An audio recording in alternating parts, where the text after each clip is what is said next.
joined alongside Flandabite Denthamku. I'm so good at this. Yeah. And Black Bart Pirate, broadcasting from the void. Gentlemen, good morning, afternoon, good evening. How are you both doing? I'm doing great. Good, glad to hear it. Thank you so much. Don't speak all I at think he once. got mutilated there. Yeah. Me? Oh, okay. Oh, you. Okay. Well, either way, listen, gentlemen, thank you so much for being here. I so sincerely appreciate your company on this and the exciting first day of the finals bracket for the 2024 Anger Games. We have a slew of exciting matches for you guys today. These are all double elimination matches for those of you who weren't tuned in yesterday. That means that everybody who wins will go on and advance up the winners bracket. If you lose, you drop down to the losers bracket. Those matches will be played later on today as well, and then we'll just continue on from there. So if you win out, great, you win. If you lose out, sucks. Sorry, just the way it goes. If you weren't aware or not super familiar with the rules, I just want to break these down again one more time for you guys today, just for the layman. Teams, how this is different from previous Anger Games. Teams now have 150 points instead of 100. Offers a little bit more granularity in their picks. Makes it a little bit easier or a little bit more interesting to sort out, especially on the lower end.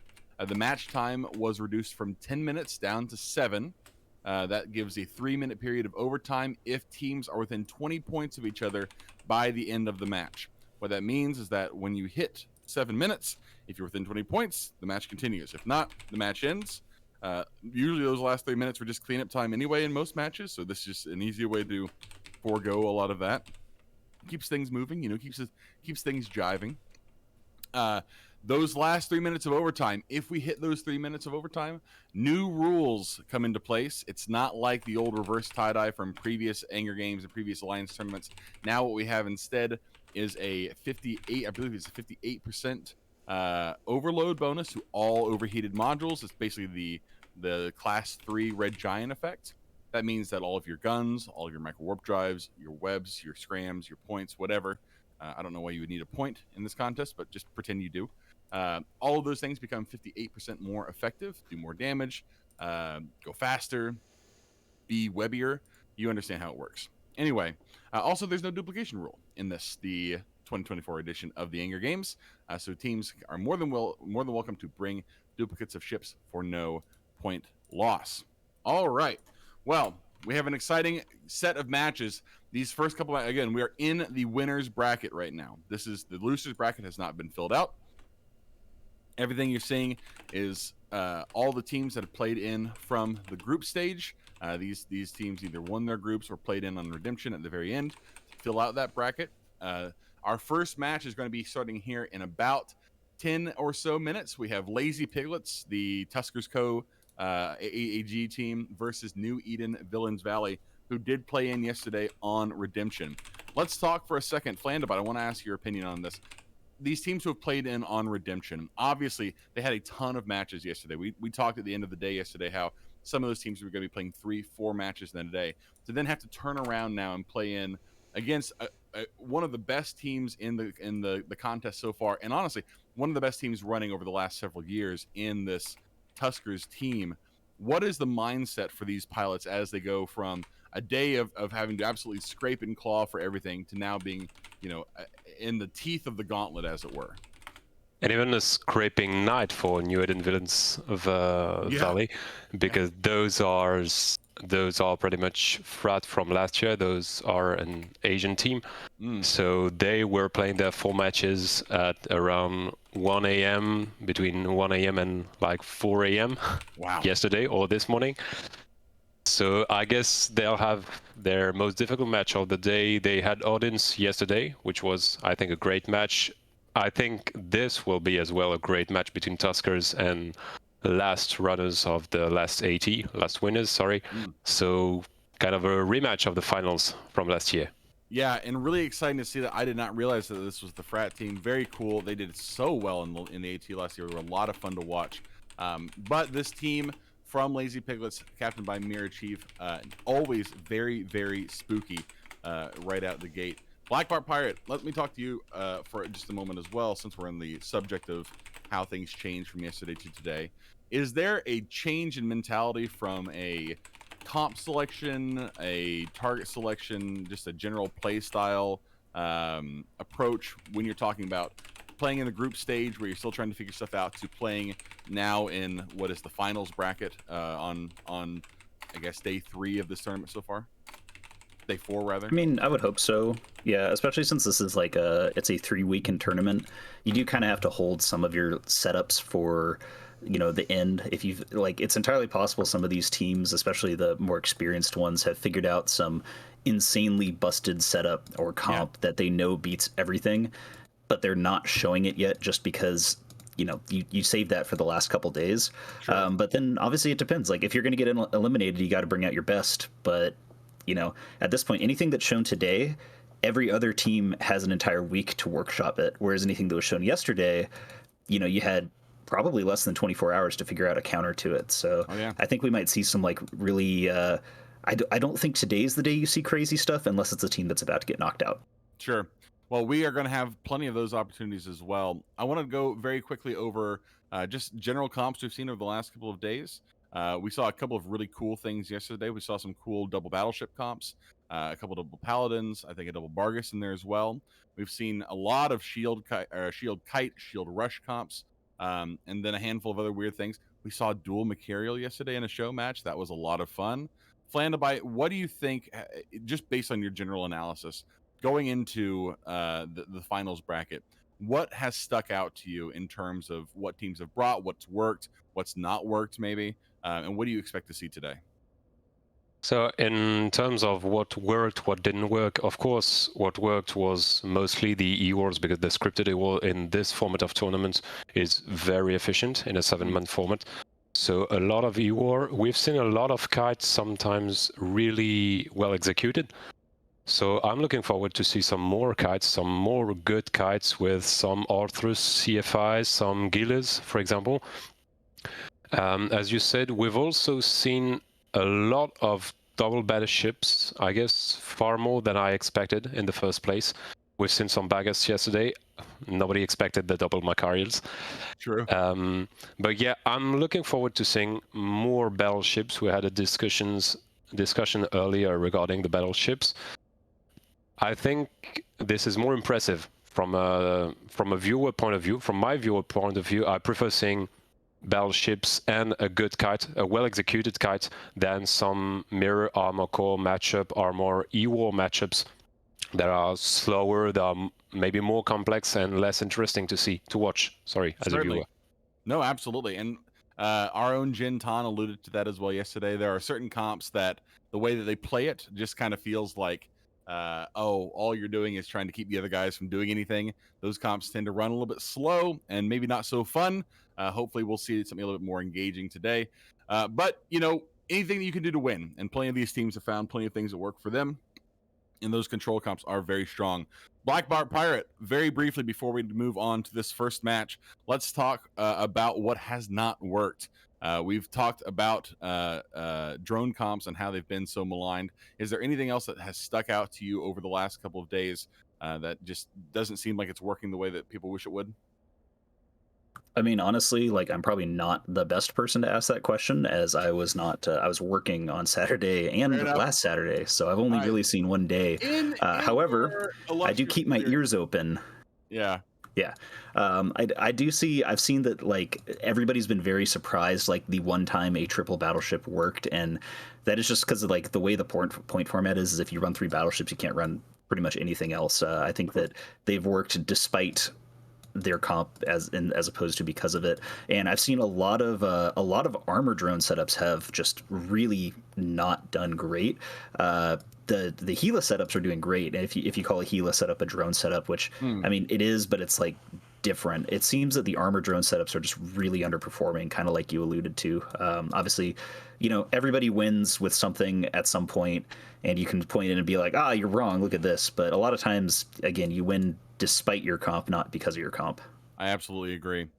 We certainly have, there are, you know, again, limitations to the format, limitations to what you can do in a 7-man squad. Will be interesting to see how these things play out today. Let's go ahead and go to bans. We're going to talk about what these teams have decided they do not want to see on the grid. I don't think we have them up on stream just yet, but to imagine. Oh, I think they're going up there right now, which is great. Okay, so for Lazy Piglets, banning out the Orthrus, the Kizreal, the Barghest, and then also the Zarmaz as their 4th pick. New Eden Villains Valley banning the Orthrus again, the Curse, the Kizreal, and the Jackdaw. So a set of bans for both the Orthrus and the Kizreal, and then Barghest Zarm, Curse, and Jackdaw as well. Flandabite, let's talk to you really, really quick. One of the things we've seen a lot of getting banned a lot is this Orthrus. In fact, I believe it's one of the more banned ships in the tournament so far. What is it about the Orthrus for people who are people at home that makes it so maybe not spooky, but make teams want to be able to pull that out before their matches? Yeah, of course. This first thing is it's a fast ship, of course. So it's one of the fastest ships we can have in this format. The other thing is in this 7-man format, we have seen also a lot of Logifrigs and a lot, as you said, of smaller ships because of the point system. So the Orthrus and the CFI in combination, for example, with the CFI, are very dangerous with the rapid light missiles, considering the light wings. So yeah, you don't want an Orthrus against you because it's fast, it's hard to catch, and it can destroy your low end, just leaving for example, two battleships chasing for 10 minutes in the arena that you can kite. And Black Bar Pirate, we talked a little bit yesterday about one of the ships, the other ships that's been banned the most in this tournament so far, the Curse. What is it about the Curse that makes it so almost ubiquitous on these ban lists? I mean, curses have just been busted for years now. Ever since they let, I say they, but you know, this like kind of alluding to AT, but also like if we're using the same thing here, the powers that be have allowed scripted E-War mods in. And a Curse of the Scripted E-War mod can basically... Oh, it's a kitty. Aww. Anyways, Curse of the Scripted E-War mod can basically cut the range or application of any ship in half, like with a single module. So when you're in a 7-man format, you're really probably only going to have like 2 to 4 DPS ships unless you're doing some, you know, crazy projection style like cruiser battlecruiser setup, which means just bringing a single Orthrus can actually completely shut them down. So, you know, every time you see an Orthrus, every single time you see a Curse, words, they make it almost impossible to bring a like 2 or 3 DPS setup. So seeing blue team ban a Curse pretty much says, hey, they're going to bring something that is sort of core heavy as opposed to bringing like 5 or 6 cruisers or battle cruisers. I think you're right on the money. Let's go ahead. We got about 30 seconds left before this match starts. Flandabite, we have Lazy Piglets, New Eden, Villains Valley. Who do you got for this one? I mean, there are some AVDOT in New Eden Villains Valley that are from Snuff. I'm a Snuff, so let's go New Eden Villains Valley. All right, BBP, what do you think? Lazy Piglets, shorter name, better team. I am a well-known Mirror Chief stan, so I'm also picking Lazy Piglets. Folks, we have our first match of day 4 of the Anger Games. We're going now to the arena with Starfleet Commander and Neutronomonics. We'll be back here in just a couple of minutes to break down the match and go on to our next one. All right, good morning. I'm Neutronomonics, joined here with Starfleet Commander, and here we are on a gorgeous start to day 4 of Anger Games 6. And we got our first match of the day. It is Lazy Piglets up against the New Eden Villains Valley. And looking at those bans, there was, not a ton of flexibility with both, as we see Lazy Piglets bringing a comp of double Astarte, double Vigilant, double Thalia with a Mauler for heavy tackle. And the New Eden Villains have got 3 Cyclone Fleet issues, which is really interesting. I'm actually really liking their setup, by the way, before I say it. Completely out there. They've got 3 Cyclone Fleet issues, a Loki, 2 Griffin Navy issues, and a Bellicose. I like this setup. I don't know about you. This is pretty freaking wild, actually, because you've got you got the New Eden Villain Valley. They've come basically all their stuff is at 0, and Lazy Piglets are way out at 50. So we're going to see as this match is getting underway, and we got Villain Valley absolutely going for a huge rush against this double Astarte, double Vigilant comp. I mean, the Lazy Piglets have the slight advantage, obviously. Like, they have the 2 failures, but they've got to be very careful because they've got a low queue of webs, Bellicose for the TP. So exactly, they need to get the TP bonuses down. I think good shout on the Bellicose. There's no Logi, right? I'm not going. Yeah, crazy. this is There very, no no, Logi. you're not. No, unless it's the Loki, but no, it doesn't seem like the Loki's doing any reps to that Bellicose. So yeah, they want to get their Sigs not bloomed as much. But meanwhile, it's the Z-Kill guide to Flying Logi as Planet 6 in the Thalia starts taking some damage as Villains Valley trying to headshot the Logi of Lazy Piglets here early on, as that Bellicose is about to just absolutely eat the dust here.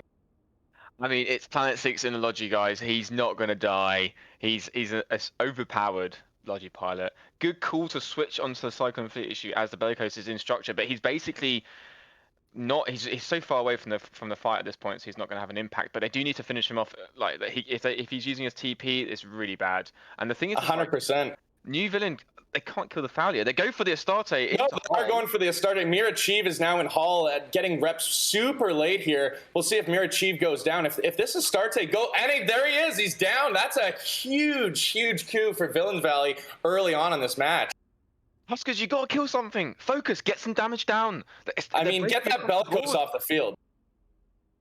I think so. Yeah, Mr. Spaxy's starting to go down here too. This heavy Mauler, I mean, you'd expect it to live a bit longer. I mean, Maulers are tanky as balls, but this one, not so much. It goes down. Mr. Spaxy's out. You're down to 5 ships for Villains Valley early on. And the Tuskers teams are falling apart. Lady Piglets, come on, you got to focus and get something down. They're so close to getting the Bellicose down. The Griffin's taking damage into armor. I think they're just panicking right now and trying to kill as much as possible. But you're right, they need to finish the Bellicose, don't they? Just get him off. The Bellicose has to go down. They do get 1 Griffin Navy off, so that will help with Logi hopefully not getting too jammed out here. But yeah, that Bellicose has to get killed. And actually, I mean, really next thing you got to do is finish off Chipmunk, who's doing a hell of a job in that Cyclone Fleet. The reps are just landing now on Jason. Hopefully not a little too late. Come on, guys. I believe in Lazy Piglets. They still have the 2 Thalias. Come on, I got to keep Jason up as much as possible. But he's just bleeding into structure. Yeah, Jason's down now. This is absolutely turning into a complete steamrolling from Villains Valley onto Lazy Piglets. Not what anyone in the definitely not what the stream was thinking first thing with our predictions this morning. Not what I was thinking about an hour ago when I made mine. Honestly, I'm actually shocked to this point. I mean, obviously the 3 Cyclones have a lot of damage. I just was so surprised at how quickly the Astarte died. It literally went straight from shields to armor into hull. I mean, they still got the Logi up. Bellicose finally dies, thank God. There it is. That only took a while, but I mean, yeah, you've only got 1 set of links on the field for Lazy Piglets. This is a huge uphill battle. Because, I mean, even though Lazy Piglets have the Logi, Planet 6 is now starting to take some pressure. They're splitting damage between Planet 6 and JJ Yakin, who is now almost, it's bleeding. He's bleeding into hull. He's really bleeding into hull now. I don't know. Oh, yeah, there he goes. He's down. This is kind of all over but the crying now. I think the writing's on the wall for Lazy Piglets. I'm actually just astonished at the amount of damage that are coming out of these 3 Cyclone Fleet issues, just bursting through reps. There's a couple of reps coming from the Astarte, obviously local tank as well. I feel like the Thalias just, I don't think they did any impact in this game. I didn't feel it. You know what I mean? I didn't feel like the struggle of the reps coming in and like the damage, like it's notching down. It was just more like a complete volley. No, I know it really was. It was sort of there was some pressure on Planet 6 early on. We see the Griffin Navy issue of Velonosaur almost exploding here. There he goes. But yeah, I mean they were pressuring Planet 6 for a sec there, and then all of a sudden everything just like hard switched onto that Astarte when it got tackled, and it kind of just exploded. Mirachiv didn't last long. There's the last Vigilant down, so it's just 2 Thalias, Planet 6 and Scorched Celis trying to keep each other alive here in the dying minutes of this first match. Go for the arena edge, guys. Get them out. Try and get them out. I mean, completely, congrats to New Eden Villains for this. I've got to give my hats off to them, honestly.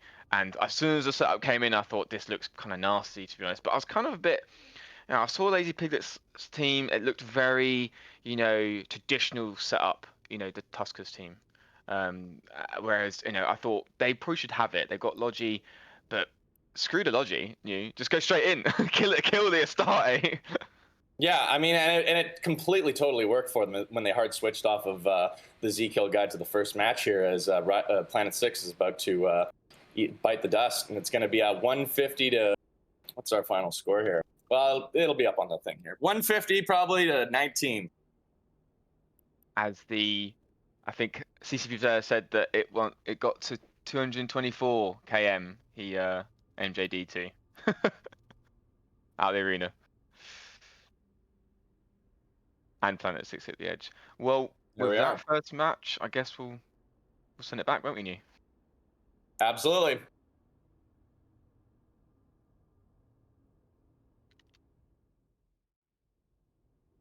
Welcome back, folks, to the desk. I am, of course, CCP Jotun, joined alongside Flandabite and Black Bart Pirate. Wow, Ham Rush versus Rail Projection. Ham Rush, that Lazy Piglets team getting absolutely piecemealed, especially by the Loki, grabbing so many things and being able to hold stuff down. That team of New Eden Villains Valley playing it so well. Black Bart Pirate, what is it about this projection team that just was not able to stand up to those 3 Fleet Cyclones from New Eden Villains Valley? So honestly, I actually thought that Lazy Piglets should have won that. They played really, really well right off the bat. If you notice, like, they worked in that range and they're like, oh shit, we're about to get rushed. And so they just pulled back. The problem I think that happened was that they initially called the second target was wrong. The first target was great. They shot the Loki, they pushed the Loki off. Really, really good piloting New Eden Villains to be like, oh, we're being shot, we should run away. But the Bellicose was kind of a silly target, and I think the thing that actually got them here, because, the casters sort of made a comment, they're like, oh, I don't think the Thalias are doing anything. I'm pretty sure those Griffin Navies sat on top of the Thalias and perma-jammed them the entire fight. And, Griffin Navies aren't that strong of a ship, EHP-wise, so at any point in time, they could have probably popped a bunch of drones on them and killed the Griffin Navies, because guess what? New Eden Villains had no logi. They didn't do that, and then they weren't really able to get anything done. Like, we saw a Fleet Cyclone drop to about 20% shields, and then that was it. It was kind of unfortunate. Flan, let's talk about those Griffin Navies for a second, because as it was pointed out by Genton in the middle of that match, those are the first Griffin Navy picks of the match. And the Griffin Navy, I think, is pretty new in terms of the tournament format. I don't think that they were out during the AT. Someone can correct me if I'm wrong on that, but those Griffin Navies now finding a strong, or having a strong showing, a 100% win rate so far in this competition. What is it about the Griffin Navy that makes it such a compelling pick there? I mean, I can't really give you a precise answer because that's the first time we saw them. We haven't considered them from our autography point of view. We didn't even look at them because the only thing they have is one of the most cancerous bonus in the game, which is a duration to ECM from drones. So once you get ECM'd, if I'm correct, you get ECM for life. Yeah.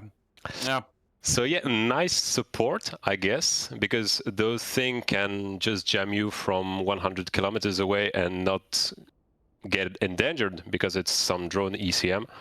Maybe that saved the Bellicose. I didn't see if the Griffin Navy used their drones to jam the other drones or if they sent them to some Astartes, because we saw the Bellicose survive with like 2 HP, so we could have thought that 2 light drones would have finished him off, which they didn't. So yeah, I guess it was for point issues that these Griffin Navies entered into the comp, but really nice addition as a support for the Ham Rush. A really nice addition. 60 hull on that Bellicose, by the way, confirmed by our friends down in the arena. Insane to be able to keep that up as long as they did. Black Bart Pirate, before we move on to the next match, very quick to ask you, in a situation where you're looking down a sort of this an all-in comp, no logi, full DPS spread as much as possible with a little bit of support, is it smart to try and all in on one ship like they did with the Bellicose, or should you be trying to sort of extend the match and kind of put pressure on the fact they don't have that logi on grid? I mean, like, why not do both, right? You're flying a projection setup, you have railguns. As they pulled away, if they had maybe starbursted and, I don't know, not quite to the tier of some of the armored drone comps where people like run to beacons, but at least basically when you're fighting a ham rush, hams actually have a very short range. Lokis are kind of the exception where they have a relatively farther range, but the big trick that you'll see a lot of teams kind of get snowballed down is like one ship gets tackled, gets deleted by the hams, and then they immediately target the next closest ship. So if you kind of spread out a little bit, you can buy yourself a little bit more time. I do think that they just didn't quite have the DPS. Like double Astarte, double Vigilant is not a ton of damage. We've heard Jin talk a lot about it. He's kind of got this sort of theory, which seems usually pretty dang correct, where you need about 3 to 3.5k DPS to actually kill anything, and 2 Vigilants and 2 Astartes is really barely touching on that 3000 DPS. So I think that I think the Loki first target was a pretty good idea. I think the Bellicose was a terrible first target, and if they had put the damage they did into the Bellicose into a Cyclone Fleet issue, like worst case, you push a ship with a extremely short range away from you, which means you have time to maybe do some more maneuvering and get away from it. Absolutely. Well, let's go ahead and move on to our next match. We have Bright Side of Death versus Only Need 3 Comps. Both of these teams performing well during the feeder bracket. Bright Side of Death, I don't think we have bans up on screen yet. I'll just go ahead and tell them here. Bright Side of Death banning the Paladin, the Orthrus, the Curse, and the Scimitar. Only Need 3 Comps banning the Hyena, the Loki, the Orthrus, and the Gila. Flandabite, the Paladin, we've always talked about this kind of being an interesting pick for bans because Paladin doesn't get used excessively, but is one of those things that can really turn a match. Why the Paladin more so than like the Vargur or the to a lesser extent the Golem, or even another armor battleship like the Geddon Navy, the Geddon, or the Abaddon? I get the Paladin is pretty much an Abaddon, a better Abaddon for just a bit more points because it has the reps, it has the T2 resets, it has the cap that the Abaddon lack, and it trades it for the buffer of the Abaddon. So simply put, in a 7-man format, it's a better ship. It can even tank in the end game, because if you don't get rid of it fast, like the Vargur, like the other Marauders, like the Vargur we saw last week and yesterday, it can hold by itself in the late game. So yeah, simply put, it can also, it can of course counter pretty much the kites with the projection, like an Abaddon. Yeah. So for example, when I see a ban Paladin Curse, like did Odin's Call yesterday, it can be a kite. Those are the enemies of a gun spam. Yeah.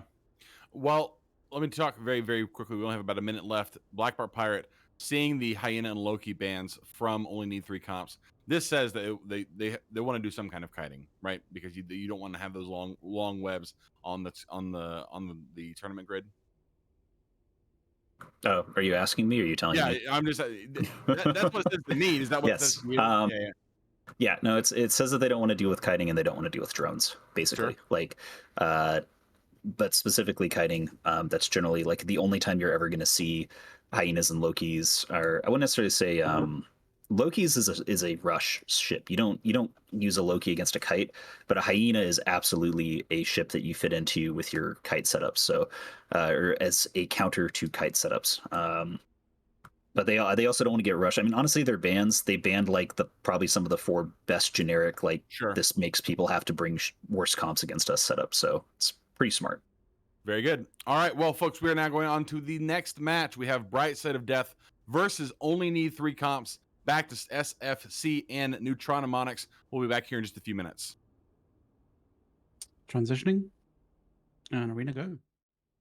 Ladies and gentlemen, welcome back to the second match of the day. I've got B-Sword versus Only 3 Comps, and you're here with Starfleet Commander and Neutronics. What do you see on the grid here, New? Well, I'm not gonna lie. I see a little bit of deja vu. Is there a glitch in the matrix here? We've got Only Need 3 Comps bring in triple Cyclone Fleet issue, along with Rapier, Parascalpels, and a Bellicose. And B-Sword, and I'm liking B-Sword setup, by the way, because I've bet on them. Double Navy Prophecy, Augur, Vigilant, Vex Navy issue, Celestis, Magus. I've got to point out, though, these Cyclone Fleet issues are not ham fit. They're heavy missile fit. And I'm gonna double triple check, because that's what I was doing the whole time before this. They are heavy missile. I can see the little satellite thing in the middle of the model. As the match begins, what's the call here for B-Sword or either team? You? I mean, Only Need 3 Comps. If they're going heavy missile fit, they gotta kind of play this very carefully, because You've got a lot of drone projection and laser projection coming out of those Prophecy Navy issues. And as I say that, their Scalpel of Melinda's starting to get some down into low armor, but barely catching reps right there. I think B-Sword, I do like their comp. They push in. They've got the drones coming out now. Valkyries, Republic Fleet Valkyrie sets coming out across the board. They will easily kill. Yes, the Bellicose. I think it's going to chew for it like butter. I think if they get a tackle on it, that's the one thing I feel like B-Sword are lacking at the moment is any form of tackle. To lock something down quickly. Well, and they also have to play this carefully because I actually completely misspoke. They don't have 2 scalpels there. They've only got the single scalpel Logi for their entire team. I misread that. That's actually a Republic Fleet Firetail that they've got for fast tackle there. But we see they're definitely going for cluster edge here in the Vexor Navy issue. But Melinda is getting dealt a lot of damage and has to play this very, very carefully. I feel like they're only cool right now. I think the Cyclones need to kill the Augurer. I don't feel they're going to break anything. They probably would break the Magus and the Celestis, but I think that anything else across the board, I just don't think they've got enough damage to even break it. Especially not the Prophecy Navy issues. The Vexors, no. But B-Sword, I feel like they're... Where's the damage coming on right now? We've got the Cyclone Fleet issue in half shields, going down to half shields. I actually think that they're splitting drones as well. We've got damage. We've got a bunch of drones on the Scalpel. This is the problem with the drone comps, isn't it? They can kind of do what they want sometimes, 100%. I mean, it's not. It's kind of going both ways too, because we see damage being dealt to Zare and the Vigilant. Sky Dart's now getting down into armor. So is Midas and the Prophecy Navy. I mean, it's splitting damage is going both ways, and we're going to see which of these plays off as Caiaphas in the Cyclone Fleet now going down into low armor. We'll see if Melinda can keep the reps up, but it's not looking very good as Caiaphas is dipping down into Hull. But Sky Dart, they might do a trade here. If they get this trade and knock this Augurer out, they do. Sky Dart is down with Caiaphas in half Hull. So we'll see what happens here if only need 3 comps can keep up this pressure that they've got here.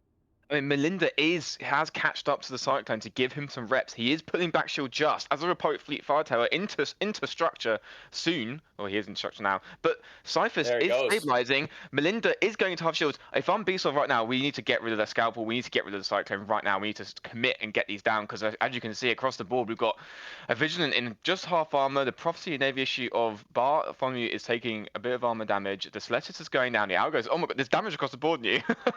It's absolutely just damage. Who's doing damage to who? It's absolutely just like a Wild West free-for-all shoot gallery going on here. But Caiaphas looks like is catching reps here. This is absolutely incredible as it looks like Bright Side of Death switching on to Demacies and on to Melinda. Melinda's doing a heck of a job with their local rep. And there goes the Celestis. So that gets all the damps off the field. And now Cyclone Fleets kind of have free reign here.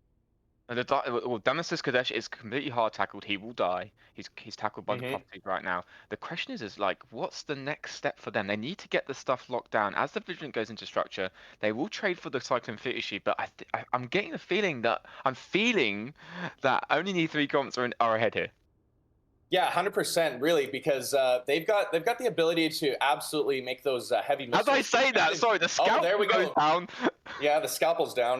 But having said that, they still got a Bellicose and Rapier on the field, so they can still make those heavy missiles absolutely project, which they are doing onto the Vexor Navy issue. Cluster Edge is getting down into very low armor. We'll see if the Vexor Navy issue's local rep bonus can pull through for it, but probably not. Half structure right here. They need to. B-Sword need to focus on a Cyclone Fleet issue and get it down. We mustn't shun the Prophecy Navy issues. They got a lot of VHP. They can still break the Cyclone Fleet issue quite easily. As I think is the Cyclone tackled. He's not right now, but there's a web that's coming onto Midas at the moment. But I still feel like B-Sword can win this. I think.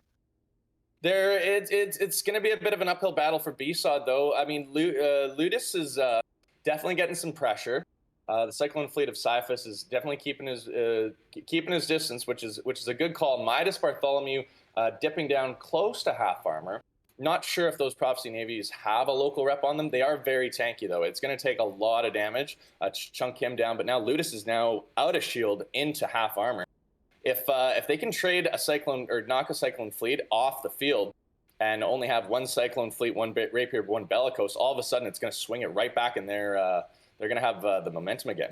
Yeah, Ludus is lining up for a jump right now to hit the micro jump drive button. As he jump drives right now, just to get the drones to travel across the field, that will definitely buy him some time. This is a good move. Honestly, this is exactly what only 3 comps should be doing. As he's in the half structure, he should be jump right now. He's fine, absolutely fine. Wasn't even close, guys, at all, not at all. But he should definitely go to the next jump drive beacon because it's going to prolong the match for as long as possible, I think, for them. Yeah, 100%. We've only got 2 minutes left. Ludus is now into about a quarter structure. And there he goes. There he goes. Okay, so it's 1 Cyclone Fleet issue up against 2 Prophecy Navies and a Magus. And having that Magus on the field with the Lynx is going to be huge for Bright Side of Death as they now go after Captain Shinken in the Bellicose. And that Bellicose is holy moly. He's immediately huge chunk of damage. Yeah. He's gone. Wow, that escalated quickly. So there we are. Bright Side of Death now in the driver's seat in this match. I mean, this match and the last match, a bit of upsets going on right now. I mean, only 3 comps has a really good, a bunch of really good people in there, Melinda and Damascus Kaddish. But B-Sod, honestly, I predicted it as well last week. They can bring out some random stuff. And they 100% can, but wait a sec. It's not over till it's over. And Martis Bartholomew is now down into low structure. We'll see if Cyphus can. There we go. Okay. So it's 2v2. Let's see if a low, no armor, low structure, barely holding on a shield Cyclone Fleet can plink away at a Prophecy Navy and send this thing in overtime. As I literally eat my own words, right? I mean, come on. I mean, obviously, 1-on-1, the Prophecy Navy issue has the edge, has more tank, but the correct call, go for the Magus, get some points as well. I think the Prophecy's going to struggle here to maybe kill something as we do run into overtime. Actually, no, I'm going to call it. I think the Prophecy's got this. I mean, you never know. I mean, really, one way to defang a Prophecy is just start shooting his drone. I did see that earlier on in the match. I saw Cyphus doing that when he had a couple of rogue drones on him early on today, but I still think that he's going into low shields and it'll be a couple of hits. This might be what does it here as overtime is now officially underway, and we'll see if Cyphus can stay, maybe. The drones are catching up. The Valkyries are coming. Oh, here they come. All right. I think this might be it here. Man, Cyphus is absolutely just what a hero. I mean, that Cyclone Fleet has been in low structure for quite a while. Yeah, he really did mitigate a lot of damage, just messing around and stuff. As we say that, he pulls back some shield. Not really too sure. I think he might have his ADC reload. Look at that. The ADC reload is up and he's come back for Lazarus is on the field, ladies and gentlemen. As he brings his drones back to start killing the drones, the Prophecy Navy issue, the match that keeps on giving, ladies and gentlemen, it's flinging from one side to the other. Who's gonna win? And now the Cyclones in full shields. I mean, I don't know what to say anymore. This is insane. I can't believe this.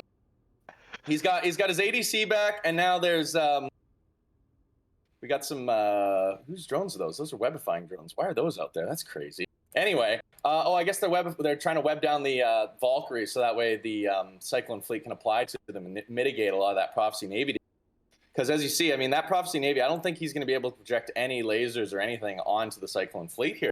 It's just going to be a complete stalemate at this point. Only need 3 comps is in the lead as we've got 2 minutes of overtime remaining. This is so close.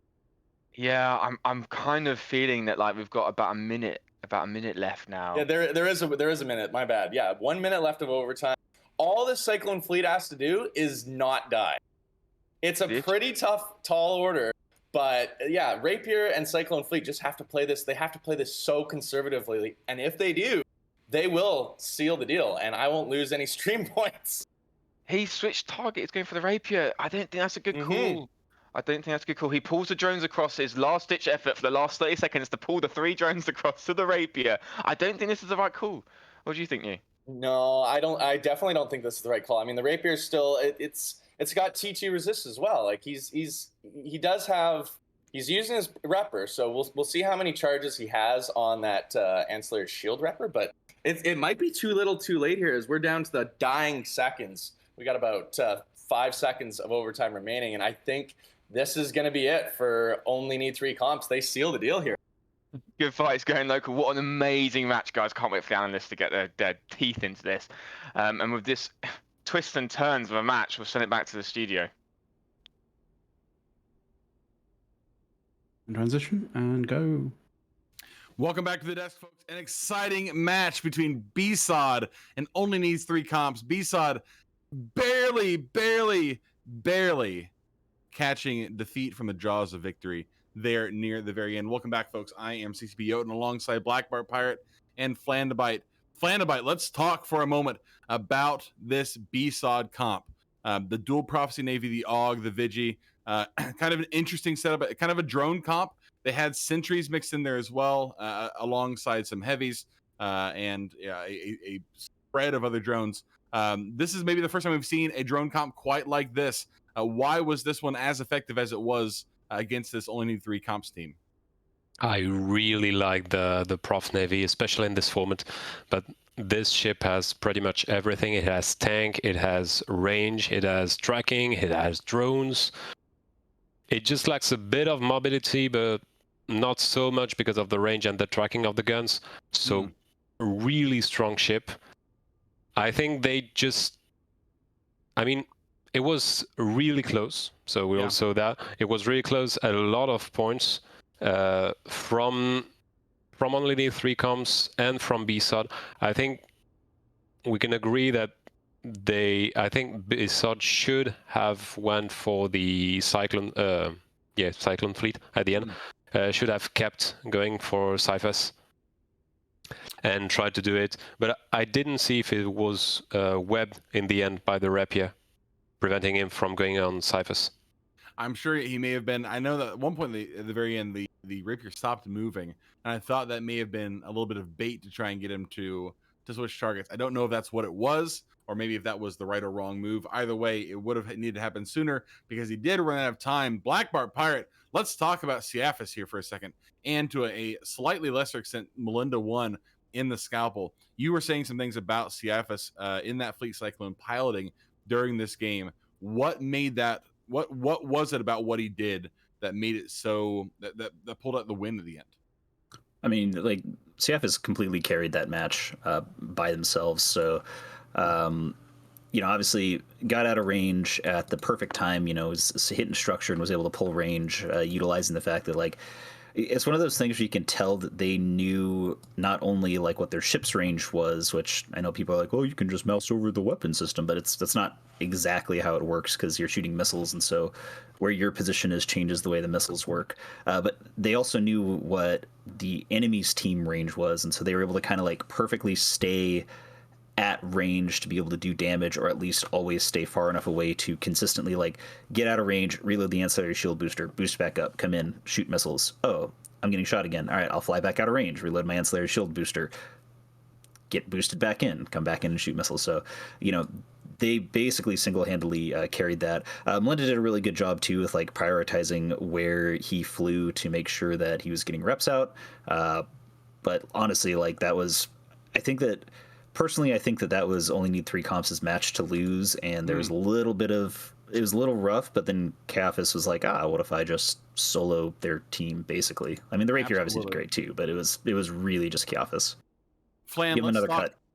Yeah, no, of course. Flan, let's talk for a second about, it got mentioned during the match as well, and I want to mention it here too for the folks at home. The ancillary shield booster, the ASB, I think they may have said ADC during that match, but it is an ASB. The ancillary shield booster gets used a lot in these matches, especially in these kind of setups. What is it about the ancillary shield booster specifically that is more appealing to these teams over something just like a standard shield booster? First thing is, of course, for those who don't know, so when loaded with cap booster charges, the ancillary shield booster doesn't use any cap. So it allows you to kite more efficiently because you can use your prop however you want. You don't have to care about the cap and still tank something. So you can mitigate with your prop, with your distance, with your kiting, and still rep with your ancil. It's also interesting. Of course, the downside is that when you run out of cap boosters, you have either to tank the capacitor consumption from the ancillary, or start the reload cycle, which is, I think, about 50 seconds or something like this. But we did see Only Need 3 comps do it 2 or 3 times, I think, especially Cyphus, of course, at the end. So reloading the clutch reload, preventing the PNI from killing him. So yeah, this is simply, I think, attracting because it allows you to mitigate the most by actively tanking and kiting without caring much about your capacitor. Absolutely. Well, let's go ahead and move on now. Let's talk about this next set. And I do need to warn everybody, something terrible has happened. A tragic event has occurred. We have match 3, Spooky Action at a Distance versus Hidden Ship Village, Idiot Contract Scam Esports, and we have no curse ban. I repeat, no curse ban in this setup. Very, very spooky. Speaking of which, Spooky Action at a Distance banning the Orthros, the Gila, the Scimitar, and the Loki. I think we'll have those bans up shortly. Hidden Ship Village, Idiot Contract Scam Esports, banning the Scimitar, the Hugin, the Rapier, and the Sleipnir. Okay, Black Bart Pirate, we're gonna go back to you here about this. Leaving the curse unbanned, is this a surefire sign that one of these teams is, or maybe both these teams are planning to break out the curse in this match? I mean, honestly, like, you have to be pretty dumb not to bring a curse. They're legitimately that good, especially in this format, especially since you've gotten rid of the Gila. Like, the only thing that really doesn't get messed up too bad by curses are drones, and I don't really like armor drones, and so I'm going to say they're bad. That being said, one of the big counters for armor drones is getting Minmatar rushed, and if the Loki's banned and the Sleipnir's banned, it makes it a little bit harder, but, you know, I mean, this is one of those situations where, like, one team brings a curse, the other team brings a Kizreal rush, and then they just smash their heads into each other, or they do something completely different, and I'm wrong, but I'm never wrong, so I'll just say that that's what they should have done. That is true. You've never been wrong. I think we can review the footage on that one. Flandabite, very quickly before we go down, since we got about a minute and a half left, the Hugin. We haven't seen too many Hugin bans. What is it? What does the Hugin do differently than just the Rapier, which they also banned?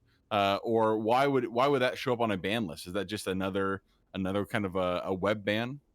I don't really think it's a good ban, because if you want to ban webs and the webs from a kite more than the webs from a rush, the webs from a rush are a Loki, the webs from a kite are a Rapier, or I would say a Hyena, for example. So maybe Hidden Ship Village, Contract Scam Esports wants to bring a Hyena, but the fact that the curse isn't banned from either team, I would be terrified in place of Jutsu, because this might mean that Hydra will bring a heavy war comp, including some curses. So good luck to them. Yeah, absolutely. Well, we've got about 40 seconds left. Let's go for some predictions real fast before we get down to the arena. Black Bart Pirate, Spooky Action at a Distance versus Contract Clickers. What do you got?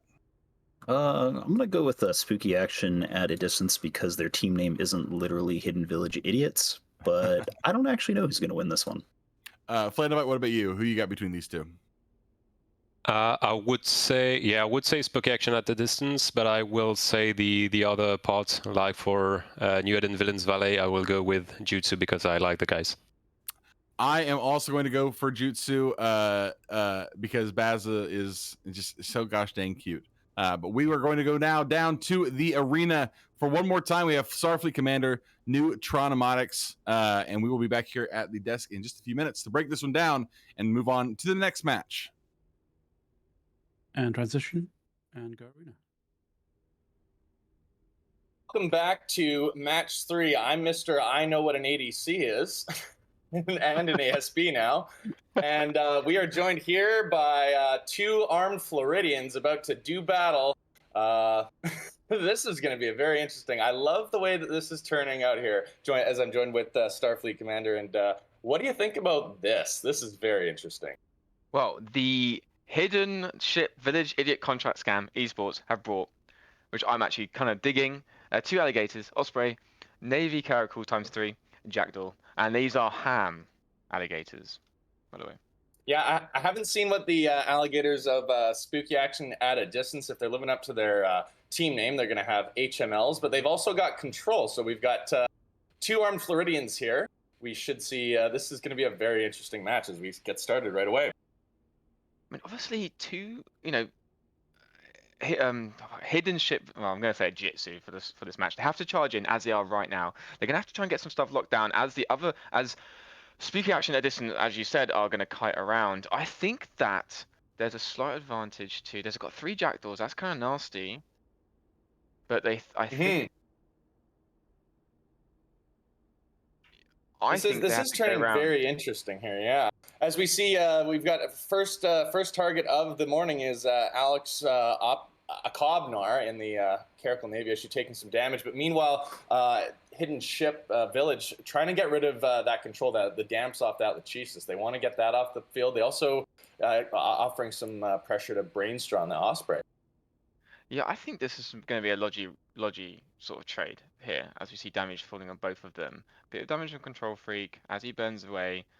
Alex has taken some damage, but he's not the Caracal on top, as there's a web on Brainstraw right now, so he's got tackled. I think this is actually huge, as both of them are going into low shields right now. Yeah, they are. Yeah, Gene Hurt is definitely hurting here, as Gene almost dipping into, well, actually both of them. Holy geez, this is a complete Logi race, and Brainstraw is the first one down.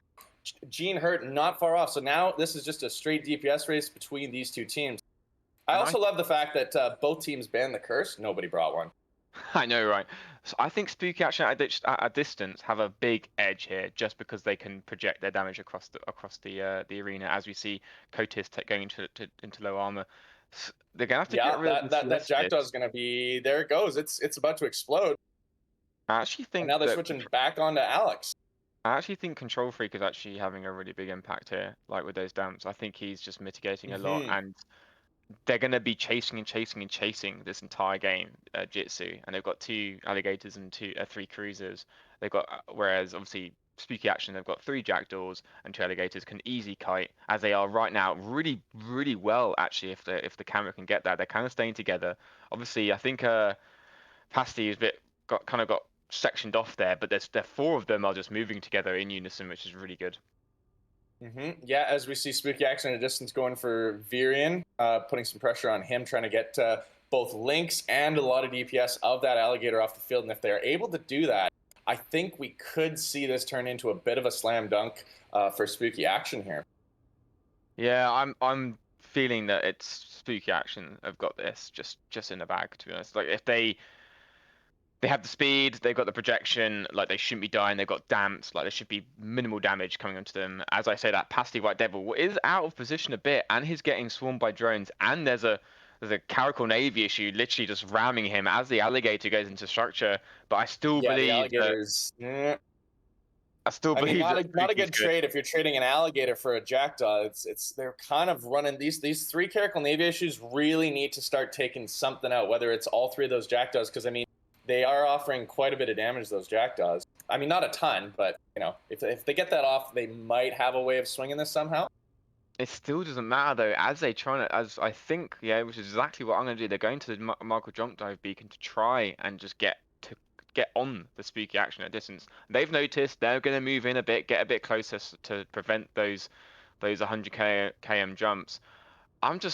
If I'm on the Hidden Jitsu team, Hidden Ship Village team, I'm sort of thinking we have to go for the jump to try and get closer and also spread out a bit. In this situation, when I've been playing and we've been chasing like a kiting team, you've all got it's kind of counterintuitive. I feel like you have to try and box them in. If you just all chase them in one direction, they're just going to keep running around in circles. You kind of have to, the Alligators need to, like, Vordak and HW need to, like, split up, you know. No, sorry, the Alligator, the Gnar and Dex, and the Caracals all need to sort of split up, you know what I mean?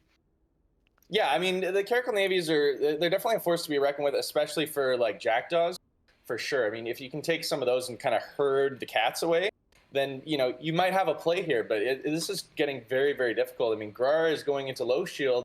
He's got to hit that MJD beacon pretty quick here and get himself aligned in the right line here to make a play. Yeah, I mean, it's such a difficult match to have. As the Caracal of the Basilisk lands right next to Vordak, right next to him. The play is there, and he gets him. This could be the winning move, but I mean, it could be little too late, though, I think. It to might be honest. because I mean Grar is in low armor and he is going down very quickly. If Grar goes down, it might be. I mean, it's 3 Caracal Navies versus 2 Alligators. It's kind of all over the crime here. It didn't matter anyway. Basil hit the alligator, jumped as well as the Caracal jumped in, so it was a good play for about 5 seconds. Yeah. Now there's Grar down. Yeah, this is looking very, very tricky for Hidden Ship Village. They still managed to get damage on the Jackdaw. I mean, that's impressive. I see Alex is kind of close to him. I think the AS Euro Zem was kind of asleep there. He should not be anywhere near them as good fights are going in local. It's definitely a win for Spooky Action, obviously. Yeah, 100%. We'll see if these Caracals can stay alive for the final roughly minute or so of this match, or minute and 15. Now, as we're sort of in the end of this match, do you think that the Rush could win? Yeah. The thing is, it can if as soon as your Logi goes down, you all split up, right? Yeah. The problem is they were kind of staying together, and they didn't really need to do that because you don't have to stay within your Osprey's rep range. You can kind of spread out, and as I said, start herding the cats around the arena, because if you do that, then you're able to, and also split damage, right? If they were able to split damage more effectively, I think there is a play there, but they just didn't quite execute it well enough. And I also think that exactly what you said, they didn't try and spread out and grab stuff, because the Osprey on the Rush side is the obvious target for Spooky Action at a distance. Get that down, then you have free reign to just kite and kill as much as possible. I feel like they traded Logis, but they didn't have anything else tackled, Yeah, 100%. 100%. I mean, they did have one Jackdaw, but it wasn't effective for the time that it was alive. As we see one of the Caracals going down, and they got the last Caracal of Slimeman 6 about to hit structure here, and he's not long for this world, as that'll be it. That'll be all she wrote here. Spooky Action at a distance, staying at a distance and keeping their actions spooky as we go back to the desk. And transition. And go desk. Welcome back to the desk, folks. Me, CCB Jotun, alongside Flandabite and Black Bart Pirate. What a match. A couple of swamp comps during this one, with Spooky Action at a distance pulling out a convincing win against Jutsu. Black Bart Pirate, let's talk for a second about attack bars. One of the things that got mentioned during the middle of that match was how large the potential attack bar for Jutsu was compared to the one for Spooky Action at a distance, which was relatively diminutive. But not getting a whole lot of use out of that attack bar. What changed for that Jutsu team so they couldn't apply that damage as well as they would have liked to? So the attack bar is like the way that it's calculated on the little tournament tool that we see is basically it's the PIFA DPS of your ship. Is a good way to put it. So, for anybody there who, especially when you're kind of new to theory crafting, you're like, ooh, I can make my spaceship do 2000 DPS. That's what the PIFA bar says. It literally says, this is our potential damage that we can apply. But if you notice, it's gray, and then when people start hitting things, it's red, and the red is the actual damage applied. Spooky Action at a distance's attack bar was smaller because their potential damage was, a couple of alligators' drones. Because if you guys didn't know, those alligators did not have weapons in their high slot, and a couple of jackdaws, which is not as much damage as a 3 Caracal Navy, 2 alligator ham rush. So certainly. The problem is if you can't get into range to apply your hams, your actual applied damage is really low, so attack bars can be a little bit misleading. The thing that we see where it's really important to look at is when you see these projection comps, and if you see a giant attack bar from a setup that also can put damage out to like 70 or 80 kilometer, that's when you need to be really scared. Absolutely. Thank you so much for that insight, Black and White Bart Pirate. Flandabite, let's talk about the Lachesis for a second. We don't see a ton of Lachesi out on these grids. Every so often you'll see a Celestius. You'll see the odd carries and Maulus as well. But the Lachesis is a lot of points for a comp like this, but put to good use. What does the Lachesis do on this grid, especially against a ham rush team that makes it such a competitive ship in that comp? Oh, it does pretty much what a curse would have done, but worse. So fair enough. Yeah, No, the advantage that has had the Lachesis with so it at the beginning is that of course it reduces the range of the reps from the Osprey, the lock range. So unless the Osprey has some SIG-amp, some sensor boosters to counter the Lachesis, he has pretty much a lock range of 10 kilometers. And as the Osprey, sorry, I think about the one from Jutsu, was rushing with the alligators before the MGD play at the beginning. He was too close to kite. I think hadn't he been following the alligators, had he been kiting since the beginning, he might have held longer on the field, kept his points, and tried to rep more or attract the attention of the Lachesis for him not to damp afterwards the alligators or the Caracal navies. Yeah. And we also noticed too, I believe it was the Spooky Action and Distance team that had no guns on their gators. A gunless gator, almost blasphemous in certain parts of this country. Black Bart Pirate, what is the point of a gunless gator? So they basically, what I'm pretty sure they did, because we don't actually have access to their fits, because guess what? None of them died. But True. Having looked at it, what I'm pretty sure they did is, because they were gunless, what they did is they fit the entire low slots for drone damage and speed. And then I believe what they most likely did is they used the extra fitting to put a bunch of links on the gators. So if you noticed, there were a couple of moments where the Spooky Action at a Distance gators are going at like 2.3 to 2.5 k meters a second speed without overheating, because we saw one of them overheat almost to 3,000, which is kind of insane. Whereas the Jutsu gators were going out about like 1.4. So they basically flew them as kiting gators, which is kind of wild and something that I don't know if anybody's done it yet. More or less, they flew it like an armor drone setup, but just with better ships, and it was really, really cool. I can say like there's zero chance that Spooky Action did not leave that curse on purpose. I think what they were trying to do was bait somebody into bringing a curse comp, because I don't think a curse would be able to do very much against their setup. Jutsu, I don't think they read it and were like, haha, let's rush. I think they were just like, haha, let's rush. And they just got stomped because Spooky Action spaceships were faster, and you can't rush something faster than you. Absolutely. Well, thank you so much for that insight, and see you later, alligators, as it were. Shout out to Genton for that very bad turn of phrase. Moving right along, folks, we have paid actors versus Exodunks. Paid actors banning the curse. Shocking. The Scimitar, the Orthrus, and the Loki, while Exodunks banning the Scimitar, the Orthrus, the Kizril, and the Loki. So a handful of same bans for these. Nothing out of the ordinary for both these teams. Paid Actors and Exodunks, both very competitive teams during the feeders. We have about a minute left before we go down to the arena Flandabite. Let's see, Paid Actors, Exodunks, who do you like in this match? I don't really know. Both set of bands I think are good. From what I see, I like both set of bands. Of course, I prefer the ones from Paid Actors. They're less indicative of what they're going to play. The ones from Exodunk look like they're more comfort bands and more general bands. So, I don't know. I'd go with Paid Actors. Certainly. Black Bart Pirate, what about you? Oh, I have no idea here. Honestly, like, teams that ban curse usually shows that they're pretty smart. So whichever that is, I believe Paid Actors, I'm gonna go for them as well. But I'm consistently completely wrong whenever I say anything on stream, which I do on purpose to make sure I get more points.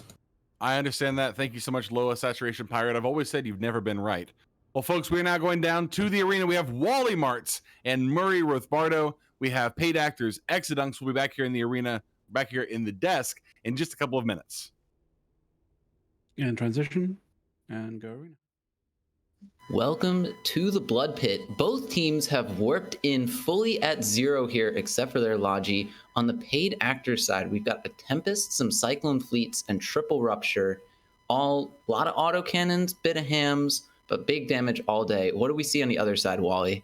So I'm seeing now Exodus, looks like a couple Suckners, Triple Broadsword Burst, kind of a modified Mimitar Rush. I think it's going to be interesting. Those Bursts are going to struggle with the nuke power of the Ruptures. They're at 0. The Tempest has 2 utility highs. It's going to be rough for those bursts, but hopefully the damage can outpace the Paid Actor side. Yeah, things are going to be taking damage immediately. Like this, everyone is at 0 here. These ruptures in particular, I think, are going to be on the menu as soon as possible here. They've got more damage ships because they've got 6 of them on that side, but those ruptures are going to be less tanked than a lot of those, T2 resist Sleipnirs, T2 resist broadswords. Yeah, it's gonna be interesting to see how it plays out. I see now with the camera zoomed out a bit that the bursts are a little bit back. Really, if the ruptures are able to get past the broadswords kind of drop the ball on holding them down, those bursts might be able to be effective, but we'll see. Yeah, the match is underway, and you can see there's a bit of movement, but scrams are immediately going down on the Rupture of Achilles. His shields are vanishing. Meanwhile, on the other side, they're trying to take out the Sleipnir of Sabotage. Both sets of logistics certainly are free to rep, but their reps are not doing enough.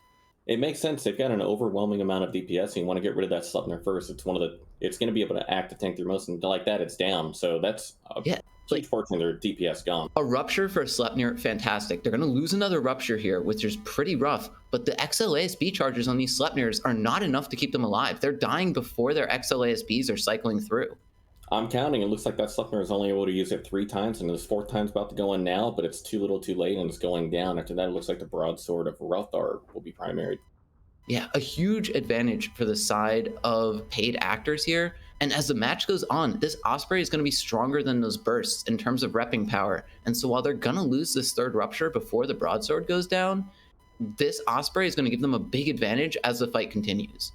You can already see that as that Rupture is going down, that one went down significantly faster than the ones before it. When this Broadsword's down, whatever's next, if it's not the Osprey, is going to either survive or go down tremendously slow. This Broadsword is going to be dipping down the armor any second.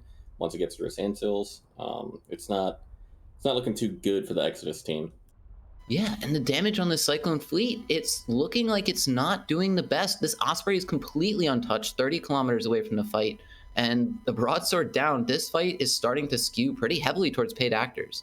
Absolutely. It looks like the next primary is going to be Deathwind. It's been getting neutered out this entire time of the Tempest, so with no resists and an Ansil alone, it's going to go down much quicker than the one before that. Pretty smart. I wouldn't be surprised to see those newts swap over to Wassa now that the Broadsword's already getting destroyed. Yeah, the Broadsword's still going down. These 2 bursts are not enough, even with the damage that has been removed. And it's not even like those bursts are getting neuted. It's just T1 Logi frigates, not the best. And another Broadsword goes down. With this Tempest still alive, the Osprey untouched, it looks like this match is going to be a pretty clear victory for paid actors. The best part about this is that Tempest is just straight T-posing, 0 MS speed, sitting completely still, just every single primary pummeling into. Wassa's probably not going to survive another 30 seconds. Yeah, the Tempest, a bit of a surprising choice. It's something that usually, especially on TQ, you usually see in kind of an armor format. But here they've gone with the shield format, and that's a lot of low slots where you can fit a lot of damage. A lot of damage and tracking. We've seen that this Tempest, it's been applying, if you're looking at their attack bar, they've been applying very well. Yeah, now the last Broadsword, I was going to say it's an armor, but it's just disappeared. And I don't think these 2 bursts are going to be able to kill anyone. They could try, but it's probably unlikely. I think they've paid actors secured this pretty easily. We're at the 3-minute 50-second mark, and it's basically won at this point. Yeah, I think going back to the initial setup, you saw that both teams kind of had the Logi initially separated away, and especially looking at that Osprey, it's something you'd really want to get rid of early on the side of Exo, but with kind of the early tackle and the choice they made to try and kill Ruptures early, they never really got anyone onto the Osprey to kill it, and it wouldn't have needed much, right? Ospreys aren't particularly tanky, but at the end of the day, they weren't able to, and as the match cleans up, we're going to send it back to the desk. Transitioning to ads.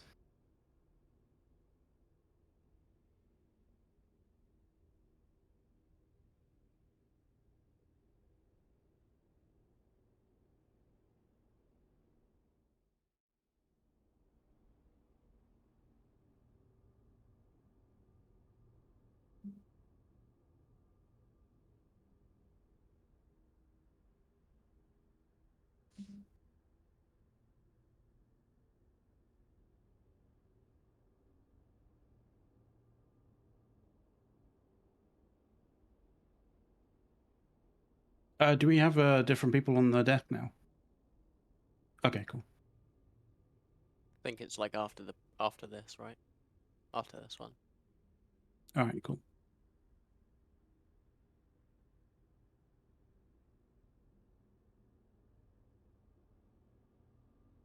All right.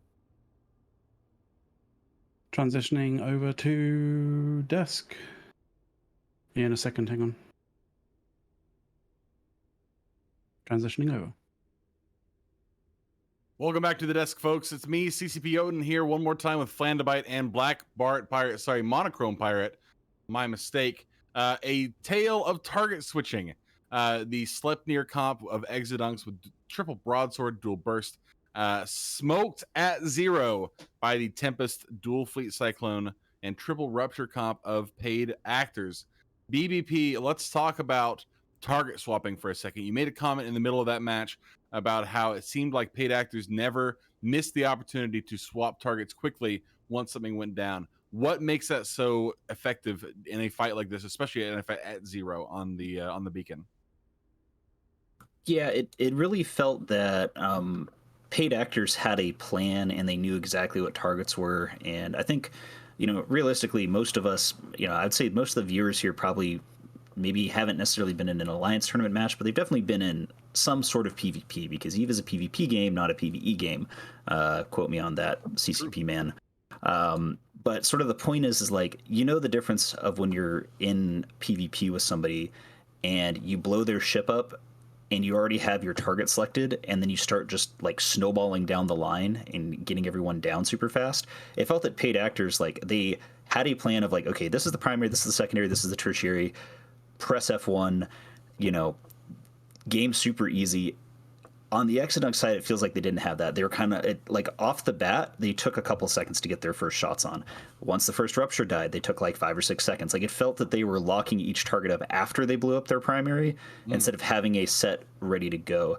And the reason why that's a huge issue, especially in a fight like this, so first off, you're at 0. You should be trying to get away from each other, which I think is Exodunks' first problem, is they should have flown away just a little bit. But second, when you're in these areas where you're doing like 4,000 to 5,000 DPS to each other, 5 seconds of 4,000 to 5,000 DPS, that's pretty much a shield rupture, right? Like, the amount of time it took them to actually start on the second target, they could have killed the second target and been on the third target. They could have killed the third target and been on the fourth target. Like, you're doing so much damage here that even like the delay of your gun cycling one extra time, or that like little bit of input lag that happens sometimes, that can cost you the match. Taking 5 extra seconds to actually shoot, that's way, way worse. Yeah, you're absolutely right. Flandabite, let's talk for just a moment about Exodunks and their setup, because it was kind of interesting. The triple broadsword, we've seen this before. You kind of get the impression from watching or from seeing triple broadsword that maybe they were expecting something other than another fleet sitting at 0 on top of them. Perhaps the triple broadsword was there to try and catch things, so they couldn't run away from those Sleipnirs. But they found themselves at 0 next to a Tempest and 2 fleet Cyclones. What can you do in that position, or are you just at the whim of whatever paid actors wants from you at that point? Yeah, you're in quite a dire situation when you're in this position. As we saw several times also during the tournament, even for Rush, people all often warp at 10, 20 kilometers, something like that. We rarely saw, I think, a real warp at 0. And this is why, because I think, considering the bans from paid actors, as we discussed it, it would have been something like it could, have been something like a gun spam, something like that. And in a gun spam, I would have understood, against a gun spam, I would have understood the triple broadsword that would have heated props, rush, pointed something, and then let the Sleipnirs do the job with the 800 or 900 DPS of the broadswords, of course. But in this typical situation, you find yourself at 0 in not in a mirror comp, but in mirror thinking comp, and you're pretty much fucked, because you can try and kite, which I think Exodunks should have done, should have tried to pull the bit and get the ruptures one by one. The thing is, if the ruptures and the Tempest, and the other one that I already forgot had a scram, you just get pinned down. Yeah, absolutely right. You do just get pinned down. We have a lot of time here. I want to talk about a couple more things real fast. BBP, the Tempest sitting at 0. We actually have not seen a lot of Tempest. We've seen the odd Varger, obviously. I think we may be seeing a TFI at one point. I might be wrong about that. The Tempest feels like it doesn't get a ton of use, but fits well into this comp, obviously. And with it sitting at 0 as they warped in, very dangerous. Is the Tempest the obvious play here, or would there have been something that might have worked a little bit better for paid actors, despite the fact they won the match? Is the Tempest just the obvious pick there? I don't think it's obvious, but they are really good. We saw them a lot, I believe, 1 or 2 Alliance tournaments ago as kind of part of the key ship for the Minmatar Rush. Tempest is probably like one of the better Tech 1 battleships. They do a stupid amount of DPS. Like, yeah. They're kind of on par with an Abaddon almost. Like, that's a little bit less damage, but you can also swap your damage types, which is really huge.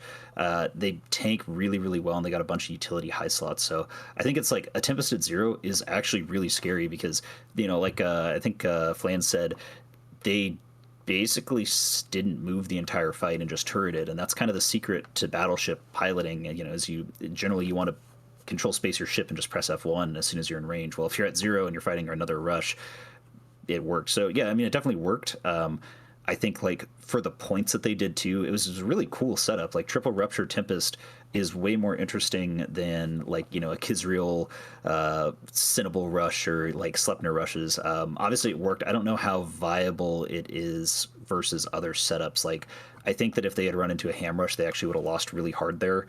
Or if Exodunks had like warped in, like let's say they warped in at 20 instead, and their first move was, oh, we should run away from this. I think that it was a loss, but it was definitely cool. It definitely worked. I don't think it's particularly weird. It's just something we don't see all that much. You're right. You're absolutely right, folks. I do want to let everybody know, if you do not know yet or have not seen it, linked in chat. I think we just had one link go up. You can see all of the brackets and results for today's matches at challonge.com/AG6main. That's CHALLONGE.com/AG6main. That tournament bracket is live. You can see all the updates from that one and track how these teams are proceeding. We also have a second stream up today. There are not other matches going on right now, but you can see other views of the tournament grid from that on that stream. You should have both of them up at all times if you can. It is very cool to be able to see that kind of the many different shots happening on the grid at any given time. Very, very cool. That other stream is at twitch.tv/Eve Tournaments. That's twitch.tv/Eve Tournaments. You should check that one out as well. And also, while I'm plugging things, if you have not done so yet, you should check out Showmanow's Eve Tournalytics blog. I think it's Eve Tournalytics at wordpress.com, something like that. I'm sure somebody will link it in chat for me. Great insight from last week's tournament play. No doubt we will have great insight from this week's tournament play as well. Really, it's incredible that tool or that insight is free for anybody just at home. If you want to know more about tournament play, if you've never been part of tournament play, you want to know more about how to bet properly on these games, Showmanow is giving you all that insight for free. It is crazy that is available to you. So check that out. Check out the other stream. Check out Showmanow right now is in chat saying I'm already working on it. Incredible. Thank you so much for that. We do sincerely appreciate it. We are going to move right along. We have 4 more matches, or sorry, let me take that back. We have a handful of matches left in this first block. Before we go down into our losers set, which will be going into, let me double check this real fast here, and after just a little while. Regardless, we are moving right along now. So let's talk about the next matchup. We have No Spaceships for Old Men versus Apelsinikiliu, which is how I've been told that's pronounced. The Finnish Orange Juice Moonshine team. No Spaceships for Old Men banning the Cinnaball, the Orthrus, and the Jackdaw. Apple City Kill You banning the Curse, clearly, the Sentinel, clearly, and the Scimitar. Flandabite, the Cinnaball, very interesting ban. The Cinnaball doesn't get a ton of use. In fact, I feel like it's one of the least used main, sort of DPS kind of hybrid ships in the tournament so far. But getting a ban here from No Spaceships for Old Men. The Jackdaw and Orthrus, obviously, pretty standard set. Those are just, kind of best in class for a lot of different comps. But the Cinnaball feels strange here. Do you think that's a wasted ban, or is there some kind of gigabrain strat going on here that I just don't know about? It looks like No Spaceship for Old Men is just betting the low end of each comps, betting the Jackdaws, betting the Cinnaball, and the Orthrus as a token ban. But no, I don't really think the Cinnaball is a good ban, unless they're specifically betting for Apple Sinikiliu. Yes. Yeah, unless they're specifically betting for their opponent, the Cinnaball and the Jackdaw, I don't think it really is a good ban. For example, letting the Kizreal open and betting the Cinnaball is a dumb move. Kizreal is far more dangerous than a Cinnaball. Triple Jackdaws is dangerous for the low end, so we might expect No Spaceship for Old Men to have a strong low end based on small ships. But we'll see. But no, I really don't like the Cinnaball ban, except if it's targeted at their opponent. Yeah, no, absolutely. And it's funny too because Apple City Kill You were the team that brought out the dual Vargers with the shield and armor reps in that first match that were so competitive against the Goon team. But no Vargar ban in this one. Maybe the No Spaceships for Old Men team think that that's maybe a trick that they could only play once. Maybe they are betting that they will not do it again. Certainly, the opportunity is there. The Sentinel getting banned as well as the Curse. So just kind of an interesting setup here. I'm curious with the way that the tournament has proceeded so far. You've seen teams kind of develop things over the last couple weeks, but there are obviously strategies that have worked. Black Bart Pirate, is there any danger when you are one of these teams competing, at least in this far into the tournament, of pulling out a comp that you've already seen, that you've already pulled out yourself once before? Do you feel like there is the threat of getting clipboarded a little bit by your opponent, or is it just kind of a luck of the cards anyway?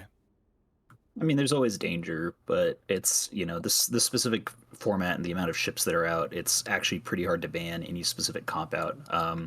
We're kind of getting to the point with the amount of new spaceships that keep coming out where, might need to start adding even more bans into this stuff, because you banned a Cinnaball, Orthrus, and a Jackdaw. Well, there's Caracal Navy issues, there's Sleipnirs, there's Kizreals, there's all sorts of stuff. The only ship there that there's nothing equivalent of is a Jackdaw. But that being said, the other team banning Curse, Sentinel, Scimitar, that really signals they want to bring some guns or some long range stuff. Yeah. So we can see what happens. Well, we have about 30 seconds left before we go down to the arena. We have No Spaceships for Old Men versus Apple City Kill You. Philandabite, for the last time, you got any predictions on this one?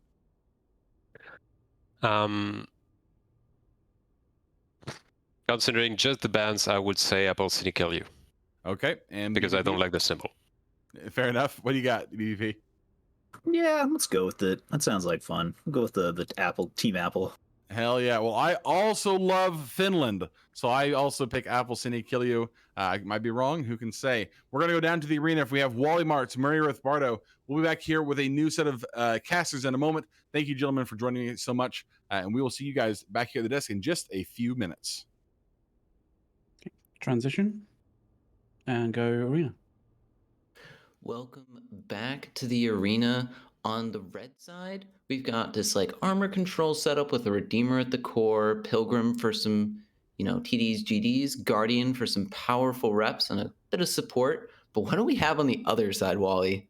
So it's Florida Man. He's out here. He's ready. He's going to stomp. It's going to be rough. I like Florida Man here because Florida Man has no Logi. They have 5 DPS ships and a Hyena and a Crow. They got the power of the swamp to guide them on this one. Logi's not needed. Gators apparently only attack, do not defend. And as the match gets started, we'll see whether this Guardian and these other ships can survive 5 flights of medium drones. It's going to be rough. That Pilgrim's it's basically useless here. Yeah, I guess it can, TD some drones, but that's not terribly effective. Now, the Gators and Gilas, they're peeling away. They're trying to keep it ranged, which really means that only the Redeemer is doing heavy damage right now. And it's starting to work on one of these Gilas. Yeah, we're seeing the Gila slowly get chipped away. I'm not really seeing any effective damage, but that's kind of the bane of using medium drones. But once they get onto their first target, it looks like a Confessor is their first target, the way that they're moving on the field. The drones have arrived. The Confessor is taking damage, but he does have a Guardian behind him, so we'll see if they can take him out. Confessor still hasn't swapped into defensive mode, but now it's being webbed, and it's slowly shifting, and we're going to see the second volley of these medium drones hit it. Yeah, I think the real key to this match is, especially you're in a Logilus Tomb, even if they take down the Confessor, which they are doing good damage, they need to find a way to get to that Guardian and kill that Guardian. Because that Guardian has so much repping power for a lot of the other ships, and because Apple don't have their own Logi, they are on a timer. Yeah, it definitely looks like the Confessors are first called just to get rid of their anti-screen. Looking at the rest of their comp, there's not much to stop the Crow and the Hyena from getting in and doing much. I can already see that Crow's going to start burning from the next primary, and the medium drones are just going to follow. It looks like the Guardian of Mr. Keps is the next primary, with no tackle on him currently. Yeah, one thing I like here is the Crow it looks like it's kind of angling to potentially try and screen the Redeemer a little bit or dive back in. If it can do that, it can help keep its own DPS alive for longer. But those drones have gotten onto the Guardian, and that's good news for Apple. Yeah, that is a lot. That is 5 sets of medium drones. You're getting a ball every 4 seconds with that, and it's just going to start chunking this Guardian if it applies. Yeah, one thing to note, though, is that there are some drones kind of other places. There's a set shooting the Redeemer. We saw a bit of damage on the Omen as well. They need to really make sure that they can get people in range to focus things down, as the Crow, without any protection, does get sniped off field. And just like that, their tackle's gone. Hyena Crow gone. I'm guessing, I can't really tell from the way the arena's set up right now, but it looks like some of the DPS ships are outside of drone control range, and that's why we're seeing the split between Guardian and Redeemer. And even now, there's not a lot of effective damage being applied to the No Spaceships Roadman. Yeah, it's like ideally these medium drones should still be able to take out the Guardian. One thing to note is that the Guardian does have some heavy rep bots, some other rep bots on it, and they seem to be doing a pretty good job of helping mitigate some of this damage here as well. So they may need to look to get rid of those rep bots. However, they are starting to lose DPS of their own as the Gila is kind of going into hull and is going to get knocked out here. Yeah, it's not looking too good for the Apple team, considering one-fifth of the DPS just dropped out, and they're struggling to kill anything before that. I really think this is going to swing heavily to No Spaceships as they just cascade into more and more ship kills. Yeah, the Omen's taking a bit of damage, especially because the Guardian is just so far away from it. It needs to kind of pull back in order to try and give it some reps. But if it can do that, the Omen should be okay. And the Guardian is not even really taking any damage at this point. Yeah, it's just going to be a slow... I mean, everyone knows Grista ships, huge HP pool, decent resist. It's just going to be a slow crawl right now. Not a lot of DPS coming from No Spaceships for Old Men. But now, as I'm saying that, it looks like the Redeemer is getting chunked a little bit. We're watching that Ansil bar drop. So he's being pressured enough to have to Ansil. Meanwhile, that Alligator from Nick is slowly dwindling. Yeah. Putting damage pressure in is useful because it does force that Guardian back in as well. And hell, they may just be able to kill the Redeemer. It is worth noting that these ships do, like the Gators and Gilas, they do have missile systems on them. And they may be trying to utilize that to force through a target here. However, with Nick's Gator going down, that is a huge portion of their remaining DPS getting knocked off field. Yeah, I don't really see them coming back from this one at all. It's rough. The matchup they went against, very rough. They were controlled early on. They took out some of their DPS with just guidance disruptors. I mean, I know it's mostly a medium drone comp, but they were not applying at all to their primary of a Guardian. Yeah, especially the second they couldn't really get their damage onto that Guardian, it was going to be a rough time. And at this point, it looks like with the amount of control they have, one Gila is scrammed, another one's grappled by the Redeemer. This level of control is going to allow them to kind of keep all their ships safe and keep the match well under control. Yeah, and it even just goes to show how strong links are. You've got links from the Draugr and the Pontifex keeping the No Spaceships for Old Men team up, and it just helped tremendously with rep supplying. Yeah, the Draugr in particular is an insane ship. Like between the damage, the tank, links, there's so much that it can provide, and they're trying to tickle it now just to shoot something. But with the amount of control you've got on that remaining Gila, the Gator kind of GD'd and just kind of chilling where it is, there's not much left here for Apple. I was gonna make a joke about the signable ban, but they won even with it. So, I mean, great job to No Spaceships for Old Men. Yeah, they managed to keep their composure, keep their distance. One thing that I think is interesting to think about is the choice, especially because we saw some kiting alligators earlier, the choice between missile weapon systems on these ships and things like drone control link augmenters, right? Drone link augmenters, potentially sensor boosters to make sure you can get those medium drones on the right target. It seems like that was something that was pretty critical this match, and is definitely something you need to think about when you're kind of designing these comps. Yeah, the base drone range of 60k normally isn't enough, especially in a format like this with something kiting. Or if you're the one kiting and you're trying to stay outside of a Redeemer range, you got to come back into the range just to apply your drones to a target, like, say, a Guardian that's 80k away from you. Yeah, for sure. And Jita, despite his heroics in some earlier Apple matches, will find himself losing his armor and losing his hull as the match winds down.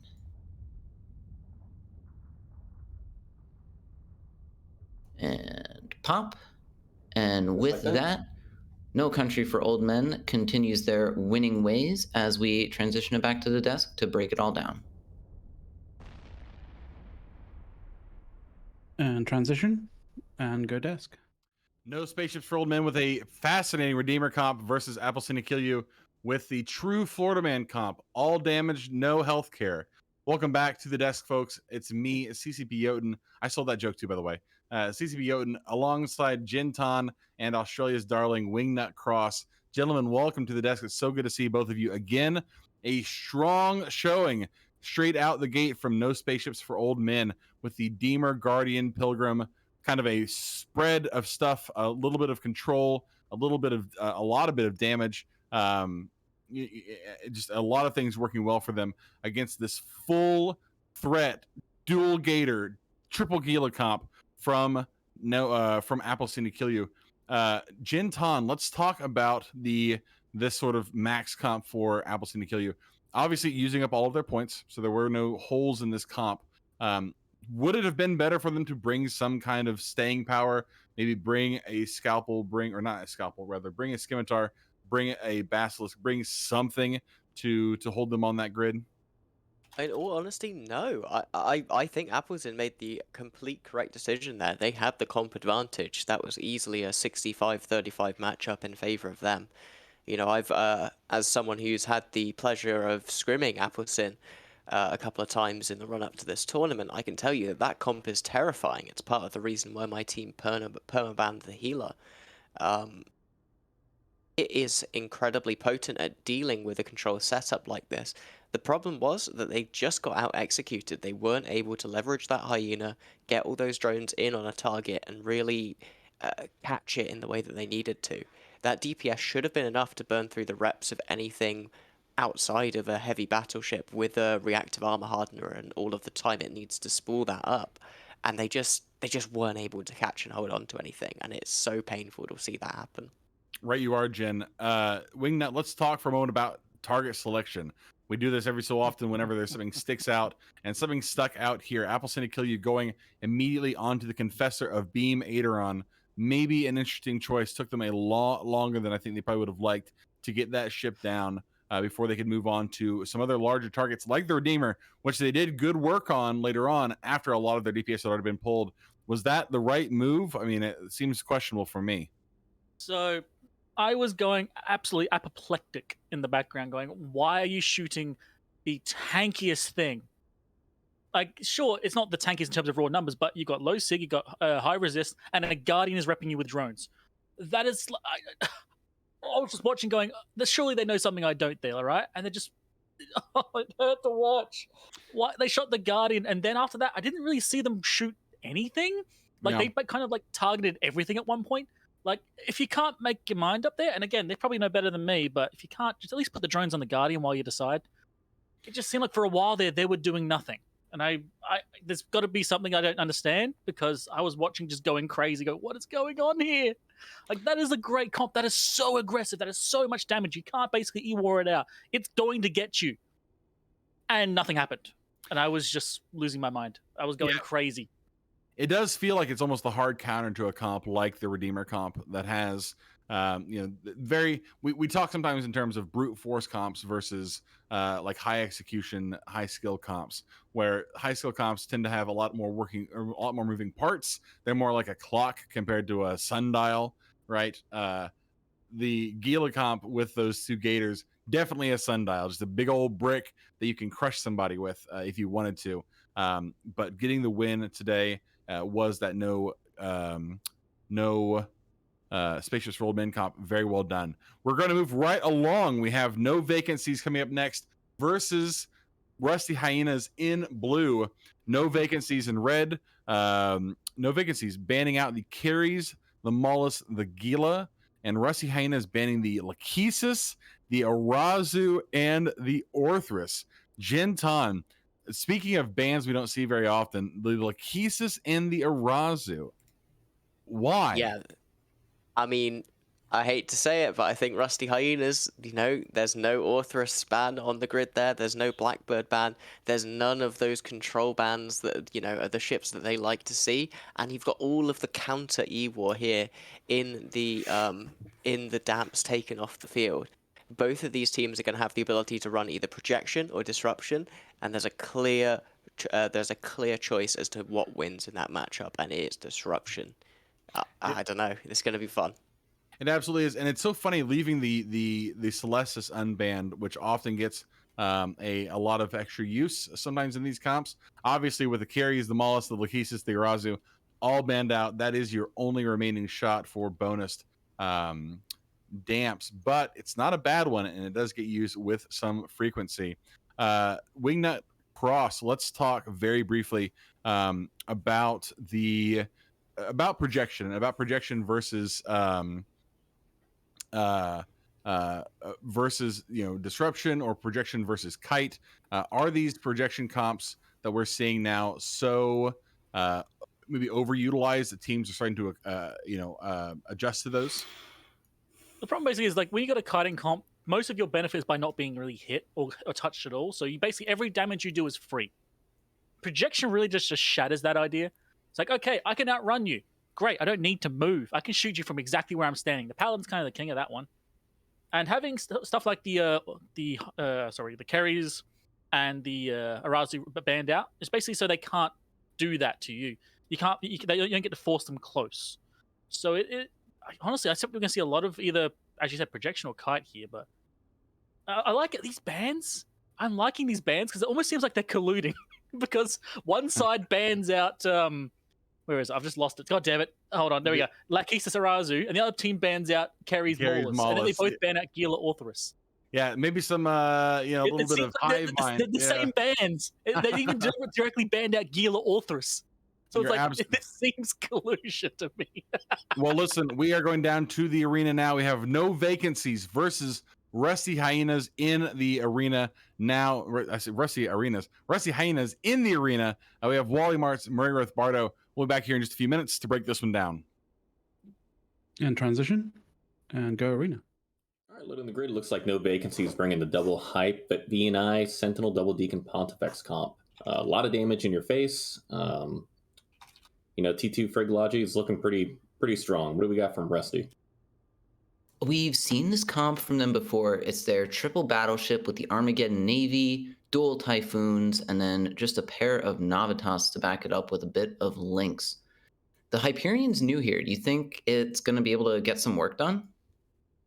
I would say it with any other comp, but considering they're going into potentially 6 utility highs, right? it's going to be rough. I mean, Navy get in.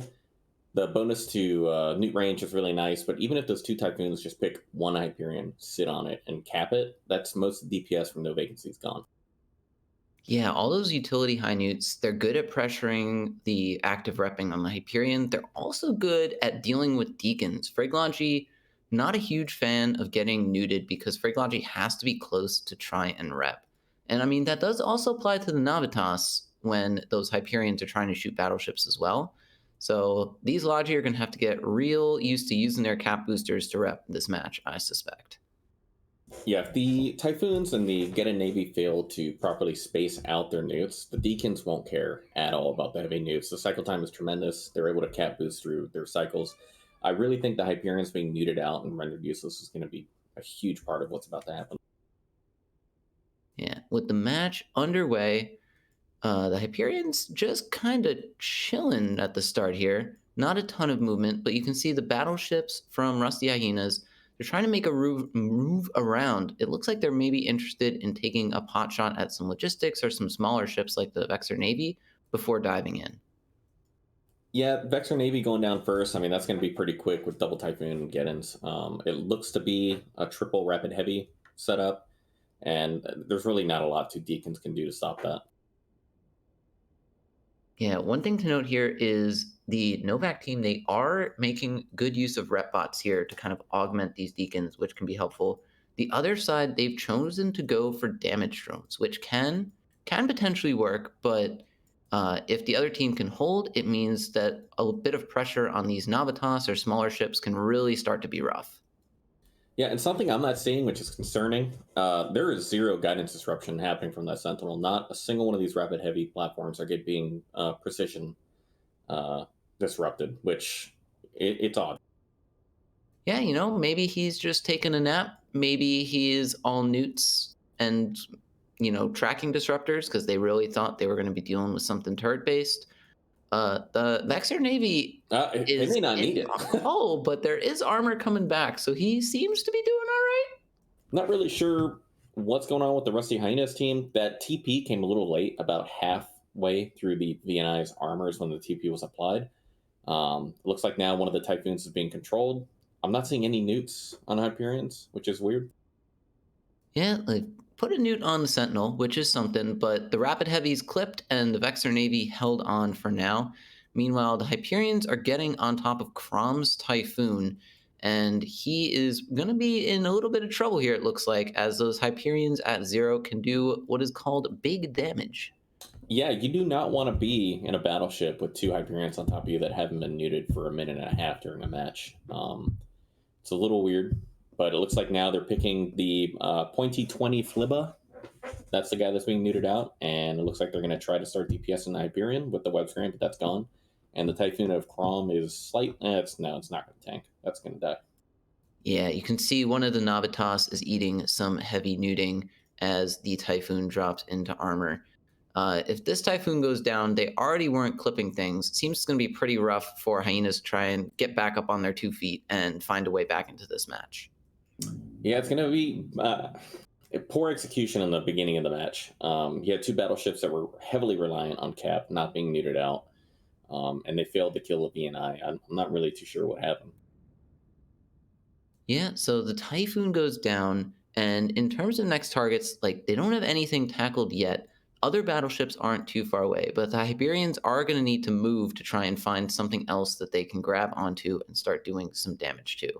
They do have things that should be able to help with that. The Vexor Navy should be able to head out and reach something.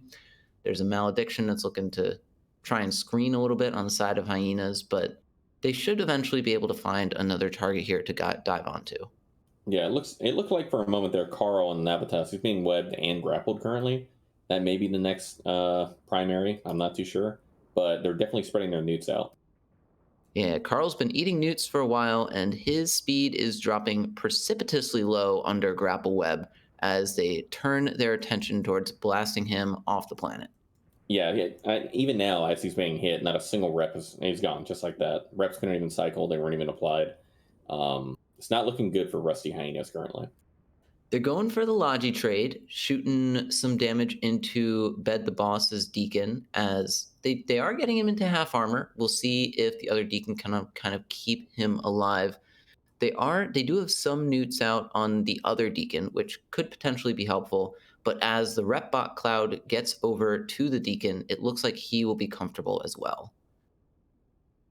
Yeah, Deacons are incredibly tanky. And even, like I said, even with those newts on, the other Deacon can still apply. You got 2 Hyperions, they've got a drone bay, they can put out drone remote rep bots, same as the BNI and the Sentinel. There's just a cloud. Every ship on that team can put out armor bots.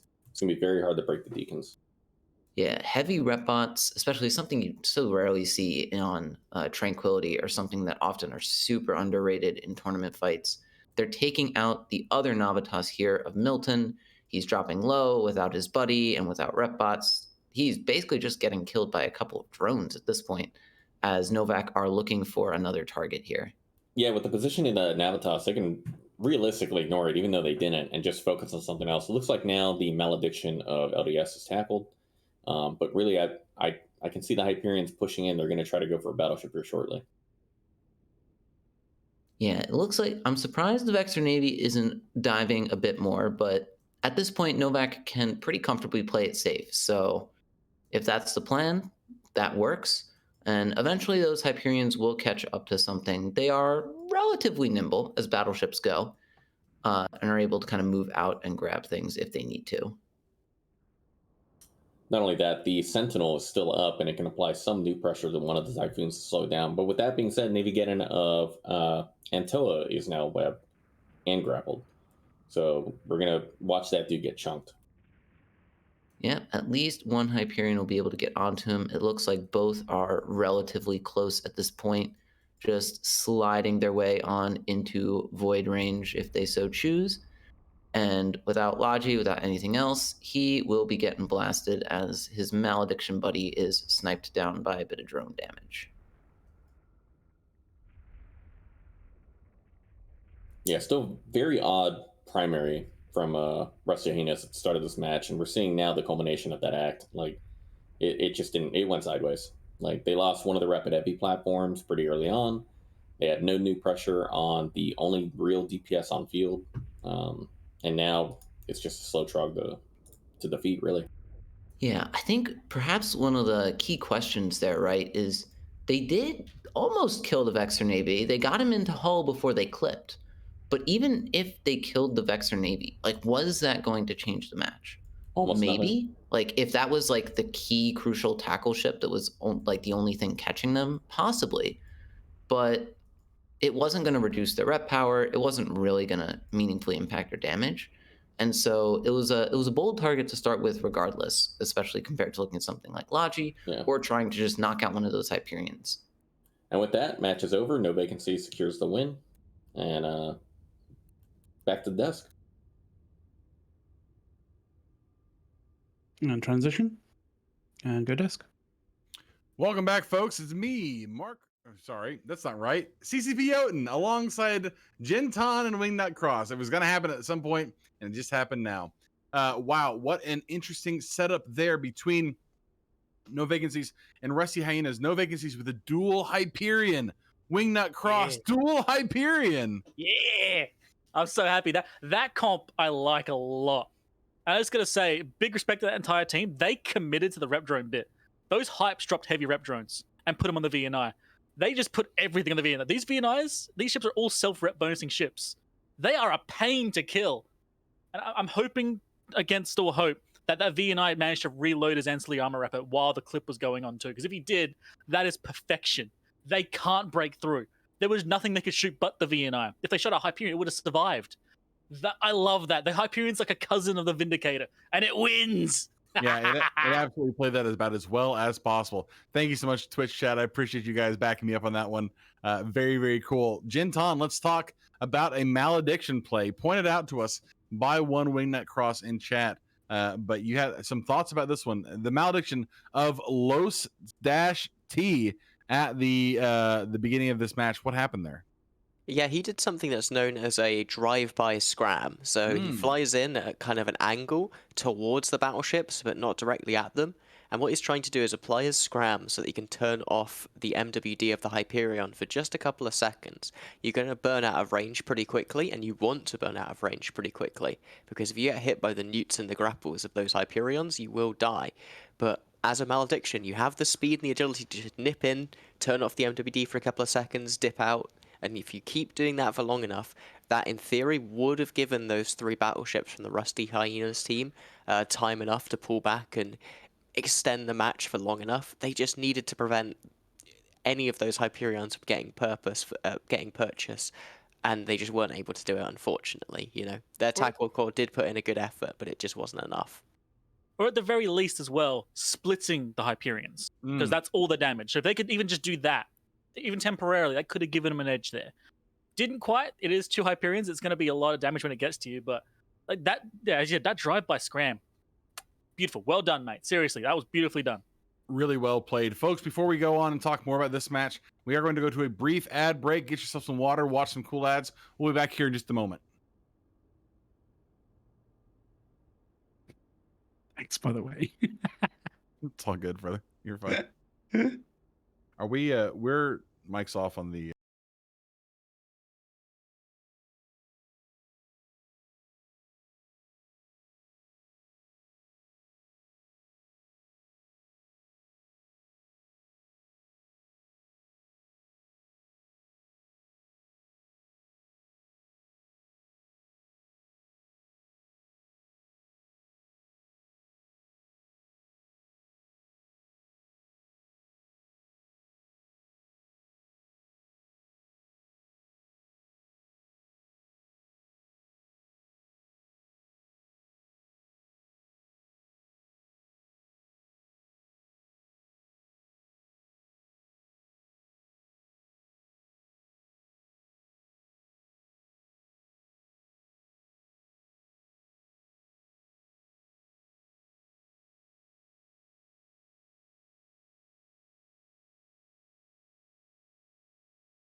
And back to desk. Welcome back to the desk, folks. I hope you enjoyed those ads. I know I sure did. They are all very good. Very, very good. All very good. So good. I love them. Buy stuff. Join Corpse. Do it now. Anyway, let's get back to the match for just a few minutes. We have a couple more minutes to talk about this one. I want to talk for a moment with you, Wingnut, or with you, sorry, Jen, about the Vexor Navy issue of Zafin Katapi.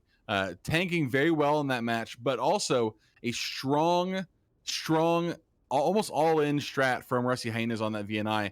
When it didn't go down in a single clip, should they have changed targets? I mean, it's kind of elementary now at this point. We're looking at it in hindsight, but you see what Rusty Hyenas were trying to do. with those triple battleship rapid heavy comps, you're trying to take advantage of the fact that you can apply battleship level DPS to potentially cruiser targets. The problem is, when you're only doing 3 battleships worth of damage and you've got nothing else on your team to support that, and you've not got the tackle advantage to be able to go in there and lock something down, you're just a fish out of water. There's nothing you can do. That sort of composition relies on the ability to push in, and I think to a certain degree, it might have even been better for Rusty Hyenas if they just accepted it, gone in, accepted they were going to get tackled, and tried to push through to the back line. Yeah. Wingnut, let's talk for just a very brief moment about rapid heavies and to a slightly less extent rapid lights. These weapon types that have such long reloads that put teams in a position where they have to try and clip things. First of all, what is clipping and why does it matter in a fight like this? So the problem, as you just said, with these weapons is that they get a lot of damage. It's kind of like massive front load damage, but then there is a extended reload time. It also means that changing ammo types takes an extensive amount of time as well. So you're kind of just, when you warp in, you're locked. This is what you've got. You have to shoot this. However, if there's a lot of ways you can end a clip too. People can jam you out. They can damp you. If you break one of those ships that are trying to clip you, suddenly the whole clip is almost wasted unless you have enough damage to break through still. So the best thing about that V9, I'm pretty sure he had an Ansil fitted. I'm just guessing at the very least, right? The problem basically is if you don't clip him in one clip, he can rep back up to full, reload his Ansil, and still be ready by the time your next clip's about to come in as well, which makes it even worse for them.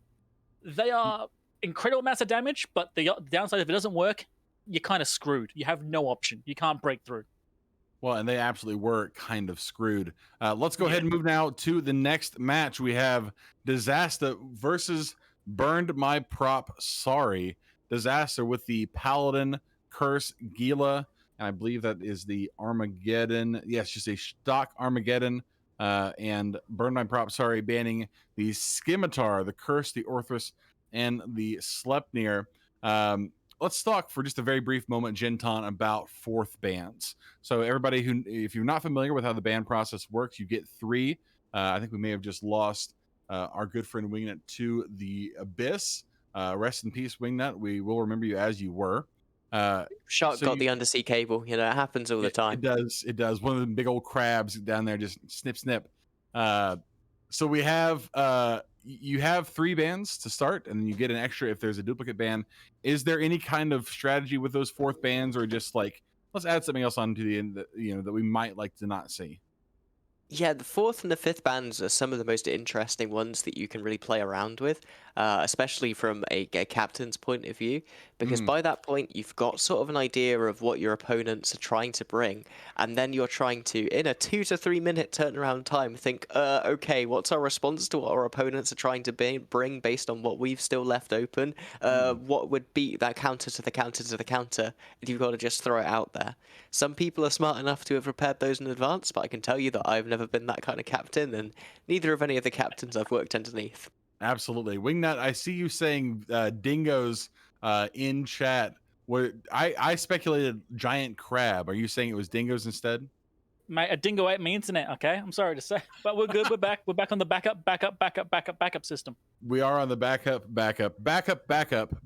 system. Thank you, Wingnut, for that update. All right, well, we have just about 30 seconds until we're going to head down to the arena. Genton, Wingnut Cross, we have Disaster and Burn My Prop Sorry. Based on how these teams have performed, Genton, what do you think between these two? Who are your predictions? I got to go for Burn My Prop. They've got Ryferson, they've got Jalthi, they've got so many top tier, really experienced pilots, even if Chad Hammercock is on the other side. Yes, and Wingnut, what about you between Disaster and Burn My Prop Sorry? I was gonna agree with him, and then he said Chad Hammercock, and my brain went blank. So I think I'm gonna go the other side, just because I have to. I'm required to. Absolutely. Well, thank you so much, both gentlemen, for those 2 picks. I, of course, am a man of habit. I have no choice but to go in hard on Hammercock. I picked Disaster. We have Disaster versus Burn My Prop Sorry. We're going down to the arena. We have Dujek One Eye, Ali Aris. We'll be back up here in just a couple of minutes. And transition and go arena. Hello, everyone, and welcome to the arena. This is Ali Aras. I'm here with Dujek One Eye, and we are watching Disaster versus Burn My Prop Sorry. It looks like Disaster has showed up with the medium gun spam comp, and Burn My Prop Sorry has a fairly heavy armor with 2 big Armageddon Navy issues as their core. Dujek, what do you think about this matchup? I'm trying to decide whether I would rather be neuted out partially as a Deacon Inquisitor combo, or if I would want to be 90% webbed by triple Vigilant. And I think I've fallen onto the side that the Vigilants are so dangerous to the Deacons that if they get a hold of them, they will win in the short term and lose in the long term. Yeah, those Deacons are about 50 kilometers away from the Vigilance, so let's see if they're going to rush in and try to get on top of them. And it looks like, in fact, the Vigilance and the whole Disaster team are burning backwards to start off, with damage going on to the Mauler. Yeah, they definitely have the option of some range control with long-range versions of the medium guns here. I don't think that they're going to kill the Mauler. I think it's more a deterrence from them getting in and being tackled. But eventually they're going to have to fight closer, I think. Like, if they fight in the 30-kilometer range, that benefits people who have bonused heavy newts over that time. And they're going on Young Renegade and the Deacon, who is susceptible to those gun sitting. Yeah, but Young Renegade's pretty far off, and they've switched to Rafison and the Armageddon Navy issue. Rafison's coming in and trying to get in range to apply that big neuting power onto the Disaster team, but the Disaster team is bunched up around this micro jump unit. Yeah. Could be being a jump play. Yeah, I definitely think that they're going to use Rafison's medicine against them here, being known for jumping quite a bunch. I think that first jump coming in. Let's see how they do. It's definitely pointing into the arena, at least. What is in the back line to jump onto there, do you think? From back here on the MJUD, it looks like we've got a Deacon and a Pontifex about 70 kilometers away, but that's still pretty far off. So it might be that the Burn Prop team has reacted in time, but looks like Young Renegade and the Deacon's taking some serious damage, but so is Chad Hammercock. Can the Hammercock survive? The Vigilants don't have a lot of fitting room, and they are definitely quite paper tanked for it. If they swap Chad, who's dead now, for a Young Renegade, I don't necessarily think that works out in the long run for the medium gun spam. They need to have enough damage to actually get those Armageddons down later, and they are taking a lot of damage on Sander while Young Renegade is still tanking.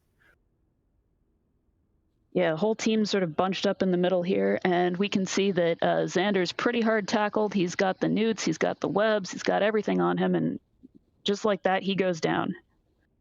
Yeah, I think this is firmly in the favor of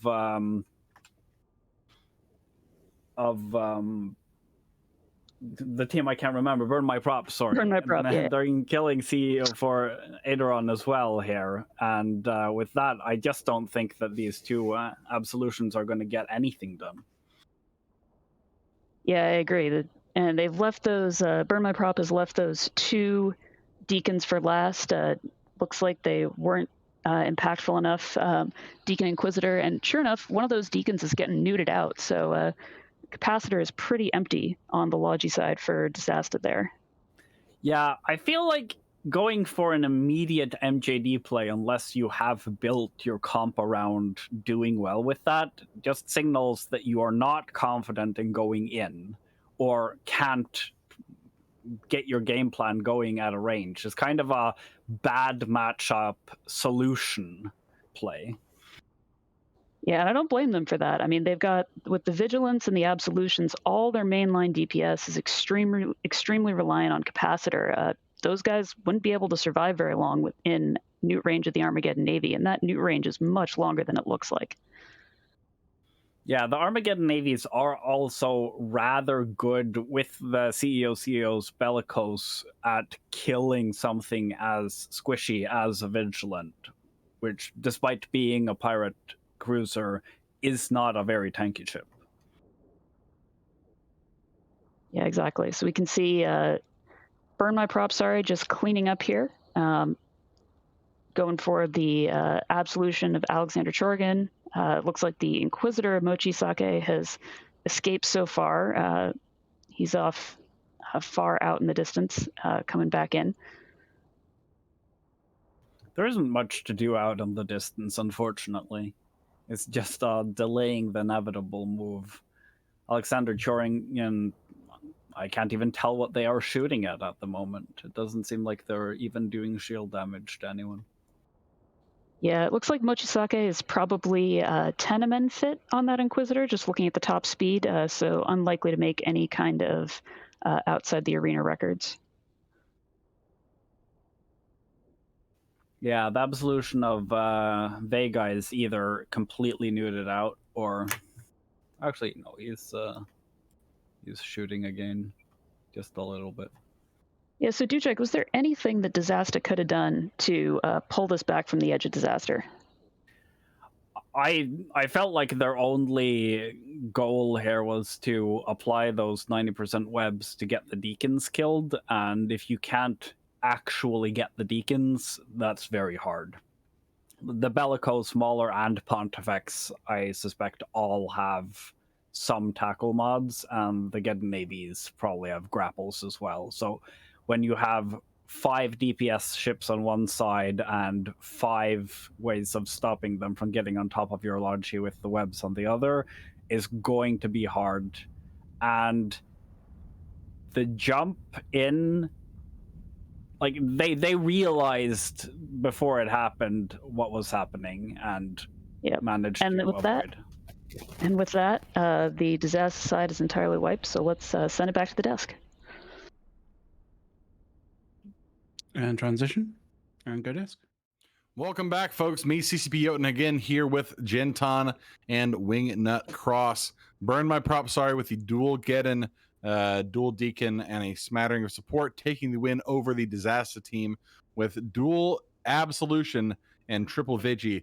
Jinton, let's speak for a moment about this Absolution triple Vigi comp from Disaster with a single Deacon as Logi. Deacon Inquisitor as Logi, my mistake.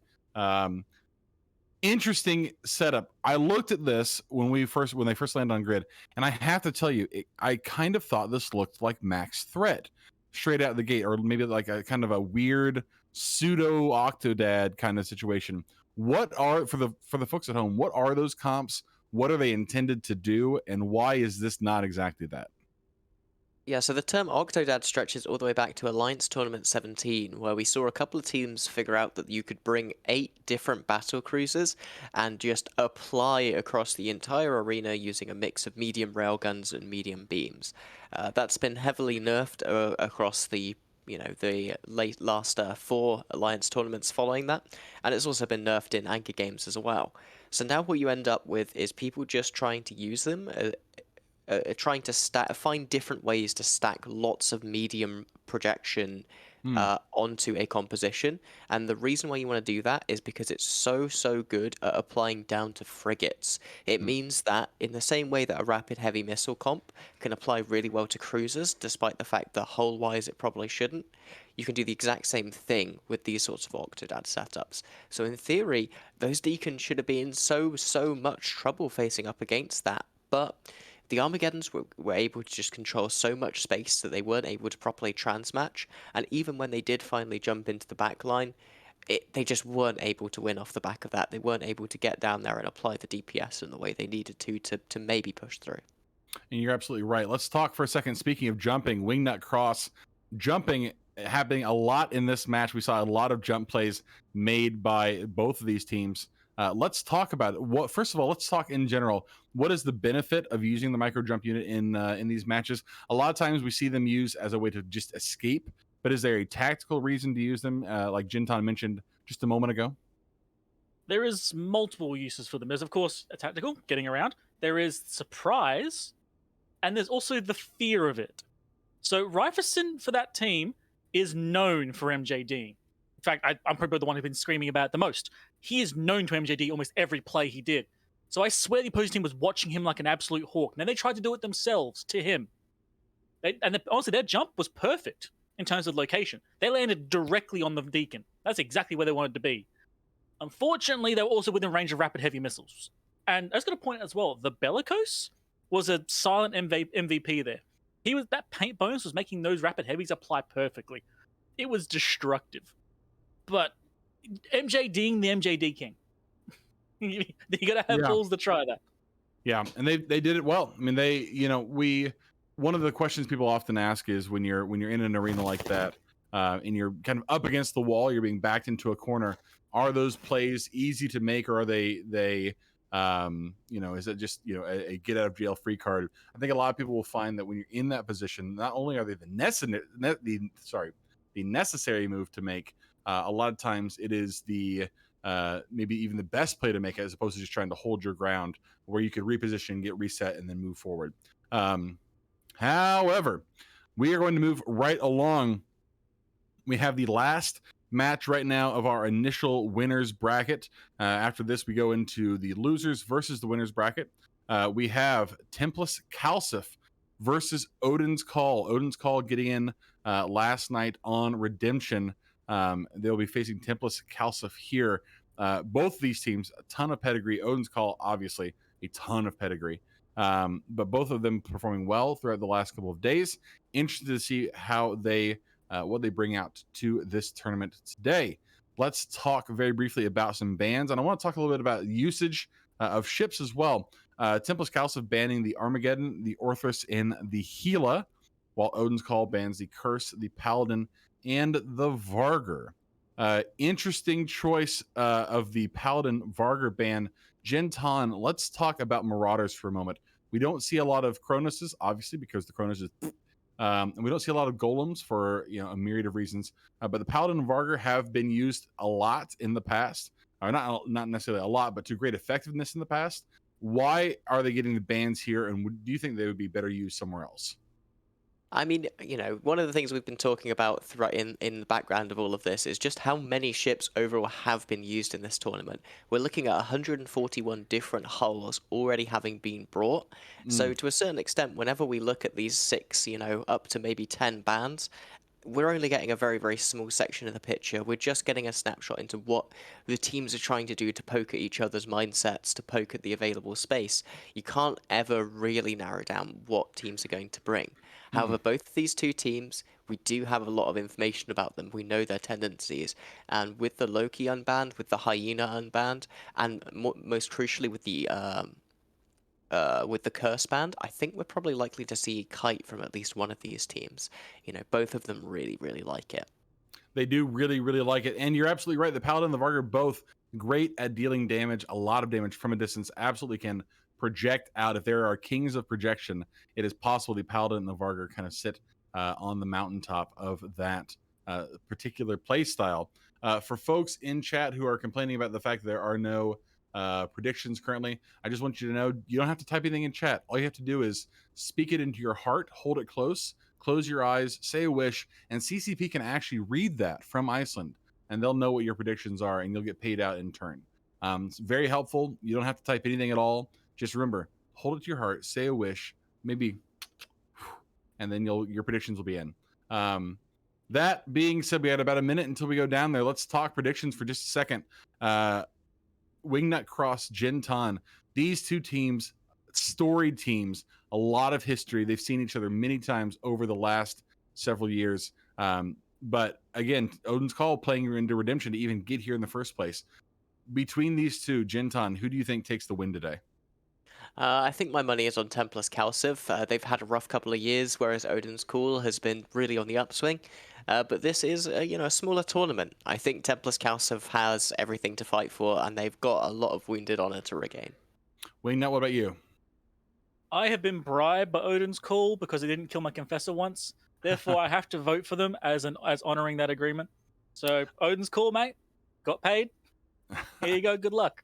Get that money, Wingnut. Get that money. Well, I, for one, am always going to pick Odin's Call. However, Tempest Kalsif played very well yesterday, and I feel like I'd be shooting myself in the foot if I didn't pick Tempest in this match. So I go Tempest Kalsif. We have 2-1 in their favor. That being said, we're going now down to Dujek One Eye, Ali Aris in the arena for Tempest Kalsif. Odin's Call will be back here in just a few minutes. In transition, and go arena. Welcome back to the arena. Here we have Odin's Call, who are sporting an Orthrus kite setup, and on the opposite side, Ali, what do we have? On the opposite side, this looks like this is an interesting armored drone comp, one of our first drone comps with a Zarmazd as logistics. So it'll be interesting to see how the Odin's Kite comp can deal with the Zarmazd reps. Zarmazd can put out heavy reps, but it does have to spool up just like Triglavian damage ships. Yeah, I think the Rapier on the Odin's team is going to be instrumental in actually getting things dead here. So if we pay attention to his positioning, it will give us a good idea of what they might try to go for. Yeah, and with that, the match is underway. The Tempest team immediately dropping drones, which are heading over for the Odin's pilots. I can see TPs coming out. Looks like Jokun, actually the Jackdaw of Aethel might be the first target here. Yeah, the Zarmazd is taking a decent chunk of damage, but Zarmazds are also pointed up for being incredibly tanky Logi ships. But they're going to have to get this missile damage off somehow as well by disrupting and chasing them out of range in part too.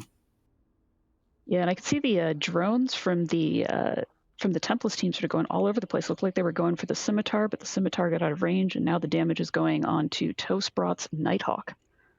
Yeah, Toastbrot is tackled, and as the dummy gets on, he'll also be nuded out. So this is just going to see if they can get the Zarmazd down as they're continuing on to that, while Toast is still getting hammered here. Yeah, and that Zarmazd is taking long-range webs from the Rapier, is taking target paints, so they're doing the best they can, but there's a big fleet of light armor maintenance bots chasing it around, just joined by some mediums. Team trying to keep the Zarmazd up as long as possible, keep that critical logistics available to be able to tank while they chip away at Odin's DPS.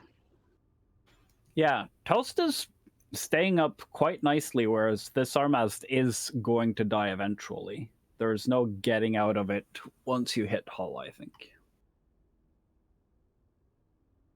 Yeah, it looks like all the Odin's team are able to apply, except for maybe poor Toast, who's tackled some 100 kilometers away, are able to apply their damage onto that Zarmazd, and it's just slowly going down. It's got a Ansel rep assuredly, and when it runs out of paste, it's going to start taking more and more damage. Templates here have gone for the slowest but tankiest ship. They are at least getting a tanky ship down while they still have all their damage. And I don't think this is an awful trade for them. The Nighthawk is probably also bringing at least some of the shield links on the Odin's side, whereas Toast hasn't died yet. Yeah, and with the Zarmazd going down, all the damage is going on this Pontifex, and this Pontifex is just melting. Yeah, I think that this is a race against time for Templates as they start losing more and more damage. And even with Toast down, this is going to be an issue. Heavy drones are not great at chasing down untackled, fast shield ships. Yeah, meanwhile, the missiles have no problems applying. Stalence and the Magus going down, taking big damage from those missile volleys. And sure enough, the Nighthawk died, but the rest of the Odin's team's still alive and still kicking. Yeah, there's nothing really fast left to catch them. Devon is one of the dedicated tacklers here, alongside the Dominics, who is not fast enough to catch anything. And I just don't think that they are going to be able to kill anything. They're on the Scimitar now, but even if they kill him, they're not taking any damage off the field. He's worth a lot of points, but they're not going to have anything to kill the remaining ships, nor tackle to keep them from jumping away from the drones as they are about to die. And with that Stratios popping, Martin Conrad's Rapier is starting to pick up speed again. Looks like, again, that, as you said, damage is still going on Scimitar, but it's not still got plenty of Ansel charges left. And with that, the Odin's team starts to apply their damage to the Dominix. Yeah, the Dominix has caught this Scimitar, who is slowly being chipped down. But I think it's still a little too late. Yeah, the Dominix, good drone damage. Arbitrators surely have some drone damage as well, and they're guidance disrupting as much as they can. But even with those guidance disruptors, those Jackdaws are still going to be able to put hits in on the Dominix, and Jackdaws and Cyclone together is quite a good bit of DPS. Yeah, there are not a lot of rep drones for any kind of drone comp, and this Dominix doesn't appear to be incredibly heavily tanked either. He's got a large Ansel armor repper, but he's going to die roughly at the same as the Scimitar, and they're not going to have any damage left. There goes the Scimitar. Dominix, as you say, surviving in hull, and it looks like the rest of the Odin's team is free to fly around. So even though they've got that Scimitar down, there's no obvious next target to send the drones to. Yoken Otsuba taking damage from the remaining heavies. Dominix is trying to put out as much as it can before it goes down. Dominix is down. That'll take some real pressure off. And the Arbitrators are also going to have to kill the Cyclone and 2 Jackdaws to be up on points here as well. Yeah, and they don't think it's going to happen either. Good fights going out in local. This was a great match in terms of differences of approach here. Normally, you take drones when you think the match is going to be heavy on disruption, and they did bring their own heavy disruption. Drone comps that take a lot of disruption are expensive comps. They get less tank and less damage for their points, and they tend to have their toughest matchups when up against either very fast comps or comps that do a lot of damage, as this one did. Yeah, and there's nothing stopping those. Once you get those drone ships down, the damage just falls off. And got this last Arbitrator going into hull. He'll be going down shortly. And with that, we're all wrapped up here. We're going to take a short ad break and then see you back at the desk.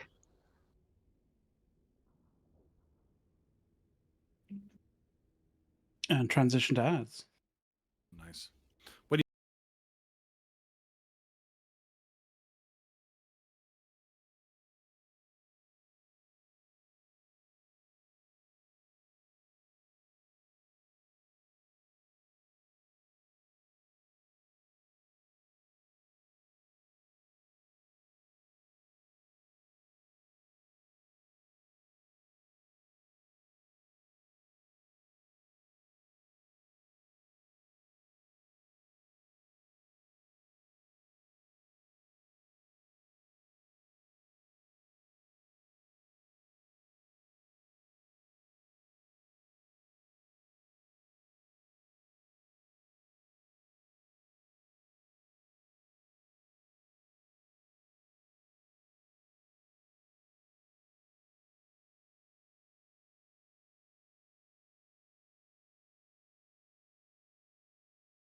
Welcome back, folks. It's me, CCP Jotun, again, back here in the desk, inside the desk, actually, in the drawers, alongside my good friends Genton, Wingnut Cross. Wow, what a match we had there between Odin's Call and Tempest Kalsif. Tempest Kalsif getting swamped by the strong Odin's Call kite comp with the Nighthawk, Cyclone, Triple Jackdaw. Tempest Kalsif with the Zarm, Dami, dual Arbitrator, Stratios, kind of a drone setup. Really interesting. One of the more interesting stories to talk about in this match, Genton, if you're in a situation where you need to tackle a scimitar, what in your mind is the best ship to use to tackle a scimitar? Yeah, so if you told me at some point, the Scimitar was going to get caught in this Odin's Call matchup going up against a heavy drone setup that basically has no tackle, I'd be like, okay, maybe that Stratios gets in there, maybe the Magus or the Pontifex somehow manages to get to the backlines, maybe even the Arbitrators, maybe they've got some cheeky little fit where they've dropped a TD for a scram and they've got some utility newts in the highs. No. Killer 542 says, screw it, I'll do it myself. He walks up and just pimp slaps that Scimitar, locking him down right at the end of the match. Bear in mind, that Scimitar's got 1,000 meters a second on that Dominix. There is no way you should be getting caught by a Dominix in the Scimitar. Unbelievable stuff. Do you feel like there's a moment when you're a Scimitar pilot, and granted, his team won, so he can't feel too bad about it, but do you think there's a moment as a Scimitar pilot when you look behind you and you see that the thing that has you scram-webbed is a Dominix that you just don't go, well, you're probably wondering how I ended up here? Yeah, that's one of those ones where you're like, I'm sorry, Captain. I didn't start the record on my VOD for that one. I don't know how that happened. I must have run out of cap, I got drive-by scrammed by a ghost. I think my net went out. Oh no. Yeah, burn my prop. My bad. Sorry. Jesus. Well, pretty incredible. And before we move on to the next match, I want to talk Wingnut with you for just a moment. Something that you brought up in between the matches, this sort of circular issue that drone comps have between what they can do as far as their damage and what they can do as far as rep effectiveness. Talk me through what you're calling the circular issue of drone heavy comps. The problem with that particular comp, drone heavy comps can be a bit more adjusted. Double deacons can kind of self-rep each other. That comp relies on its Zarmat and control to keep things alive. Okay, cool, no worries. If they got a few rep drones on that, cool, no worries. Where's your damage? And their Dominix is full nuke fit, by the way. So all the damage they had was basically one Dominix and maybe some Stratios drones. And in doing so, there's not enough rep on the Zarmat. Zarmat dies. Okay, let's bring more damage. Okay, we've got more damage to kill a target. Great. Zarmat still dies. Okay, let's try bringing more rep. Where's that damage? It's a constant cycle of you need to try and have everything, you've got nothing. If you bring anything else, a missile comp, a blaster comp, anything, you can actually kill something and still rep your friends. I mean, that Hyperion comp from earlier is a good showing. High damage, lots of tank. That comp just kept cycling with the same problem. You can't win with it. You got to commit to something. Yeah, it is hard, and you see it sometimes where groups will, if they need to do a fast swap on their drones, they'll drop a set of drones, abandon those drones, and swap to another set. But you do really put yourself in a position where if you're doing that, you're leaving yourself vulnerable to, if you don't have extra sets of drones packed up and ready to go, then where's your DBS going to come from afterwards? Because you're absolutely right. The Dominix is full of nuke. There are no guns on the Domi. There's no backup damage. You either use the drones to rep or you use the drones to attack, and there's no in between. You can't do both. You could do both, but it would be pretty ineffective, I think. Let's go ahead to add on to that as well. The specific weakness they brought the Zarmat. The Zarmat's great at repping anybody else, but the answer there was just kill the Zarmat. They can't keep it alive. Yeah. And that was exactly what happened. They just took the Zarmat out. There's nothing to protect it. Well, you're absolutely right. We are going to go ahead and move right along. We are now into the losers bracket. The next 4 matches are all losers bracket matches. This is win or go home. 4 teams will be eliminated by the end of the day. One of those teams is going to be eliminated in the next couple of minutes. Everybody who advances to next weekend will be eligible to get a Plex prize out of our Plex pool for this tournament. But you have to get there first, and it starts right here. We have Lazy Piglets and B-Sod, 2 teams who probably neither one of them expected to be here coming into the tournament. Lazy Piglets banning the Orthrus, the Jackdaw, the Gila, and the Barghest. B-Sod banning the Hugin, the Rapier, the Orthrus, the Curse. pretty standard set of bans across both sides of this. Jinton, I mentioned yesterday, I can't remember who I was talking to about it. We were talking about elimination matches. Does the math change when you're a pilot in an elimination patch? Do you feel like you summon the spirit of friendship or camaraderie to do just a little bit more when you're in a position where you have to win the match or you're done? Or is it more important to just stay cool, stay collected, and go for it? Yeah, this is one of the top parts of the tournament where you see teams that have a great amount of tournament expertise really come into their own. But the thing is, both of these teams are just filled to the brim of people who've been, probably in double digits tournaments at this point. So I don't think either team's going to be feeling the nerves. But what really makes this important is that now we've got real money on the line. This is no longer the group stages. These teams are fighting for a minimum of, I think it's 4 or 5 skins per win.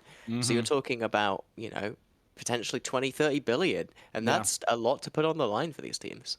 It absolutely is. And Wingnut, real fast before we get down to the arena, talking very quickly about teams that are, when you're in a position previously, one of the things we talk about sometimes in the AT is how sometimes the smarter move is to drop into the losers bracket, because sometimes you can have a potentially easier run to get to the finals. Do you feel like that's the case with any of these teams, or do you feel like everybody who's gotten here has just been outplayed in their matches? It's the problem is, right, one of the teams is run by Mirror Sheaf, so the answer is it could be both with them. They are one of the masters of just doing the weirdest stuff and coming out on top. So it could honestly be either way, but both teams are going to come out swinging with this match, I think. You're absolutely right. Well, thank you so much, Jinton, Wingnut Cross, both of you for being here.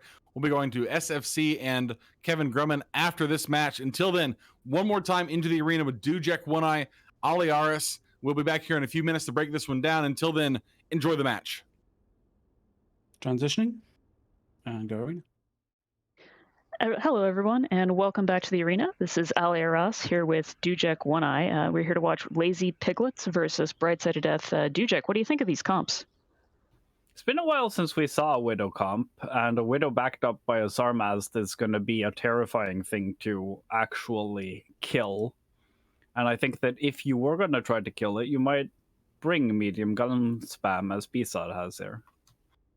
Yeah, BSOD's got quite a number of drones as well. The Prof Navies and the Vexor Navy issue all have sizable drone bays. The Celestis might be able to get some work done with its damps. It'll be an interesting matchup between the Celestis damps versus the Widow's jams. Yeah, I'm checking these ships for guns, and the Vexor Navies do actually have guns with them this time, which is not a given for drone boats. So they're just trying to get any damage they can out of their team and grind down people while the Widow jams out the Augurer. I think that they might have some colors of gems that aren't being used here, but the BSOD team is trying to get the links off field immediately to make the other team less tanky and their gems less potent. Yeah, we can see the Lazy Piglets team rushing in here, trying to get on top of that BSOD team, which makes sense. If you want to apply your damage to the Widow, if everyone just groups up and kills it, Widow's no longer a problem. Looks like they've maybe switched damage onto that Vexor Navy issue of Weeks SM. Yeah, keeping the distance here is slightly a double-edged sword, since the Celestis is going to put a bunch of newts on the Widow, for instance, and try to keep the lock range down to an absolute minimum. But Widows have great lock ranges, and I'm assuming that there are some RC bows on the team of Lazy Piglets to go with it as well. Skylar Hawk is taking quite a bit of damage. There is an opportunity here for BSOD to really just fully web down somebody, load their high damage ammo, and go to town.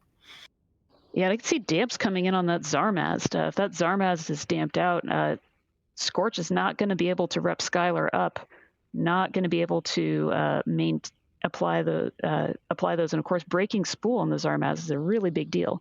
But it looks like the reps are coming in.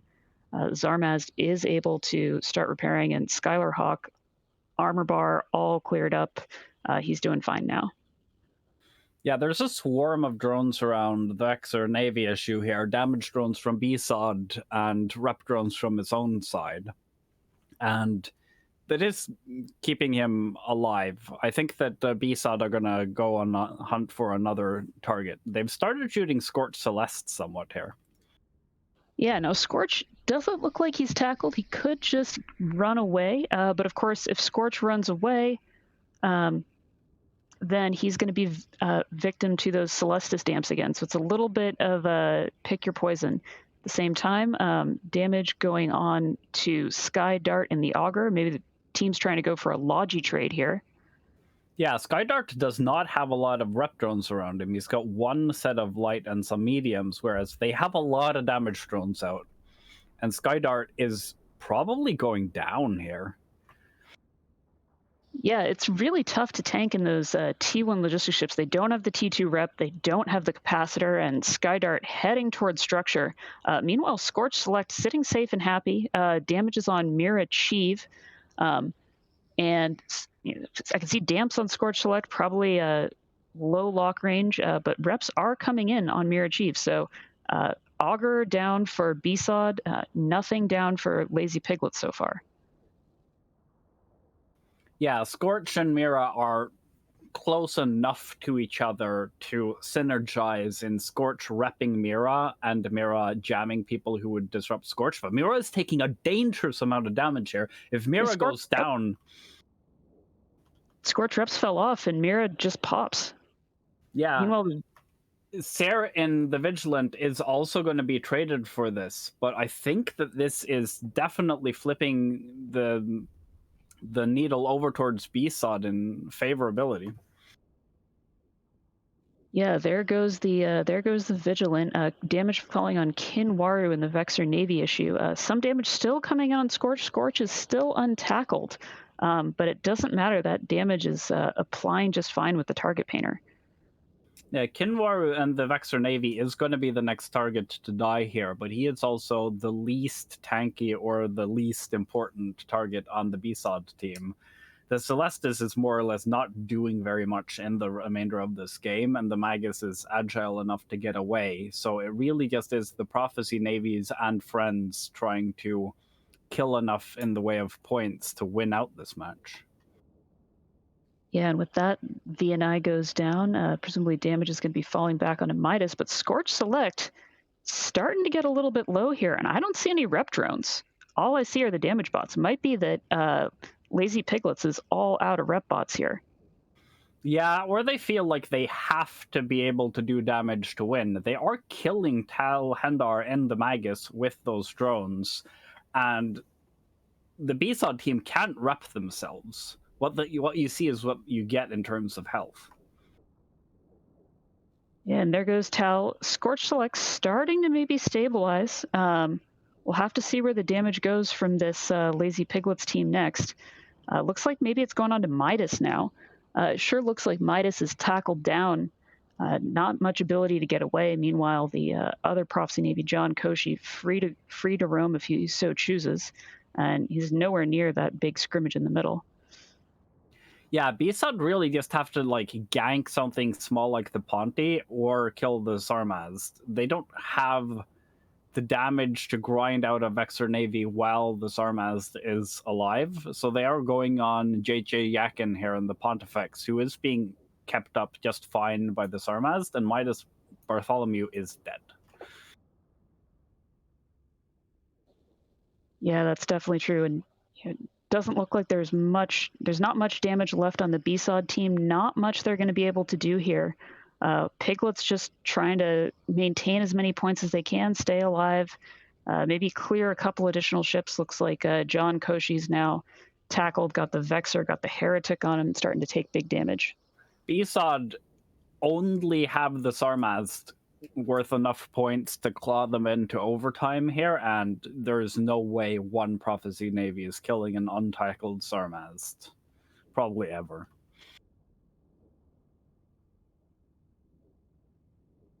Yeah, that's definitely true.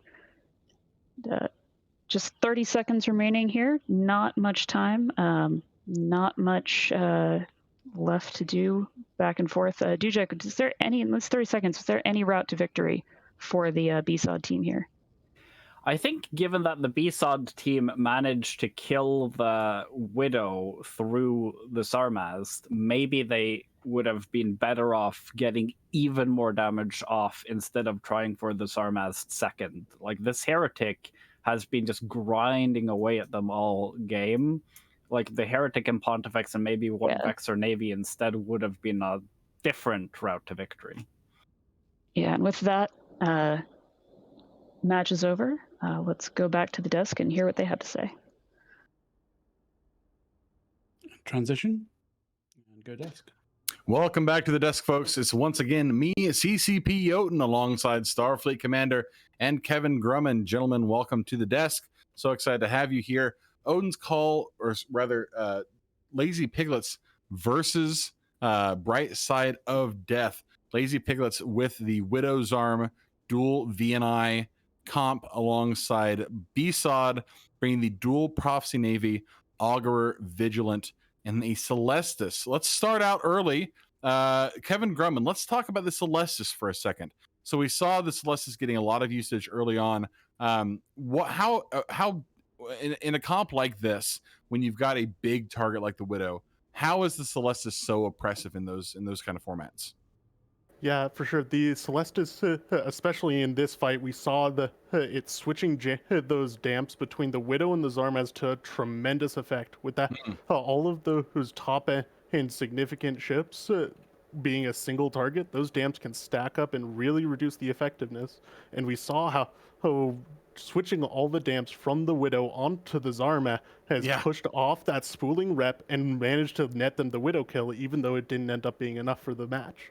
Honestly, it was a pretty gangster move. It was super cool to see it because the Widow just starts to drop all of a sudden out of nowhere, and you can see that all the Celestis damps swapped full onto the Zarm, breaking its spool that drops the Widow. Widow goes down. Granted, the Widow was the only thing that went down. Let's talk about that for a minute. Starfleet Commander, let's talk about this Navy Prophecy comp with the T1 DPS. What went wrong here for BSOD? Well, it's interesting because they brought this exact setup earlier today, right? And I commentated in that match, and that was the match that went backwards and forwards. It just swang. It went into overtime, and it was, I don't know. I feel you've got turret damage, you've got drone damage, you've got a Vigilant as well. Like, I feel like if they've got a Zarmaz just split the damage for a bit. Just make him choose to rep a target. And then, in my head, if I'm the Vigilant, for example, and I've been tackled, I would just pressure whatever's tackling me. And then the rest of the team, you could just quickly switch to him and just kill him easily. Yeah. Like, I just feel like they just focused on the Vex Navy issue for a bit, then they focused on the Zarm for a bit. They were just sort of doing exactly kind of what Piglets wanted them to do, if you know what I mean? Yep.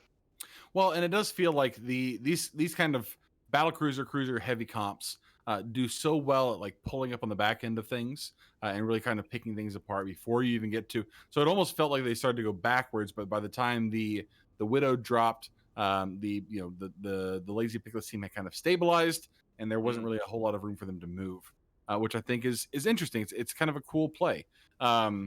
Let's very briefly, before we go on now to the next match, Kevin, just for a moment, these Zarms, especially when you have a big target, a big single target like a Widow, the Zarm feels like a strong, the best choice. Would a Guardian or an Oneros been better here? Something that you don't have to rely on that spool on, or was the Zarm just the obvious choice here? I think the Zarm was an excellent choice from Odin's Call. He really did an excellent job, or I don't think it was Odin's Call, but the Zarm did an excellent job of keeping those reps where they needed to be. And on the other side, they weren't switching around the DPS as frequently enough to force that spool to reset, force it to switch targets. The main weakness of the Zarmaz is that it can't get all those front-loaded reps that the Oneros or the Guardian can output. And they need that time to spool up. They need time to be able to get that maximum effectiveness out of them. And if this was flown differently on the other side, it might have been exemplified those weaknesses. But in this instance, it didn't. It was an excellent choice. You're absolutely right. Before we now go on to our next match, again, we are still in the losers bracket. This is win or go home. A reminder, I have the eyes on the Plex payout for next weekend. and I'll tell you what, it is substantial. All of the teams who make it in will be receiving at least their buy-in in Plex. The lowest 4 teams each receiving 2,500 Plex. That was their buy-in for the tournament. The top team, the number 1 team in this tournament, will win 28,050 Plex, a substantial amount of money for any of these teams, especially for a tournament this size. Pretty impressive. So all these teams competing for money, competing for skins. Very excited. All of them are, I believe, competing for the Mordu's victory skins, the silver skins that were AT skins a couple years ago. Pretty cool to see those as an option as well. We have next up Hidden Ship Village Idiot Contract Scam Esports versus Exodunks. Jutsu banning the Scimitar, the Sleipnir, and the Broadsword. Exodunks banning the CFI. We haven't seen a lot of CFI bans, but probably a strong contender here, as well as the Orthrus and the Loki. SFC, let's start with you. Hidden Ship Village is like the roller coaster fanship for a lot of these, a lot of people watching right now. So many ups and downs, have found themselves again in an elimination situation. Are they going to be able to pull this one out today? I don't know. Exodus, fantastic team. The bans are really interesting. The bans actually from both teams kind of like complement each other to a certain way. You know, we've got Simi, Slep, Broadsword from Jitsu, which is kind of just like, you know, I don't want to deal with this sort of rush, you know, AC rush comps with like long points, and just ban the Simi as well, just to get that really strong TT Logi out. So like, I feel it's either going to be T1. No, I think it'll be Logi Frigs on one of the teams. Kevin, what do you think? Exodunks or Jutsu? I'd probably be putting my money on Exodunks right now. Oh, that Cyclone Fleet issue is a really interesting ban to me. We've seen the Cyclone Fleet issue seeing a lot of use in this tournament, but very little bans for it. It seems like they don't want to be fighting those kinds of compositions that are using either the HAMs to really rip into an enemy fleet with a rushdown comp, or the heavy missiles that can really outrange a lot of enemy fleets, and they don't want to be facing off against that, or the Orthrus, which can do similar things with its high speed, or the Loki with long webs. You're absolutely right. Well, we're going to go down now to the arena. We have Wingnut Cross, Ben Rush. We have Exodunks versus Hidden Ship Village Idiot Contract Scam Esports. We'll see you back here in just a few minutes to break this one down. And transition. And go arena. And welcome back to the arena. And we have Florida Man versus, well, I feel like I've seen this comp a few times before. What are you thinking, Ben? Yeah, well, I think it's going to be quite interesting because on one side we got like the Mega Drone the fleet with the blue one, and on the red side it's going to be like neutralizers, lasers, yeah, and some Logi actually on the red side though. Yeah, and damn well. By the way, these Geddon navies, they are gun Geddons, not missile Geddons, so these are going to be putting out a lot of damage consistently, and they've got a lot of control in that comp. I feel like Baz is going to get shot again, because that Ashimu, I swear, is the most punished Ashimu in the entire tournament. I think it's also the only Ashimu. Let's have a look. Look at that, he's going in again. Look at that. The Ashimu going in. Please, guys, shoot me! He's outside of the arena already. He's actually just burning all the way in. Okay, seriously, is anyone going to stop this man, or is he just going to keep going? No. And like they're just all flying away. It's like, no. We got 3 of those ships, Alligator, Gila, and Jackdaw, currently on a jump beacon, so they're probably about to push away. The Megas just disappeared. Yep, Ashimu has tackled down an Alligator now. Yeah, the Inquisitor just disappeared, so only... well, it's 7 against 5, and now with no more Logi on the red team. Oh, well... Yeah, we were all looking at the Ashimu, but the blue team were really on their game and just got into it. I believe this is the missile-free Alligator comp. So these are the full drone Gators. So they're going to go from beacon to beacon to beacon, an absolute nightmare. This is going to be really hard for this double Armageddon comp to hold down. Oh yeah. Yeah, both Alligators are like on their respective beacon, ready to go, and the Celestis is getting the heat right now, and we don't have any Logi left on the red side. Not looking good. The blue either, and they didn't even need it. Look at that. There's no Logi. They don't care. They're just going beacon to beacon. They can't even be shot. Meanwhile, the opposing team is getting ripped apart. Yeah, the Magus did receive some damage, to be fair. Okay. But that is all. The Celestis is now on structure and down. And now I think it's now the time for the Ashimu to receive some attention. For once, Basil was not the first thing killed in this comp. Yeah. He's been left alone. Oh, that just hurts, right? You chase after them to the beacon, and then they immediately jump to the next beacon, and you just have to start all over again. Even with MJD, they just continue the cycle. Yeah, so he got a lot of attention from the blue drones, so not sure he'll be able to do anything. There's nothing the guys can do. The best they can do is try and shoot drones, but these are Gila and Alligator drones. No, you're not shooting them. You have to kill like 50 ships worth of EHP. Yeah, because they got so many drones in those. Yep. And low armor. Yeah, indeed.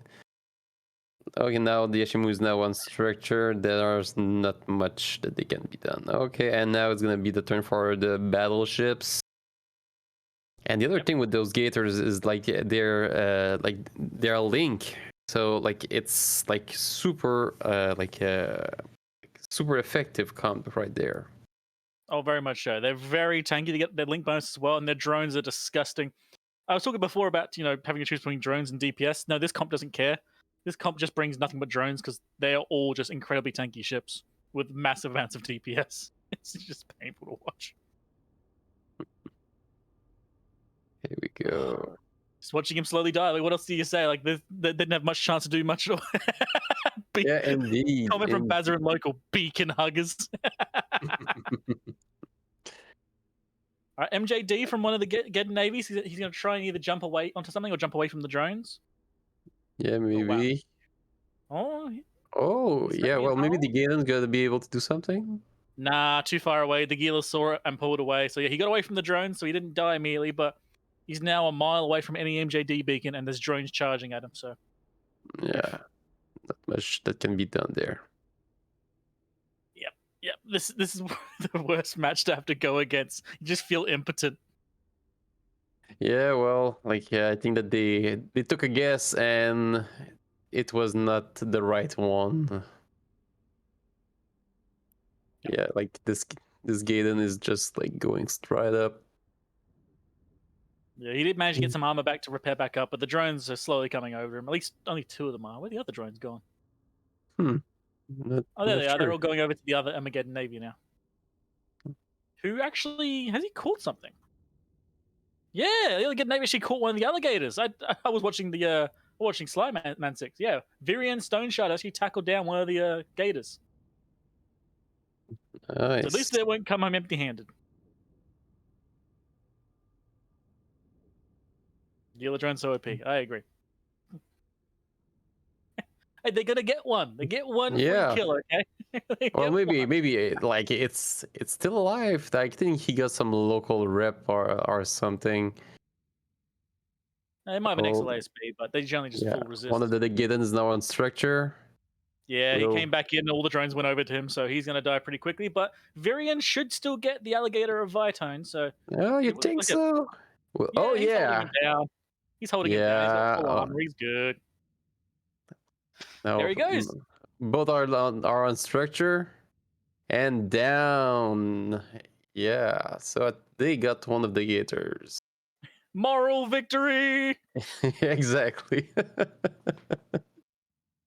Oh, bloody hell. Well, now we get to watch just look at all the drones just burning over. Just insane. Yeah, it's like really like a swarm of Zergs getting on this Armageddon Navy. And the crazy thing as well is that instead of having he's MJDing out of the arena. Yep, he's going for the edge of glory. Goodbye, Varian. Thank you so much for the free kill. And see, 172 kilometers away, and that is that match. And we'll be going to an ad break and then talking to the boys after. Transitioning to ads.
Welcome back to the desk, friends. Me, CCP Jotun, alongside Starfleet Commander and Kevin Grumman. Exodunks versus Jutsu. Jutsu, unfortunately, eliminated from the tournament, out with a strong showing throughout the last couple weeks. Unfortunately, coming up a bit short today. Let's talk for a moment briefly, SFC, about this Exodunks team, because we've seen this dual Gator, triple Gila set before that was absolutely picked apart the last time it was up. What did Exo do correctly this time that got them success in this match? Well, they went for the Magus immediately. I was actually surprised myself just how quickly things just dropped off the field. But a good call, get the links off, immediately transition to the Inquisitors, get those down. And I actually really liked the triple Gila Alligator setup. And I was actually specifically watching them fly it. And I've got to say, they were basically perfect. They really split up as a team. So like, if any one of them gets tackled, like the rest are really far away. They all, as one of the commentators said in the match, Basilisk said, beacon huggers, because they were literally all on separate beacons, like in the arena, and were just jumping around when they needed to go. So I think absolute kudos to Wazza and the team for just pulling it off. Yeah, they really did pretty well. I think this is just it's a lot of damage, even without the and they played it a bit differently too as well. You're right. Being a little bit more cautious, being a little less throw everything at the wind. Unlike the Jutsu team that did try and dive pretty hard on the Exodunks team pretty quickly. Some conversation in Twitch chat right now before we move on to our next match, Kevin, about your PFP, about your character. Let's talk very briefly. Is this cheekbone situation an evolved trait, or what's the evolutionary benefit of what you've got going on here, my friend? It is an amazing evolved trait that has benefited many times. When I get potted, it is very hard to scoop me into a cargo bay. They get wedged. And they just can't get my corpse in. It takes very large ships. You got to use at least a cruiser to get his cheeks into a cargo bay. That's very good, Kevin. With the honestly EVE Online's most powerful cheeks. You love to see it. Yes, I love that. That's great. This is EVE Online's most powerful cheeks. Future Botox. This is what Botox looks like in New Eden. Pretty incredible. Sorry, we could have gone for some more insightful commentary there. I kept seeing it show up in chat and couldn't miss the opportunity for that. I love it so much. Okay, moving right along. So to our friends in Jutsu, so sorry. That does mean that we do get Baza commenting sometime next week. So, silver lining, get to see our boy back at the desk. Love that. Moving right along, though, we have next up Apple Santa Kill You versus Rusty Hyenas. Again, both of these teams fighting for their lives now here in elimination. These are win or go home matches. Teams need to win. If you win, you get your money back at least, plus the chance to get more money on top of that. If you lose, you are out. So let's look at some bans here real quick. Not a ton to talk about this time, I think.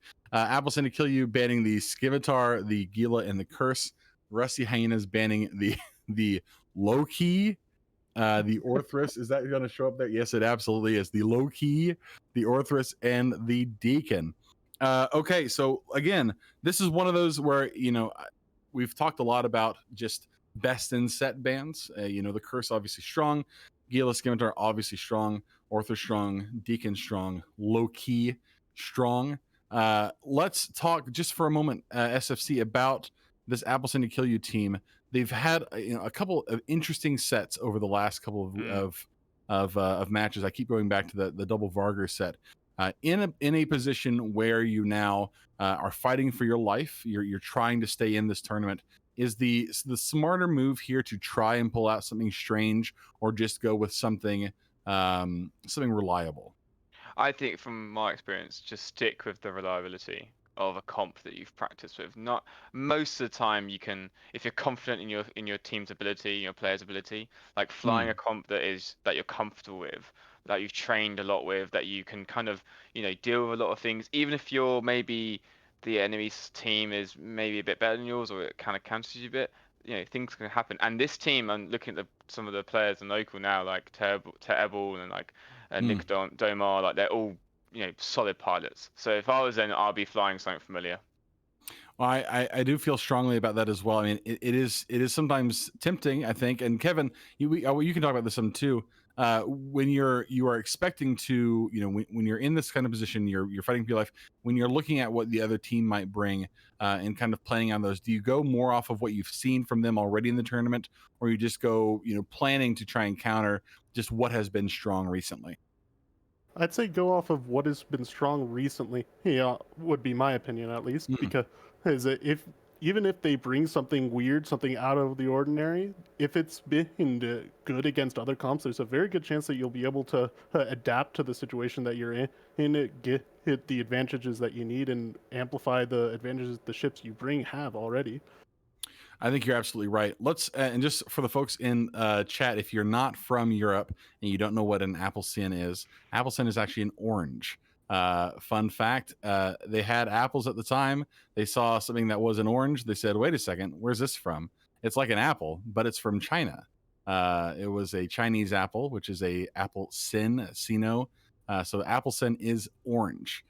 So this is not a apple juice moonshine team. It is the orange juice moonshine team. And if you've ever been to Iceland, you should get an Appleton. It's my favorite soda in the world. It's so good. In fact, it's the only reason I ran for CSN the second year, so I could go to Iceland and have Appleton again. Fun fact. It's actually the only reason I took this job. They probably don't want me saying that. I just wanted Appleton. It's really, really good. What do you want me to say? All right, moving right along. SFC, Kevin Grumman, Appleton kill you versus Rusty Hyenas. SFC, what do you think? Who are you picking for this one? I'm going to go for Apple. Okay, and Kevin, what about you? I feel I am obligated to say Rusty to be opposition, and I like how they banned the best Loki. Yeah, the best Loki. Yeah, absolutely. Well, I'm also going to pick Appleton to kill you, as they are my brothers in arms. Well, I mean, both these teams are wormholers, but Appleton to kill you. I love these guys. They're very cool, and they've got a cool name.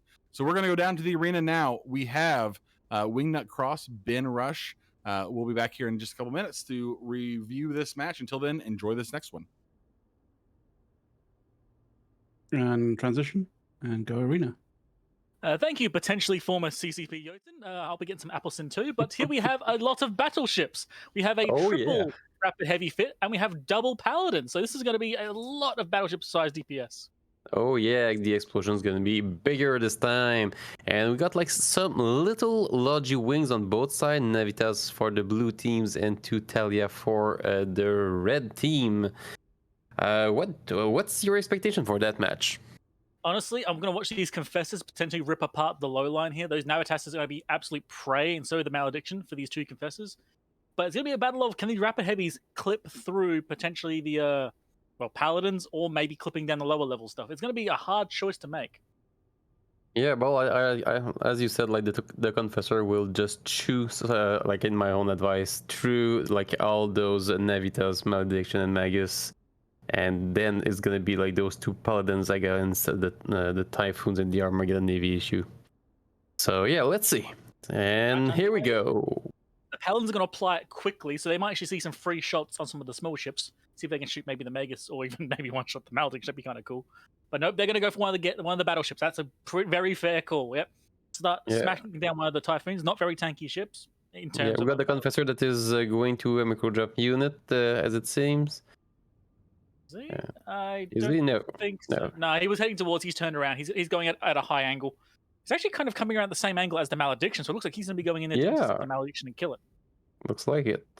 Meanwhile, the pressure's still going down that Typhoon, and there's no damage in return just yet. Keeping an eye on the Typhoon, seeing when the missiles will get fired, but at the moment, no pressure. They're just kind of watching. Here we go, missiles out. And they are shooting at, I believe, I think they're shooting at the Confessor. Looks like it. I'm just watching the missiles. Yep, they're shooting at a Confessor. Okay, they're going to try and snipe out one of these Confessors with these rapid heavy Typhoons. The Confessor switching to defensive mode, he's very hard to hit.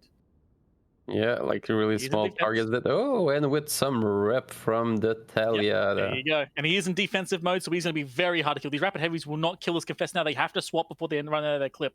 Should the other Confessor do something? And the Talia's going down, like low armor right now.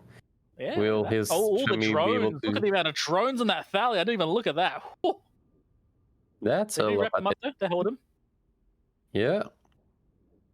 Oh, that's going to be the Thalia of Destrom is now going to have to constantly rep Icos the Seer the entire match. Otherwise, he's going to go down basically immediately. You know what? The Malediction's still alive. I'm surprised.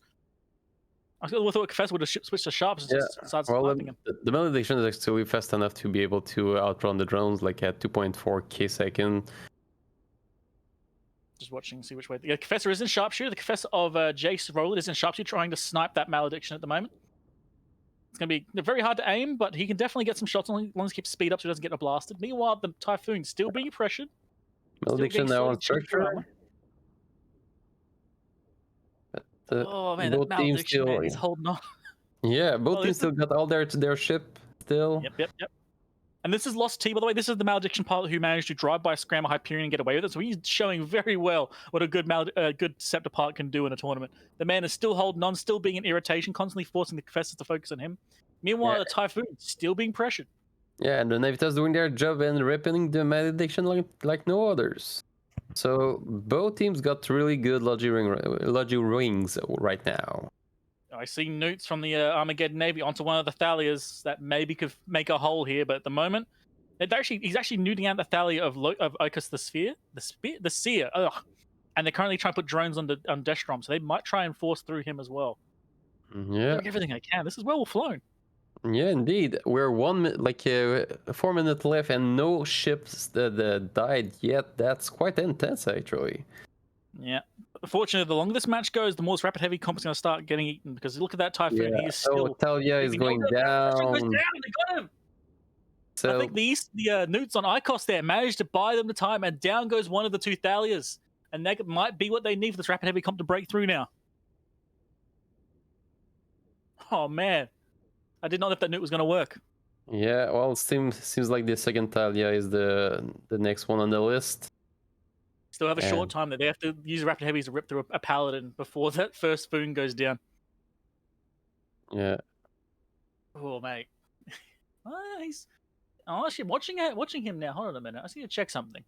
Does he have a reactive? I think he does have a reactive. Oh, that might change things. Their entire the Confessor is now next, and I think he just got grabbed by the Malediction here. No, the Magus, actually. Oh. Yeah. This Typhoon actually might survive now. He's got a reactive, and they're only firing EM Therm. Yeah, the Confessor is down. So they're going to hold this. Yeah. They're actually going to hold this. I'm amazed. Rapid heavy. Actually, I am too.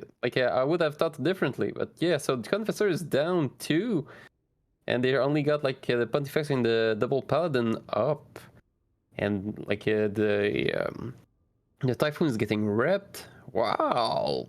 Yep. Those Logi are really impressive. Very well done. There goes the entire support. Now it's just two Paladins left. And yet this rapid heavy comp has outlasted and then deleted the small size. And now they've got all the time in the world now to take the Paladins out. That Typhoon will not go down. The reactive's now full EM Therm. He can't be killed. Yeah. Pulled the weakness round entirely. So with 2 minutes left to kill two Paladins, I would guess that maybe one will get down, but not sure for two. What about you? Yeah, I'll probably get one. It might take 2 clips to get through him. So I don't think it's happening. Look at that. They are switching. They've realized, okay, we can't kill the Typhoon. Let's go for the Armageddon Navy. Oh, yeah. I don't know about that choice, but I do agree with going off of the Foon. Yeesh. Okay, that is still rapid heavy, yeah. Yeah, ripping is quite intense. Those Navitas are really doing the job. And I'm surprised they're alive. I honestly expected in any world the Confessor should have been able to rip through them in seconds, but they could not really make a hole. Exactly. Now, the Paladins could not even dream of getting those the sludgy wing down. Yeah, they would call one hell of a lucky shot. Oh yeah. There's no Jedi here, right? Oh, we don't know. Paladins. Sometimes the Holy Amar gets in and they do really special stuff, but doesn't seem that it's gonna be that one now on structure.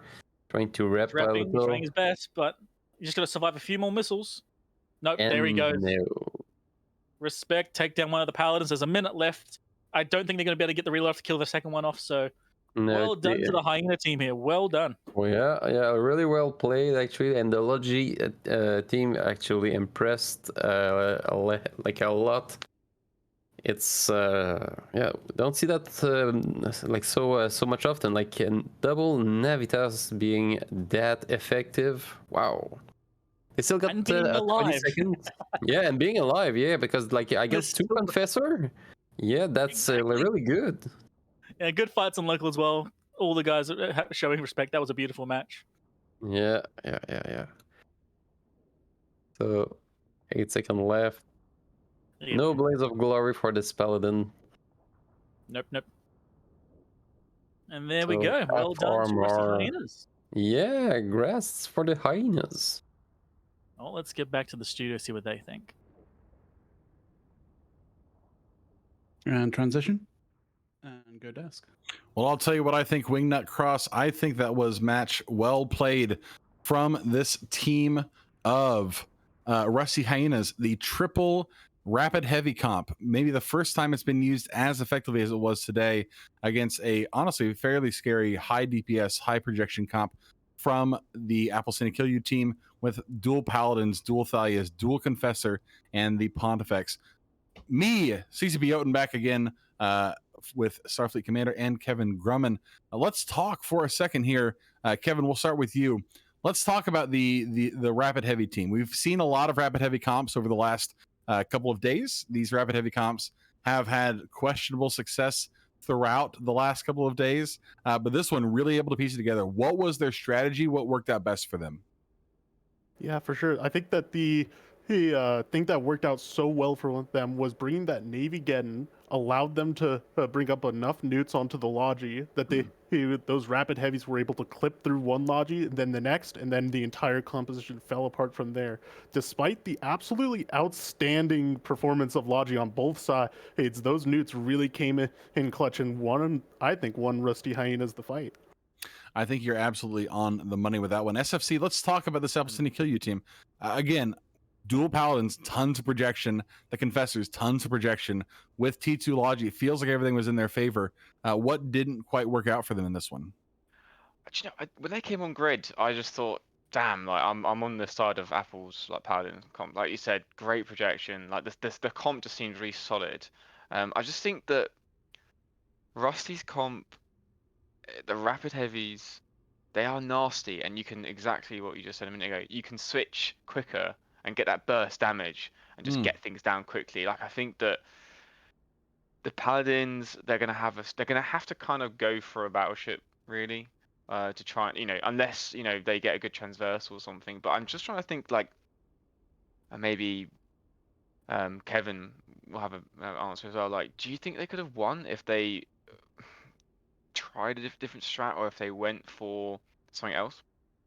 I think that the only route to victory for Apple Cine Q is if they can get newts on those Navitas. The T1 those T1 Logi frigates don't have as good of a capacitor. They don't have the same speed. They don't have the same resist profile, and they can't put out as many reps. So if you can use those newts that the Navy Geddon did, and the Navitas make the mistake of wandering too close and getting those newts on them, then they break the Typhoon, they break down the DPS, they're not able to burst through the Thalia, as in they can maybe pull out the match. I think you are right on the money with that as well. Just to answer the question being posed in chat right now, yes, I'm not wearing pants currently. Like a normal human being, I would never wear pants in a Slack call. I've just got on the suit jacket, the shirt, which isn't even buttoned up all the way. Not afraid to admit that, just is what it is. And boxers. So this is the life we live. Listen, it's 2024, baby. We've evolved beyond pants, especially in calls like this. All right, we got about 3 minutes left until we proceed to the next match. This is the last match of our losers bracket. We have Disaster versus Tempest Calcif. Again, win or go home. These teams need to win in order to proceed. We have Disaster banning out the Scimitar, the Curse, the Gila, and the Pontifex. And Tempest Calcif banning the Geddon, the Orthrus, the Gila, and the Widow. This is maybe one of the more unusual bans we've seen so far. I can't tell you the last time I saw a Pontifex ban. And I'm trying not to talk too much about just bans today because there aren't a ton that we can learn from bans, especially, aside from groups just trying to ban out things that are broken or ban out things that maybe they've not seen before. That can get kind of repetitive. But the Pontifex ban, SFC, let's talk about that. Pontifex over the Magus. Why would you ban out one over the other if you have the choice? Well, the Pontifex has definitely got more tank, but I'm actually trying to think, what's going on in their head? They ban the Simi, they ban the Curse, they ban the Gila. Obviously, there's a dupe ban, so they're thinking, right, let's ban something else. I'm kind of trying to. The Pontifex is a bit of a weird one. You'd probably, the Simi, the Curse, the Gila kind of screams like they don't want to deal with the Gila's kiting. They don't want to deal with the Curse because, as you've established, it's a very strong ship that can lock down. If there's any Logifigs, they're going to be just removed. The Simi is great for any shield kiting, but the Pontifex, it's like maybe they just want to get rid of. I don't know. Like I'm actually a bit stumped on this. Yeah, I'm not quite sure about that one either. It seems like an odd choice. Tempest Calcif with the Widow ban, by the way, I kind of like that. That Widow has been used in these sort of more control-heavy setups with the usually alongside a Zarm. We've seen that a couple times from a couple different groups. I don't know if we've seen that from Disaster. I don't know if that was something that they've been trying to head off. Somebody can correct me if I'm wrong on that one. But You'd uh, think, sorry, you'd think no, that go ahead. instead of a Pontifex, they would go for like a cruiser, like a shield kiting cruiser or something that synergized with the Gila, like Orthrus. That'd be a solid ban. Orthrus would certainly make sense. Something like a Nighthawk if they're trying to avoid that kind of the sort of Odin setup with the heavy missile Nighthawk that we've seen really effectively before. Again, kind of an odd set, but again, none of these bans are necessarily them saying like, "Hey, we tried to avoid this. We're trying to avoid this." So much of it turns into just like, I want to remove the best thing from this comp, the best thing from this comp, and then force those comps to be worse, so that if they do try and bring those out, they're working with a weakened hand. So we got about 20 seconds left. Kevin, SFC. Before we go, let's get predictions. Kevin, what do you think? I have some good friends on Disaster, so my points are on them. All right, Starfleet, what about you, my friend? I'm going to go for Tempest Kasif. I went for Tempest Kasif last time, and they let me down, but I'm going to hold true this time. Win or go home, Tempest Kasif versus Disaster. We will be back into the desk here in just a few minutes. Until then, we're going to the arena. We have Wingnut Cross, Ben Rush for one more match. Enjoy this one. We'll be back in just a few minutes. And transition. And go. And welcome back. So on the red corner we got Disaster, and on the blue corner we got Tempest Kasif. We got quite something interesting here, don't we? Oh yeah, mate. We got Ham Rush versus a Lashak comp, but the Lashak comp has 2 full Newt Maulers, which honestly aren't going to make much difference here. But we're going to see a lot of damage coming in from this Rush, who, by the way, warped at 0. They are all in already. Oh yeah, so directly we'll got this Lashak there that doesn't he'll have a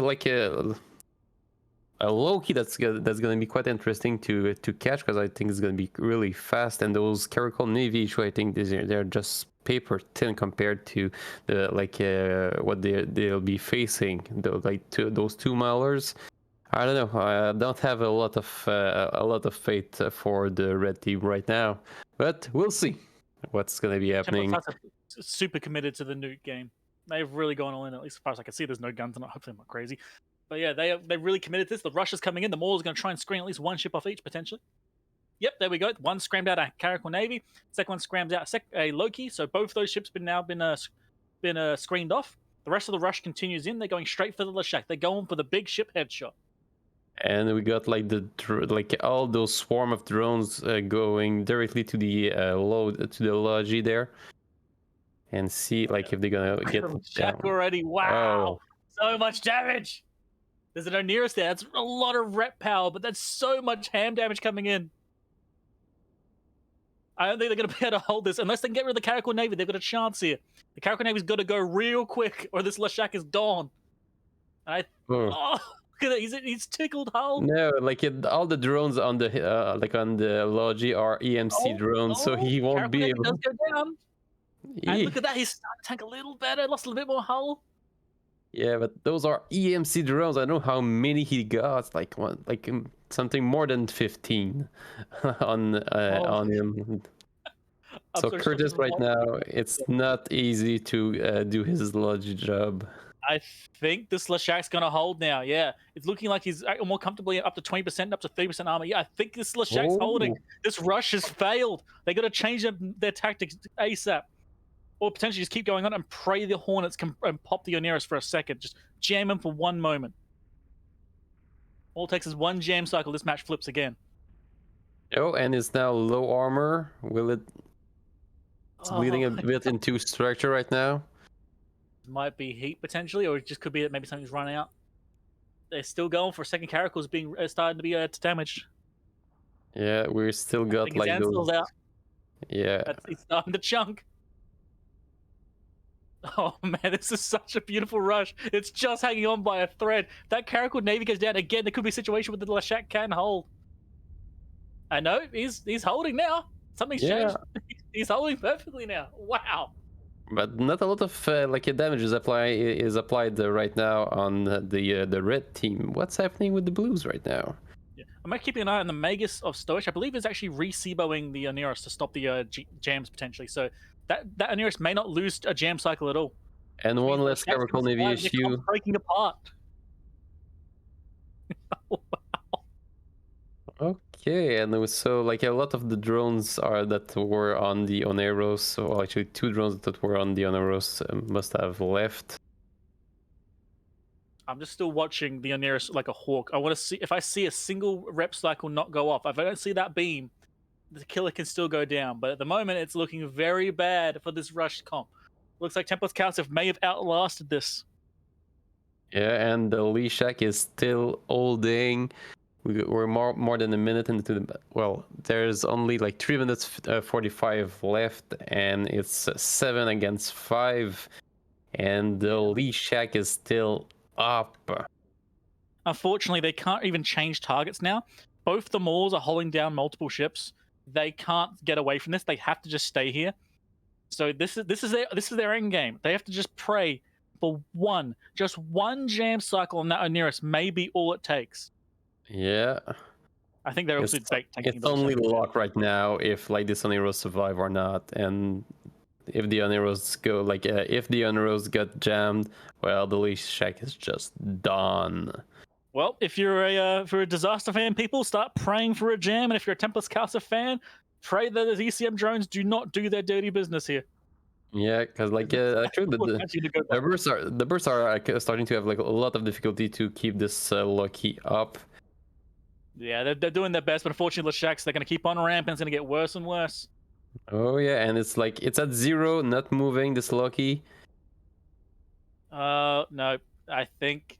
And here we go. Lucky is down. Think even hold on, did jam cycle just go off? No, he's good. Never mind. I think for a split second there was no Logi on the Leshak, but it doesn't matter anymore. There's not enough damage. The Leshak can tank it even off resistant armor for a while till the Logi comes back. That rush is dead. Good fight. It's in local as well. Everyone can see it. Well done. Seriously, that is a beautiful rush attempt and a beautiful hold from Templars. Oh yeah. Like it was quite something to see all like those ECM drones on the Oneros. There's a bit of luck into it. Let's be honest, because they did not apply that much. The trick as well is I think they even had that stuff prepared as well. They actually had a Recibo and one of the Megases boosting the Oneros, so they were kind of prepared for something along these lines as well. So yeah, the Magus of Stoash, and I believe also the Magus of Stalance. That's a pretty close names. Both of them have got either Recibo effects or something along those lines on the Oneros to stop it from getting jammed. Oh, that's nice. Oh, exactly. Yeah. Wow. Well thought. Yep, they're fully committed to this. That's a lot of. There's also anti-damp work as well as anti-ECM, so that's them really committing to what they've got here. And they've done again, flown very well, targeted very well. The Maulers going in and jamming the correct targets. Scramming the correct targets. Yeah, and the burst is down. The Logi won't be able to make it out, and now it's the Night Out that got the complete attention of the surviving Leshak. Yep. Like this beast that just went through hell and back, but is now up and kicking. And we will see. This Leshak is a raid boss that Disaster could not defeat. There's no amount of dodge rolling is getting you out of this one, I'm sorry to say. Yeah, so there's still 40 seconds for those 2 ships to try to survive. Will they either get something down? Oh, the Oneros actually just lost his shield. Will they do something on the Oneros? But oh no, too late. It's not gonna matter. Oh wow! Apparently, I'm not sure if this is true. Apparently, Oneros burned one of its reppers. Oh. So they were real hot. Killer's damage control apparently 98% as well. I'm not sure if these guys are telling me the truth. They could be lying to me, but big respect for just absolutely sending it there. That was a holding on by the skin of your teeth moment. Well done. Exactly. And now we'll go back. Yeah, exactly. See you next time.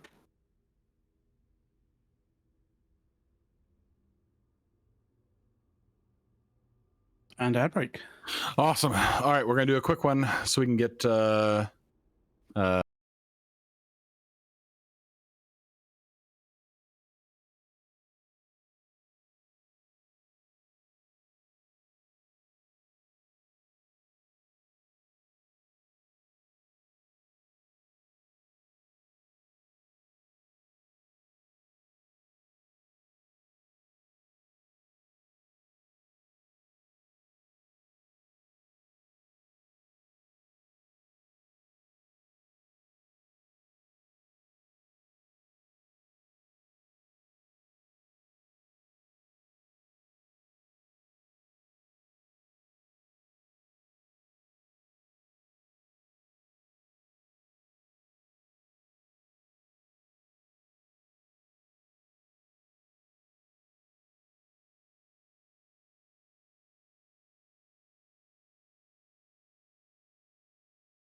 and Kevin Grumman, and our mystery guest, very mysterious, the captain of the Exodunks team, our very good friend Wasa QC. Wasa, thank you so much for being here.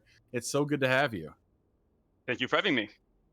Wasa, you guys have been through the absolute ringer the last couple of days, fighting through to get into this slot, then having to fight your way through these elimination matches, and then getting into the winner's bracket again so you can fight on next week, at least making your money back. How does it feel to be in this position right now?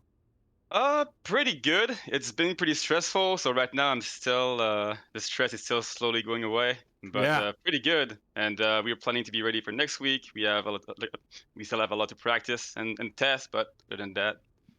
Let's talk about this match you had with Jutsu here real quick before we just talk about your general strategy going forward. So you brought the Florida Man comp, the Florida Man comp, the Dual Gator, the Triple Gila, Jackdaw, Mollis. What had you seen previously that led to this decision, or was there just something that you really liked about this comp specifically? This tournament we found it's very rock paper scissory. It's hard to ban every single comp that would be hard to beat once on grid, which means that us being able to just be comfortable in our composition and just apply our execution as perfect as we can is really what we are aiming for. Now, in this specific matchup, we just saw that a lot of their comps that they have been running previously is something that we thought this composition could handle, especially with the MGD plays and everything. So we were just crossing our fingers that they would let us bring it, and that's about it. Well, you did it really, really well. Looking at this comp from Jutsu, the dual Navy Geddons, the Ashmu, the dual Inquisitor, Celestis Magus, was there anything there on grid that concerned you when you landed, or was there any kind of last-minute adjustment that you had to make when you got there? Like I said, one of the things in this tournament, or in this format, I should say, is that it's hard to ban every comp that you don't want to see. Once we landed on grid, we felt like we were in one of the comp that they did not want to see. Yeah. So from that we were like, we landed on grid, and we were just feeling good about everything. So I think they flew it pretty well, considering they did caught one of our alligator, which is not easy. So there you go. You're absolutely right. We are going to you're going to be seeing either no vacancies or no spaceships for old men next week. Whoever loses that match in the winners bracket. Looking forward to next week. Do you guys are you taking in what you've learned so far in this tournament? Is there anything that stuck out to you? You've mentioned that it's kind of rock paper scissorsy right now. Is there anything that feels strong to you guys currently? I'm not going to talk too much about compositions and anything like that, but all I'm going to say is, according to who we're fighting, we will adjust. And obviously this week we're planning on making new compositions, maybe new kind of execution, so we can keep the surprise factor. I think at this point, just being unpredictable is a big strength in this format. Just not bring like the same comp twice, if possible, obviously. So it's mostly what we will be focusing on for the rest of the week, with the very little time that we have access to.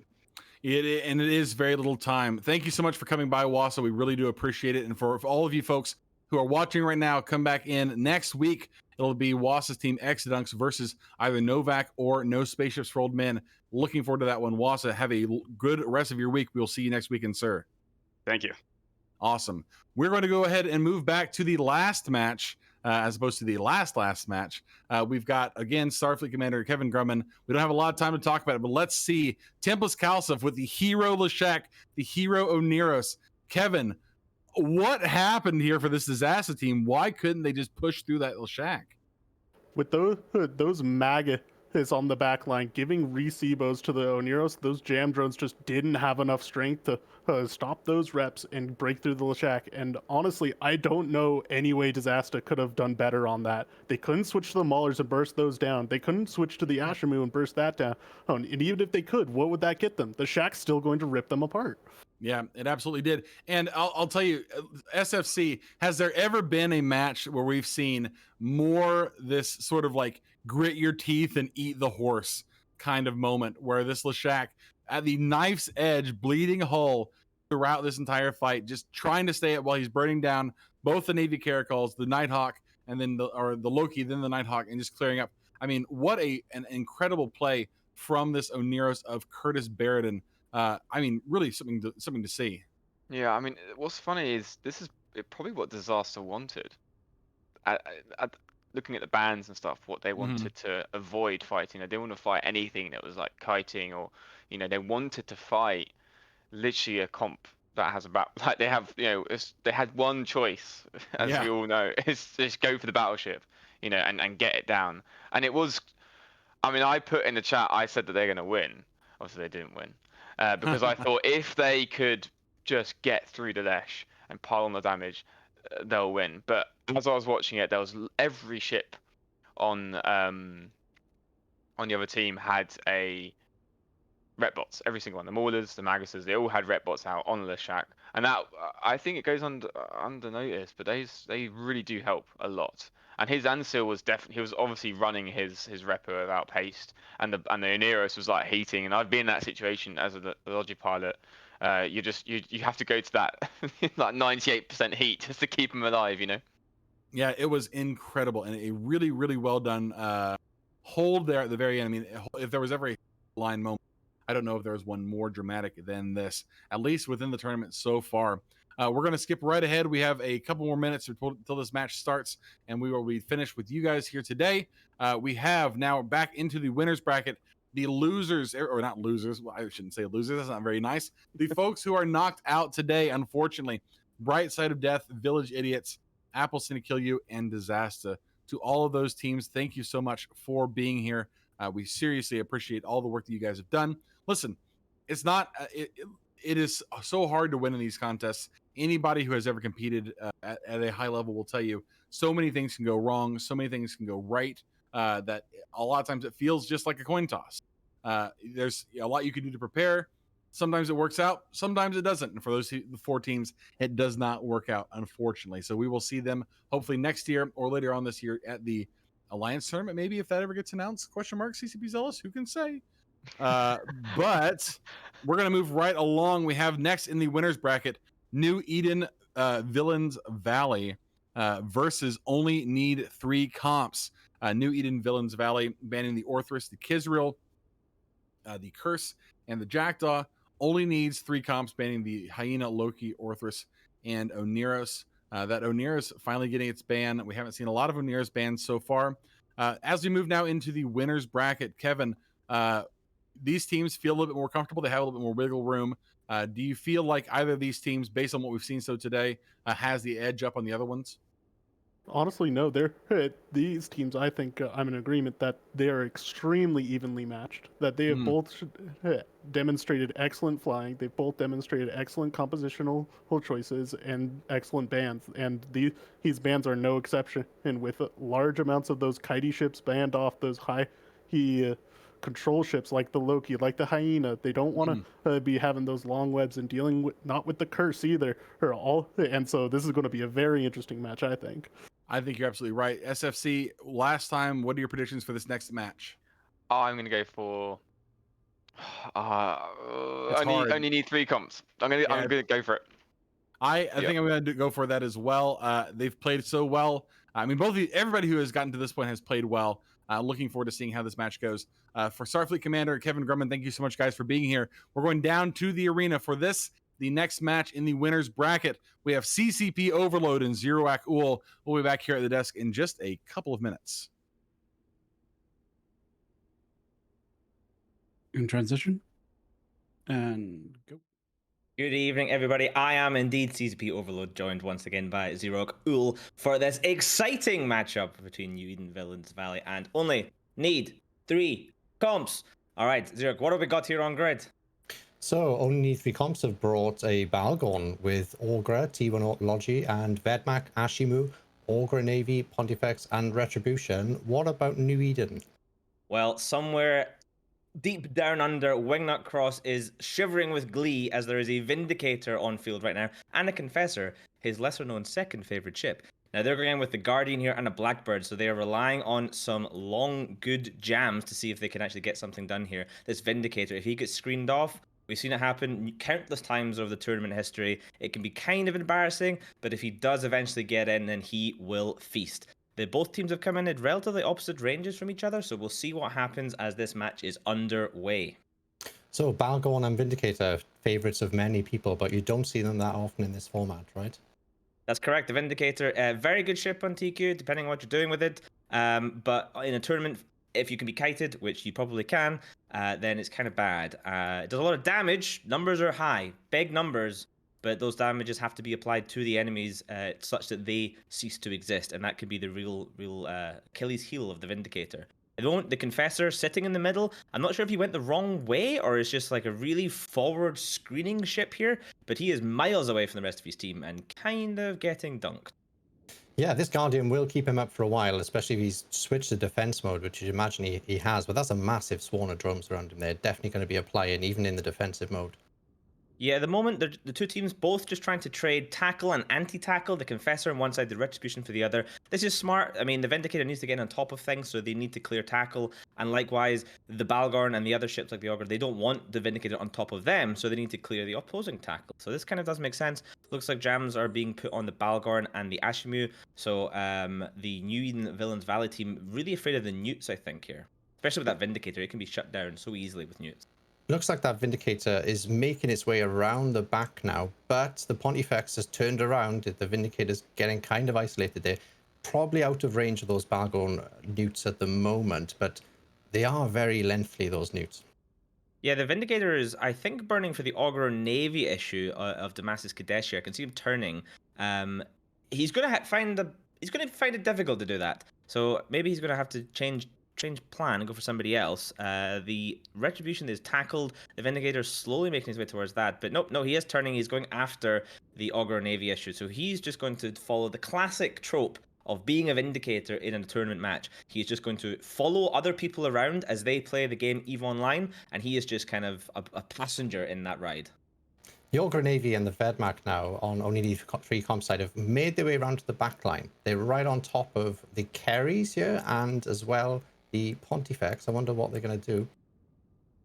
Yeah, I mean, the Vindicators are turned around and is burning back towards his back line because they have their own Guardian tackled right now by the Augur Navy issue. So the Vindicator realizing, oh, I need to go help my buddies. I'm useless running around after these faster ships. He is going to be able to get close. The only problem if you tackle down something else for the blue team is they will be stationary long enough for that Vindicator to get on top of them. So as we see those Vindicator webs start to get applied to various ships, probably the Vedmak and maybe the Augur Navy issue first, we'll see them go down relatively quickly now. And this Guardian not going very quickly at all at the moment. It's just 250 meters per second. I wonder if he's got an afterburner fit or not.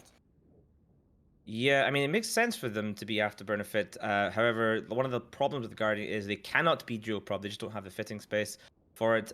He is still chugging away, and we see the Vindicator webs and Vindicator damage now landing onto a couple of different ships. Right now, it looks like the Ashimu of Captain Shinken is the one that is currently getting dunked. Yeah, the Ashimu probably a good target, not the tankiest of pirate cruisers there. Looks like it's in a lot of bother. Likely to go down here, I think.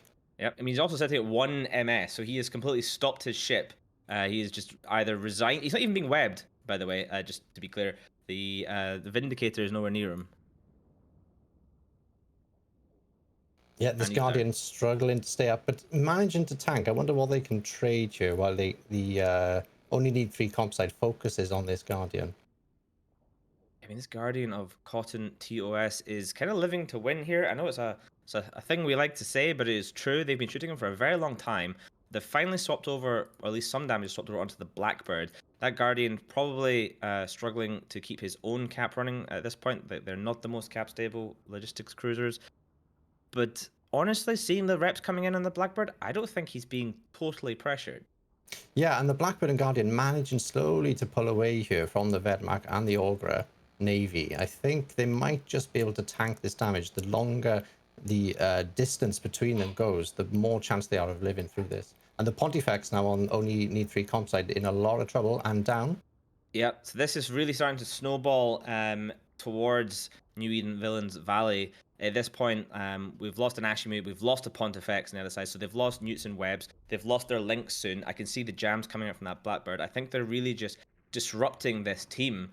So the Vindicator, it might get another dub in its win column here if this keeps going the way it's going.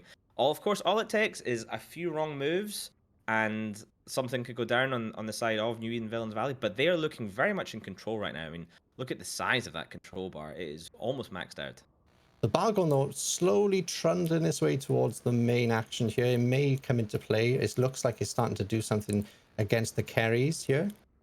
I mean, honestly, that Balgorn should just be neuting out that Vindicator, because the Vindicator extremely susceptible to neutralization. If they newt that thing out, then almost all the DPS from that side just stops. Now, I imagine this is why the Blackbird is going to be trying to jam off that Balgorn a lot to keep the Vindicator running. But even still, like, they have to shut down that Vindicator. That's 53 points. What else DPS have they got? They've got a Confessor. So all the DPS is coming from that Vindicator. You turn him off, you keep him scrammed away somewhere. The rest of that comp, they should stabilize. But they're going to have to do it before they lose as Vedmak, or they're going to be really anemic on DPS. Yeah, and the Confessor looks like it's pinned down by the Retribution. Honestly, this feels like this should have been a win, like, on paper for only need 3 comps here. Like, a Balgorn into a Vindicator just feels to me like you have the right control specifically against that ship. Like, Webb's bad for it because it doesn't get near you. Newt's bad for it because it doesn't fire its guns. And all their DPS is there. I'm not 100% sure. The Blackbird probably did a lot of work here. King, MYF, in that Blackbird, a couple of really good jams. You can see the Balgorn and the Augur both getting hit. The Navy Augur now as well. As all the ships drop down, he can just focus his jams on less and less and less ships, making them even more effective. But yeah, this is it. It's pretty much over at this point now. I don't see anything dying on New Eden Villains Valley. A really dominant performance, to be honest. Yeah. Against a really experienced team. Yeah, I think all about the positioning here from the outset. Both teams kind of playing it safe to begin with. We did see 1 or 2 ships ramming in, but in the end, the play towards the back line by only need 3 comps, it wasn't really, even though they caught the Guardian, it wasn't really the play that they needed to make, it seems, after all. Yeah, I mean, what do you think they could have done differently here? Only need 3 comps. Like, as I said, I think that they should have won this on paper, but how could they have done that? Well, I think going in for the Guardian was fine, but of course, you know, they didn't have enough DPS applied to that Guardian quick enough to really make the difference. Oh, and with that, we are out of time. I didn't even notice the match was finishing. Let's hand it back to the desk. And transfer. And go desk. Welcome back to the desk, folks. It's me again, CCP Jotun, joined alongside Fear Vina and Nuke Michael. Gentlemen, thank you so much for joining me here. It's a pleasure to have you. New Eden Villains Valley taking a convincing win over only need 3 comps. 3 comps now dropping down to the losers bracket. Let's start with you, Nuke. This New Eden Villains Valley comp has a lot of interesting parts to it. Feels very similar to a lot of other comps we've seen like this. Kind of like the Leshak comp we saw a few moments ago, which was super DPS heavy in the Leshak with that kind of the Onira support in that case, the Guardian support in this case. What makes this setup so strong against what CCP Overload pointed out correctly felt like almost the counter to it? Can agree that it did feel very much like a counter to it. The issue that only need 3 comps ran into is that their Balgorn just got held so far away by the Pontifex. And the advantage of the comp that Villains Valley was bringing is that because they're only putting that one big DPS ship on grid, even though it is very expensive, because they're putting all their eggs in that basket, they actually get a fair amount of points to put into their other stuff, like the Logi, which meant that one Pontifex that was holding the Balgorn was super hard to kill because they had a Guardian keeping it alive, and the Balgorn just almost couldn't have very little effect on that match, which was huge. But like they said, if those newts are on the Guardian, if those newts are on the Vindicator, it's an entire different story. I think you're absolutely on the money with that one. Let me talk Fear Vina very quickly about this Balgorn compared to like an Armageddon in the same slot. The Balgorn, the newts of Gnosis, very strong, but the range does suffer a little bit compared to those bonus Geddon newt, that newt distance. Do you feel like the Geddon would have been a better slot in here than you maybe upgrade something else somewhere else in this comp for only need 3 comps? Sorry. Well, so, I mean, when you say Geddon, really what you're talking about is the Armageddon Navy. in this particular instance. The Balgorn, importantly, doesn't really have a DPS bonus, so to speak.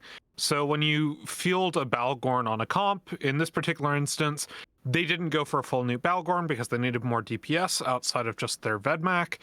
So they went for lasers on it. But the total DPS of a Balgorn versus an Armageddon Navy issue, even though the Balgorn newts are stronger and it has, importantly, 20-kilometer webs, right, because you get a 20% per level bonus, and we're on Thunderdome, so it's 100%. You end up, you have a bunch of utility, but you don't have a lot of DPS, and you don't have range on your newts. So what happens here is when the Balgorn gets screened, it can't really do anything. It has pulses, so it can get some damage in with the pulse lasers, but it doesn't have a whole lot of hard points. It doesn't have a bonus towards them, so you're only getting, like, what, 400, 500 DPS out of those lasers, and then you have to give ranged ammo and all that stuff. So really, you run into issues where if you took an Armageddon Navy, you'd at least be able to get your DPS out, and you'd at least be able to get your newts out, even if you don't have the bonus for the webs. So while I do think that you're right on the money saying an Armageddon Navy might be better in this instance, the comp that they ran, I'm not sure where you would put the extra points. Sure. Well, a good point to make. You know, oftentimes, especially for who doesn't do this super frequently, it's very easy to look at that and say, like, oh, well, you can just upgrade X, you can just upgrade Y, but it's obviously way more complicated than that. Though the team certainly has made it a little bit easier now, since it's so much the point values are more granular. It's easier to plug and play things. Where, you know, certain comps previously they had set blocks of points, and so that you would have, you know, a handful left over at the end. That's not as big of a deal now because of how granular the point system is. But we move on. Let's go ahead to match 14. This is the second of the second block of winners bracket matches. These matches are all none of these matches are elimination. All of these matches are win and go ahead, or win and lose and drop to the losers bracket. FYI, we have Spooky Action at a distance versus Paid Actors. Spooky Action at a distance banning the Orthrus, the Gila, the Gator, the Cyclone Fleet, and Paid Actors banning the Curse, the Scimitar, the Orthrus, and the Jackdaw. Nuke, do you think people are finally waking up to the absolute supremacy of the Gator in this tournament format? I think they might be. We've seen a lot more Gator bans, and it looks like it has become even more common as we've gone on. And we've seen it fielded both in rush comps, in kite comps, in close range DPS comps that aren't really a rush because they bring a bit heavier into their logi. It's a very versatile ship, and it is very threatening. And there's not, if you have an alligator comp and alligator's banned out, there's nothing you can slot in to replace it. You're just not bringing that comp. You're absolutely right. Well, and looking at like the you know, we've seen it done well, we've seen it done poorly. Obviously, when it's done poorly, you know, it fits in a lot, you know, with a lot of other comps that kind of do more or less the same thing. But seeing like the Exodunks fight from just a little while ago, where they pulled it out to great effect, obviously nobody wants to ban the opposite end of that. So I totally understand that ban. Getting into this one before we go, Fear, Vina, Nuke, Michael. Fear, who do you got for this one? Spooky Action at a distance and Paid Actors. I'm going to go with Paid Actors, but I'm also cheating a little bit because I see what they've brought. Very good. Nuke, what about you? Spooky Action and Paid Actors. I don't see what they brought, so I'm going to go with Spooky Action, actually. I think I like their band set a bit better.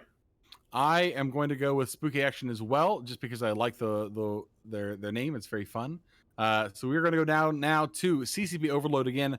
Zeroak Ool, Spooky Action at a distance versus Paid Actors. We'll be back here in just a few minutes. And transition, and go Arena.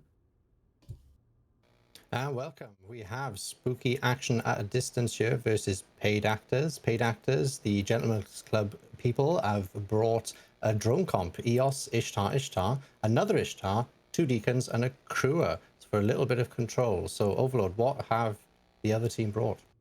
The other team have brought a kind of a bit of a mishmash of a comp here, including a Falcon, which I'm very unexcited about, a horrible ship for horrible people, along with Damnation and Sacrilege for their DPS, and going for the Aneros, the classic Tech 2 Logistics cruiser for support. Both teams coming in kind of at range. It looks like Spooky Action coming in a little bit closer, though. So this should be interesting. Like, can they keep up with a drone comp? I mean, a Damnation, not exactly known as a speedy boy, So we'll see what happens here. And some might say that a drone comp, a decent counter to this sort of control, right? I mean, once those drones are applied, it doesn't matter if you get jammed, it doesn't matter if you get sensor damped or tracking disrupted. Yeah, I mean, it is a Falcon. It's a strange one to bring. I mean, was the Rook banned? No. So maybe there's some other reasons to bring the Falcon over the Rook. It just feels like it's squishier. I don't know. I'm not the biggest fan of this ship in this particular comp, but we'll see if this works. Against a drone comp, though, you are right. I think this is going to be a tough one for them. So immediately, of course, we see the Confessor burning in and all the drones being dropped as the drones burn away. The drone ships burn away. Yeah, this Confessor leading the charge here. The armor ships are going to have to get moving, and they are burning in rather slowly. Yeah, so what we're going to see now is the entirety of the paid actors team are all just going to go hang around like a bunch of layabouts near the nearest tournament microjump unit. They are just going to stay there, wait for their drones to do all the dirty work for them, and if anything too spooky gets too close, they will just jump away. Now, if they're clever, which they are, they can just ping between the different beacons almost continuously throughout the match. If they get caught, if they get split up, then of course this becomes a bit of an issue, but I don't expect them to do that. These are some pretty high experienced pilots here. And spooky actions seem to be spreading out, a decent way of trying to counter some of the drone DPS taking forever to get from one target to another. They've already had 3 different targets at this point, the drone comp. First on the Neros, and now they're over to the Confessor, I think. Yeah, I mean, the spooky action team are still kind of balled up. It's kind of interesting, like the way they're moving. I'm just trying to figure out what they are positioning for at the minute. I'm surprised that we haven't seen any of the paid actors team try and jump away at this point. They've not been making much distance on this in Neros, and a bunch of them are all tackled now. So here we go. They're starting to ping around now. Yeah, and it looks like this drone swarm is headed all the way over now to the Neros. Brainstorm will be kiting as much as possible. These drones quite slow. The Berserkers, very, very difficult to keep up with even on the Neros. But when they do apply, they will apply quite heavy damage. The Neros, quite a tanky logistics cruiser. It's got the ability to have the reactive hardener and local reps. It could also be dual prop fit, so you can mitigate as well with speed or with reduced signature radius. So Brainstorm just taking these drones for a walk at the moment, but the crewer is coming in for a bit of a tackle, I think. So interestingly enough, if you look at the drones that were chasing in that crewer before he retreated back to the safety, the warm embrace of his 2 Deacon friends, the drones that were chasing him were indeed Acolyte EV300s. Those are electronic warfare drones. We don't see them very often. They are not the strongest drone, especially in terms of E-War. Most people prefer to bring along a cheeky EC300. But in this case, they've brought that. So they are stacking up on jams here, ECM. Bloody hell. They're stacking up on energy neutralization, got there in the end, with the Sentinel and, of course, a bunch of those EV drones. So they're going to be causing a lot of pain for the Deacons, and in fact, that's probably exactly why one has died. Yeah, sorry, I loaned my brain cell out for the day, and I haven't got it back in time. Well, this second Deacon's going to find it hard to stay up without his buddy, but the Ishtar of Anna now in under pressure, but they are splitting damage here against various ships in this drone comp. Yeah, here we go. This is Neros sort of Brainstorm really in trouble now. I mean, trading a Deacon for a Neros, I will take that any day. There is a swarm of drones around him, Republic Fleet Berserkers, and he is down. Okay, so that is a big blow for the Spooky Action at Distance team, losing their Neros. Now, what they have to do at this point is just whoever gets primary. Now, you called this out correctly earlier on when we saw some people just dragging around the drone blob. This is exactly what they need to do now. So whoever gets primaried by the drones needs to just fly away into the sunset, as far away from the rest of his friends as possible, because when he dies, which he will, probably, all those drones then need to travel all the way back across the arena. So it's really important that they start to move around. I'm sure we'll see that as the second Deacon goes down. Yeah, it looks like that Eris, though, didn't get the message and just stuck around a little too long. Yeah, I mean, these are good pilots. I expect them to be able to figure this one out themselves. But the Confessor, I mean, they probably know more than me. In fact, they definitely do. These are all extremely good pilots. But they are still sitting around and dying. Like I think they should be spreading out these drones. Like this is one of the weaknesses of a drone comp is drones take time to get places. Yeah, definitely Spooky Action seem to be treating this like a DPS race, which they're maintaining at the moment, but things could turn quite quickly. It can turn pretty quickly, and it's turning pretty quickly because we've seen one Ishtar go down, the second Ishtar is going down. Now, jams on Ishtar is not exactly the most useful thing, because if you need to move your drones, then it's too late, they're already on. But if those drones are already shooting the right target, it doesn't matter. So I think it's a DPS race, and I think they're winning. Yeah, interesting that the drone ship's not bothering with the Falcon. Makes a bit of sense to me. Neither are they bothering with the Sentinel. Both teams trying to kill each other's hacks here. Both very tanky ships. It's going to be a battle of the resistance this year, I think. Yeah, and honestly, I think Spooky Action Editions have the edge at this point. I mean, look at the difference in control here. The Sentinel and the Falcon are still up, so the Sentinel's newts will be applying pretty well to local tank modules of these two Ishtars. You can see newts and Nos effects on it. Meanwhile, the Falcon will be getting probably a couple of jams off here and there. And well, true, it's not as effective as against a turret or a missile-based ship. It'll still be causing chaos, and it'll be causing split damage on that team. Because if you try and move your drones and they get stuck somewhere, you can just be out for a significant amount of time. And that Sacrilege of White is starting to go down as well. And this EOS here managed to escape the sort of tackle radius of these ships, but when it fires this Lynx now, it's not going to be in range of its buddies. So is that the right play? We'll see. But yeah, as we say, you know, this drone comp starting to get chewed through, starting to look like it's going definitely in the direction of the red team here. I think this Ishtar is likely to go down around the same time as the Sacrilege, even though it's only now hitting half armor. Yeah, but then if that Ishtar goes down, if that Sacrilege goes down, that's a lot of the remaining DPS. Like a Damnation is not the strongest DPS, but it still does a chunk for sure. Like let's not count it out. But it does less than an EOS usually.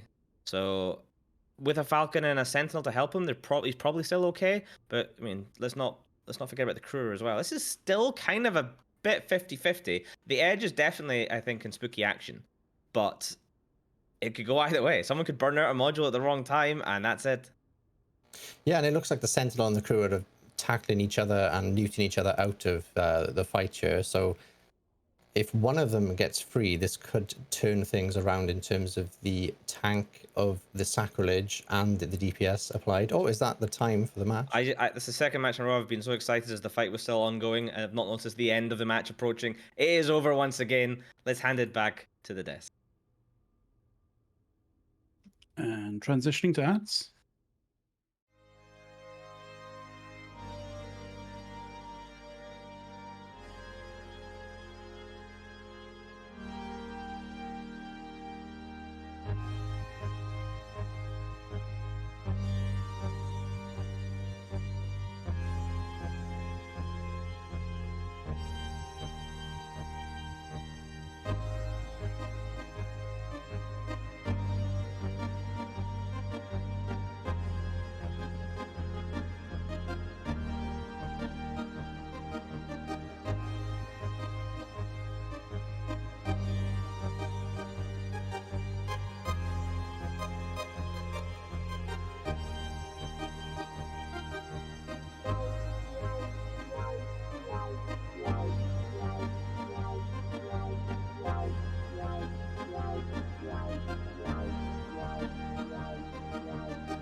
Welcome back to the desk, folks. It's me, CCP Jotun, here again alongside Fearvina and Nuke Michael.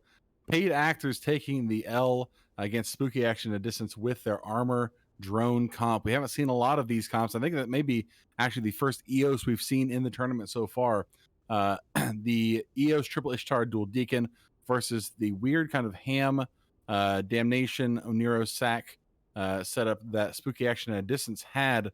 Fearvina, let's talk about this armor drone comp. We haven't seen a lot of these in this tournament format yet. Obviously taking the L here. What paid actors in that one?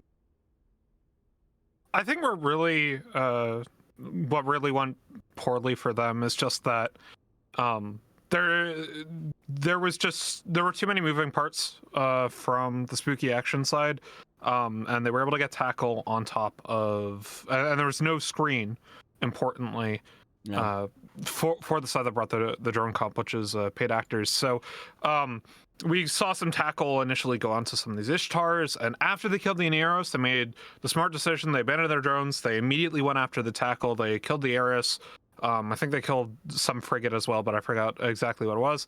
But after that point, they still had 2 Ishtars tackled because the Sacrileges and the Damnation were already on top of them. And once you're scrammed, you're not able to boosh off, which is kind of one of the advantages of the drone comps. So even though they had the DPS advantage and they had the advantage in terms of the more powerful Logi being gone off the field, they just weren't going to be able to convert on that because they're going point blank up against hams, and the Sacrilege and the Damnation are just way too tanky for them to deal with. And so we saw the Sacrilege and Damnation killed one Ishtar after another, and neither of them died. Nuke, like I said, we haven't seen a lot of these armor drone comps, but we have seen a lot of shield drone comps. Those kind of Gila setups, the obviously the Florida Man setup with the Gators. Is the shield drone setup just objectively better than this armor drone setup, or is there some leeway there? It's really hard to say, but I would say in general, yes, the shield setup is better, especially when the shield setup is using those medium drones, which is a massive difference in how well they apply. If this was Gila alligator drones, which are those bonus mediums chasing the Oneros, he would not have lived nearly as long versus being able to kite off those heavies. And they also, due to having to trade off their tank for damage, they don't get as much damage as the shield setups do. It definitely feels weaker than the strong Gila Gator setups. It definitely does have that, and there's just the mobility issue as well, right? I mean, obviously the Ishtar is not quite as big of a deal, but the EOS not exactly speedy on these kind of grids. That they're especially when you're dealing with a kind of an armor ham situation where they can just get lock things down, get up in your face, put out a lot of damage. And at the end, we were talking in between the break about the target selection at the end, whether or not it would have been better to go against the Sacrilege or go against the Damnation. Not a lot of good options there. The Sacrilege was probably the right move, but man, going against a ship with an ADC versus a Damnation that has an absolute piss ton of EHP, hard to say if either one of those would have been effective. But we have 2 matches left in this section of the winners bracket. We go in after we're done with this, we'll go to next week where we will have more winners bracket, more losers bracket. Right now we have no spaceships for old men versus no vacancies. No spaceships for old men played well in the last match. So did no vacancies. Obviously they're both here. No spaceships banning the Cinnable Jackdaw Orthrus. Novak banning the Carries, the Maulus, and the Gila. Once again, an interesting Cinnaball ban. Everything else here fairly standard. No vacancies, clearly not wanting to see too much of that damp power on the frigate level if they can avoid it.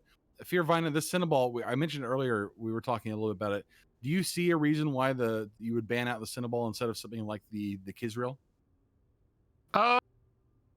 Sometimes you just don't want to deal with the cruiser variety. In terms of the points and the tank per EHP, it is one of the more efficient forms of medium autocannons, so they're just like, we'll get it off. It's also faster. It can get on our tackle more just because it's a smaller hull. So they'll take out the Cinnabol instead of the Kizreal this time around. We'll see how effective it is. The bans seem kind of all over the place in terms of like what they're actually banning away, because the Orthrus and the Jackdaw seem to be banning towards Missile Kite, and then the Cinnabol is towards the AC Rush. So we'll see what Nova Vacancies decides to bring off these bans.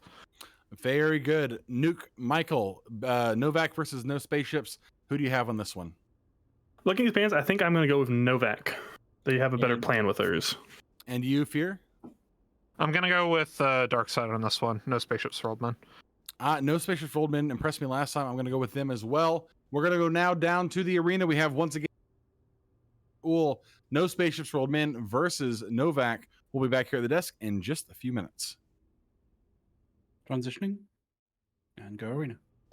Welcome back, ladies and gentlemen. I am once again CSP Overload, joined by Zerog Ul, and this one should be interesting. I see a Widow and a Zarmaz, two not the most common ships that we see here on field. I'm looking forward to see if they can use them. The Zarmaz, of course, that spooly boy, reppy boy. He's very good at repping single targets that are perhaps a little bit squishy, maybe like a Widow. So we'll see if he can put that to good use. Zerog, what else are we looking at here? So no spaceships for old men have brought missiles mainly. Nighthawk, Claymore, Osprey, and 3 recently nerfed Osprey Navy issues, and a Raptor for tackle. So we're going to see a bit of a missile spam against some of these ships, but those that get jammed by the Widow will have to either shoot the Widow or do something else. Yeah, and if that Zarmad gets a good spill on that Widow, he'll be able to keep that alive pretty well through the damage here coming from the Nighthawk Claymore comp. So we'll see, can they get in, can they get through the jams, and can they break something? If they start breaking things like the Pontifexes, the Nurgles are going to be especially worrisome. Then they can maybe start to stabilize. But this is going to be an uphill battle against the power of ECM. So the match is underway. Looks like no count spaceship for old men starting to burn away immediately, as of course the twin Nurgles, the Nurgle buddies, come flying in to try and get tackled. Yeah, and nobody wants to shoot a Nurgle, right? Especially with these sorts of missiles. I think it's going to be quite tricky for them to pick a target. If they can shoot the Vigilant, though, they might be able to get enough DPS if they don't get jammed off to shoot through the Zarmad reps, if the Zarmad has to make a choice, but we shall see. Yeah, the no spaceships team are burning straight towards one of the micro jump beacons, except the Raptor, who is staying back to kind of screen a little bit. The Nurgles have realized this. They're not going to be drawn out and overextend, so they have turned around as well. So we are into the positioning game, the mind game. Who blinks first? This is chess, checkers, and knots and crosses at the same time. Who will win? And it looks like the Zarm is already pre-spooling up on the Vigilant. Quite a sneaky tactic there, of course. You know, even though the Vigilant's not taking damage at the moment, if the Zarm spools his reps up onto it, when it does eventually take damage, those reps are going to be hitting really, really heavily. So an interesting tactic there. They think the Vigilant is going to be the first target. Yeah, so technically, by the way, Novak currently in the lead with 1 point, because no spaceships for old men only brought 149. So by my math, and please feel free to fact check me, 1 is indeed higher than 0. So if they don't go do something, 7 minutes can pass, then another 3 minutes, and then Novak wins. Okay, the Raptor is now doing something. Yeah, something is indeed happening. This Raptor looking like it's going to go... Micro jump play. We're going to see a team micro jump play. Yeah. Raptor's burning in. The rest of the team are going to jump behind it. They're going to try and land on top of the Zarmad, I think, and try and grab it there. They're on the Widow, right on top of the Widow. That's a very well-timed jump. Can they get round it? The Raptors are going for that Zarmaz. Let's see which one the primary first. It's the Widow. Yeah, and the Zarm now having to swap his reps off and go for repping onto that Widow. I wonder if you'll see some sneaky target switching here. I mean, there's nothing the Widow can do at this point. He can jam other people, but all they're going to do is keep shooting him. And that amount of damage is... everything is on that Widow. And I promise you, it's all heated. So that Zarmaz was not spilled on the Widow. He was spilled on the Vigilant. I don't think the spill is going to happen in time. I think this Widow is going to be skadunkadunk. I think he's down. Yeah, it seems likely, especially with those missiles hitting so quickly. You know, they don't have to travel very far when you're right on top of your target. Here we go. He's down. That's it. So that micro jump play landed them right exactly where they needed to be. It was kilometers away from that Widow. He stood 0 chance once they all landed. It was such a well-executed maneuver as well. They all jumped at the same time. None of them spaghettied themselves out of the arena. At this point, the damage and the control for No Vacancies is gone. So this is going to be cleanup now. I would expect this to last like 2 more minutes at best. And yeah, already GFs in local from the Novak side. They know that their goose is in fact cooked. Yeah, I can imagine these Nurgles just about managing to survive as these missiles clip, but it is just a matter of time, you feel. I mean, this Zarmad is tackled. They're not even bothering to shoot the Zarm. Well, they are now. Somebody is. And it's just going to be a clean sweep you'd expect from here. I wonder if there's anything that could be done. I mean, with everything on top of you, with those missiles just firing out and hitting, applying really well. There's something very easy that could have avoided this situation. That is, if you see a team that does a lot of damage when they're on your face, all sitting on top of a micro jump unit, don't be 100 kilometers away from them. There's many other kilometers you can be away. Pick any of them and go there. Don't sit 100 kilometers away from the team with the button that says teleport me 100 kilometers. Sit like 75, 112. There's loads of options. It seems Novak were playing the game of no way are they going to shoot the Widow. And of course, they were slightly incorrect in that assumption.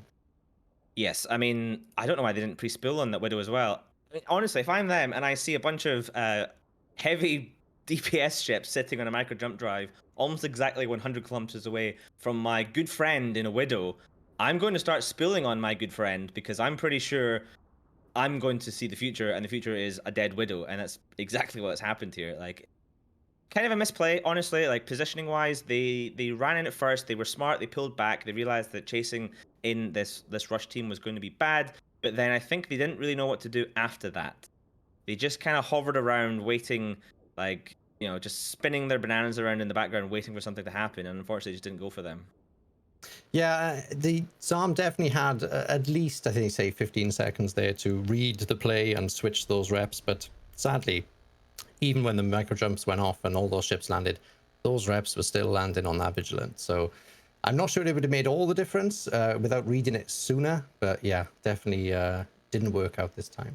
Yeah, and honestly, just extremely well played by No Spaceships for Old Men. They came in, on paper, that was a bad matchup for them, and they executed that almost flawlessly. I can't think of a single thing I would say they did that wasn't perfect in that instance. Like, they had the Raptor sitting out, like, you know, like waving the red flag in front of a bull, essentially, what that Raptor was doing, and it worked. So, with that, I guess we toss this one also back to the desk.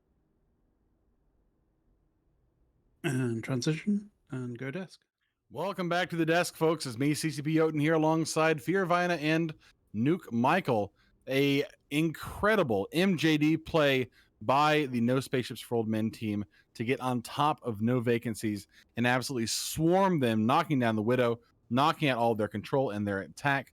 Very impressive win by them. A full sweep for the No Spaceships for Old Men team. No Vacancies not eliminated. They will drop down to the losers bracket, but they have a chance to play their way back towards the finals here.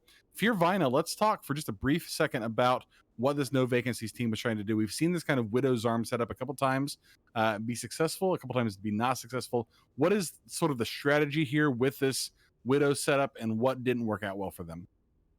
So I colloquially call this a taunt comp, right? Ever since they made the changes to ECM, where it's no longer you can't lock anything, it is you can only lock the shit that is jamming you out. This kind of became an idea, and especially once the Zarm got added to the game, which was after those ECM changes, you had this idea where basically we'll take the strongest jamming ship in the game in the Widow, and we'll put a Zarmazd on it, and so long as we're able to get to our maximum spool, they shouldn't be able to kill it because the Zarmazd has such massive amounts of reps. And what we saw in this particular instance was a bit of an attempt at mind games that didn't quite work out. They spooled up on the Exec Navy, and then as Darkseid comes in, they're like, okay, this Widow's right here. We're going to send our Raptor in to make it look like we're going to make them die for their Logi, put the Widow out of position, then we'll land right on top of them. And since they can see the effects of the ships, and they can see that the Widow isn't being repped, they know that they'll have time to burst them down before the reps are able to spool back up. So that's exactly what we saw there. No Vacancies tried to make a gamble and basically say, we'll put the reps on our screen, and you'll never be able to get on top of us. And then Darkside showed mastery of the MJD beacons, which is always a pleasure to see in tournament play. Nuke, let's talk for a second about this No Spaceships team. They had obviously a ton of DPS, a ton of not a lot of control, but a lot of ability to just apply force to the other team. When you're able to get off an MJD play like that and put yourself behind the team, what kind of position does that put you into and able to sort of affect your will more on the other side? Oh, with this comp, the MJD play was perfect for them. They absolutely had to, because if they burn it, if they just try to ram, they absolutely just get screened and split up by the Ponti Vigilance and the Nurgles. And then the taunt comp absolutely works. The Widow will be held at range. They can't hit it with hams. It's jamming them. If they can hit something close but it's not jammed, this arm keeps it alive. Right. But the Widow just horribly mispositioned and put himself in the perfect spot, and they spotted that, perfectly capitalized on it, and got right on top of him. And honestly, even if the Zarm had been full spooling on the Widow, he's not holding a Widow versus that much ham damage. You're absolutely right. Let's talk very briefly. Fear, you've been in both these kind of tournament scenarios many times in the past. Fear, how hard is it actually to hit one of these micro jump plays? Obviously, it's different than if you just had an MJD fit to your ship. If you're relying on a beacon, do you feel like it's more difficult to get the spacing lined up, or is it, just as easy as using a normal MJD? It all comes down to practice, just like using an MJD on Tranquility, because there are a couple things that are different, right? If you're using a micro jump drive on your ship, you set your velocity vector of your ship, you hit your MJD, and you go 100 kilometers in the direction of the velocity vector as you spool up, or after you spool up. That's the exact same thing as a micro jump beacon. However, you have a range upon which you can activate the micro jump beacon, and you can burn out of that range and then still jump 100 kilometers in the direction that you're burning. So what we actually saw that game was they propped on. So the Widow wasn't actually 100 kilometers away. It was actually a bit further away from the micro jump beacon. So what we saw was No Spaceships for Old Men. They propped on and then burned.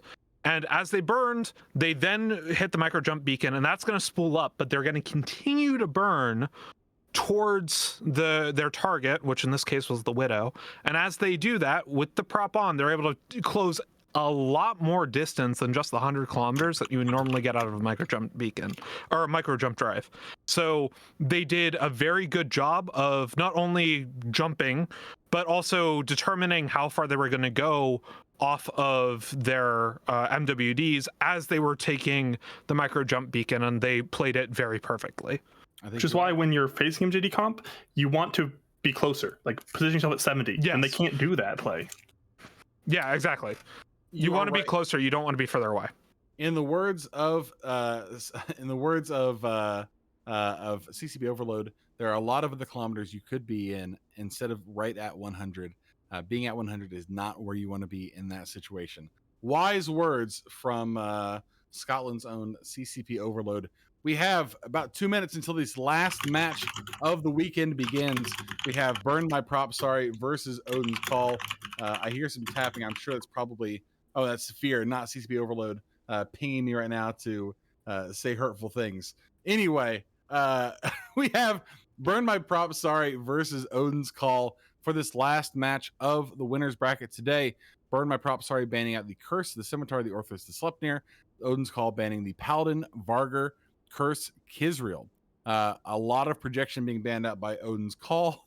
A lot of standard bans by Burn My Prop. Both of these teams, obviously, tons of tournament pedigree. They clearly know what they are doing here. Folks, just as an FYI, after this match is done, we'll come back here to the desk. We'll have a brief breakdown. We'll talk about what's going on next week, give our thanks, and then we'll be done. For those of you who are sitting here thinking, wait, is this it? Is this the end of it? No, this is not the end of it. we have a whole back half of the bracket to go through. Those matches will be happening next week. I'll give you more times and dates about that shortly. Until then, before we go into this match, Fear, Vina, Nuke, Michael, Burn My Prop, versus Odin's Call. Fear, who do you think is going to take the dub in this one today? Since Wingnut's not here, I have to represent my boy Rifeson and the Burn My Prop team, so I'm going to go with them for this match. And Nuke, what do you think? I've got to go with Odin's Call on this one.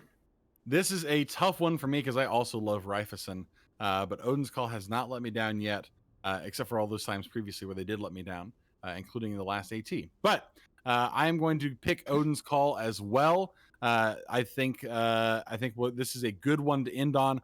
Hopefully we see some fireworks before the end of the day. Folks, one more time before we're done, CCP Overload, Zeroak Ul. We have Odin's Call versus Burn My Prop. We'll be back here at the desk to break it down and send us off in just a couple of minutes. Transition. Go Arena. Welcome to the final match of the day. We have Odin's Call here, bringing the Florida Man comp, double Alligator, double Gila, 2 Scalpels and a Hyena. And on the red team, Overload? Yeah, so as you mentioned, Florida Man, and Florida Man is going to be going up against the combined forces of nature. We have a dinosaur, 3 cats, a bird, an arachnid, and of course a weather effect in the cyclone. So can Florida Man overcome the sheer power of the might of nature itself? And based on what I saw in local, one of the members of Burn My Prop mod landed on grid and just typed, "Oh no." I think they are a little bit worried about the Gator comp across the road from them. So let's see what happens here. Yeah, as we know, Florida are very used to difficult weather. Let's see how this plays out. But at the moment, we have the Raptor at 0. The Caracal Navy's also very close in. I wonder if they're going to rush, and it seems they are. Yeah, as you point out, of course, Florida Man, no stranger to cyclones, so we'll see. They should be in charge of this. We look like Florida Man running for its life as it turns around and flees from the mighty nature comp. Jams, whoa, here they come, landing on Gila, Scalpel, and Hyena. At the moment, no one's shooting anybody else. There is Web Scram and the Raptor taking a little bit of damage, but so far it is just Butty Scroat Tickle for the Raptor. Yeah, and these Caracal Navies now focusing in, looks like on one of the Gilas. The Paradigm is starting to lose a shield quite rapidly here. I wonder if these Scalpels will be able to do anything about this. Yeah, I don't think so. I think he is dead. That was extremely quick. That was approximately like 3 seconds, and it was gone. But of course, they're going to trade a Caracal, Navy Caracal here, Kata Entro. I say that, but maybe they don't. It looks like the Osprey's got his reps on him. He lost a lot of shield very quickly, but the damage just stopped from Florida Man, no longer being applied. Park Bank, of course, legendary tournament logistics pilot Park Bank, used to keeping his buddies alive. He is now webbed. That is not good. The Gators are going to get chomping. Yeah, and it looks like these Gators and Gilas are not really deploying many drones at the moment. Quite a surprise for such a drone-heavy composition. I even see some rep bots out there. Oh, the Osprey's looking a little bit toasted. Okay, another Gila down. This is not good. That is 2 of the 4 Gator-type ships gone. They need to kill this Osprey now. If they don't kill Park Bank in the Osprey, it is all ogre now, as they said in Shrek. Okay, he's going down. Where are these drones from our Florida Man comp? I mean, I'm not seeing anything going on here except on this Osprey. Maybe they left them in the local IHOP when they had breakfast. Okay, 1 Gator taking damage now. The Osprey is down, so this should start to turn a little bit in the direction of Odin's Call. However, these jams from the Scorpion probably doing a lot of work on these Scalpels. Looks like an Alligator is next in line, probably a sensible target. The Scalpels will be able to do something about this, but already into armor and likely to be going down very shortly.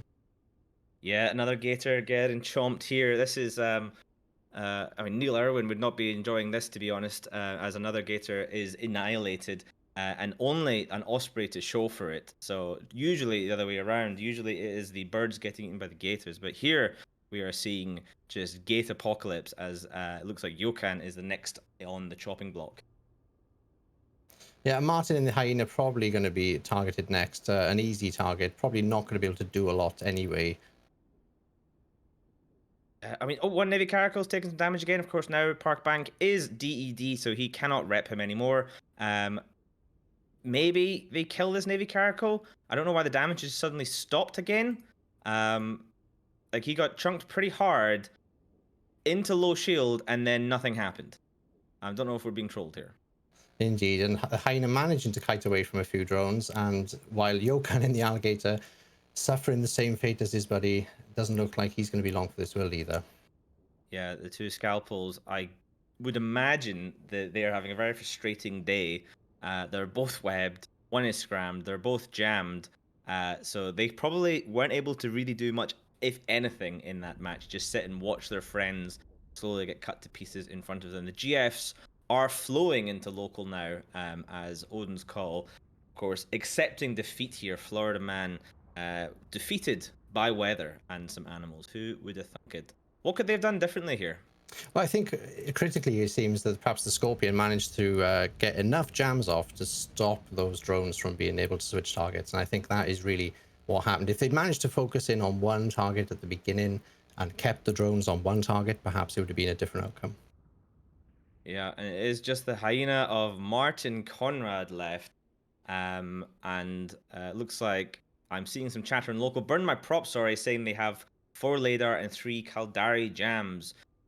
So they are putting those jams to work against the Florida Man comp. So good decision there. That's one of the fun things about ECM. You get to pick which ones you bring. Martin, what are you doing, my child? Where are you? Are you burning for the edge of the arena at least? Nope, he wants his 2 minutes and 15 seconds of fame, and by God, he will. This is Florida Man at his finest. Florida Man refuses to die under effect of weather. So, and he does make his way to the MJD. I wonder if he will activate. Let's go. Come on, let's go, Florida Man. Can you make it? He is going. He is at 105, 110. He's going to get a good one. This is going to be good. Oh, I think. And killed by the arena before he got it off. Oh, he didn't make it. What a loser. Okay, and with that, Odin once again called, and it went to voicemail. We'll hand it back to the desk. And transition. And go desk. Odin's Call dropping to Burn My Props. Sorry, the Florida Man comp getting swamped by this sort of no, we have Widow at Home comp from Burn My Props. Sorry. A very interesting setup. A lot of things similar to the Armor Widow setup we've seen before. Fearvine, you called it a bait setup a few minutes ago. This doesn't feel like bait. What did this comp look like to you? It felt like paper numbers, or in this case, they're going by Burn My Prop. Sorry, read Odin's Call like a book. As was said on the casted and local, they brought 4 red jams, 3 blue jams on that Scorpion, which meant that they were totally ready for either Caldari or Mimitar / Angel Kite to come out from Odin's Call. And we saw that. Blue jams, very effective against Gilas and Alligators, and red jams, effective against Scalpels. So because they cheesed their jam setup, and because the Scorpion basically just got untouched the entire time, he was able to jam out the Alligators and the Gilas.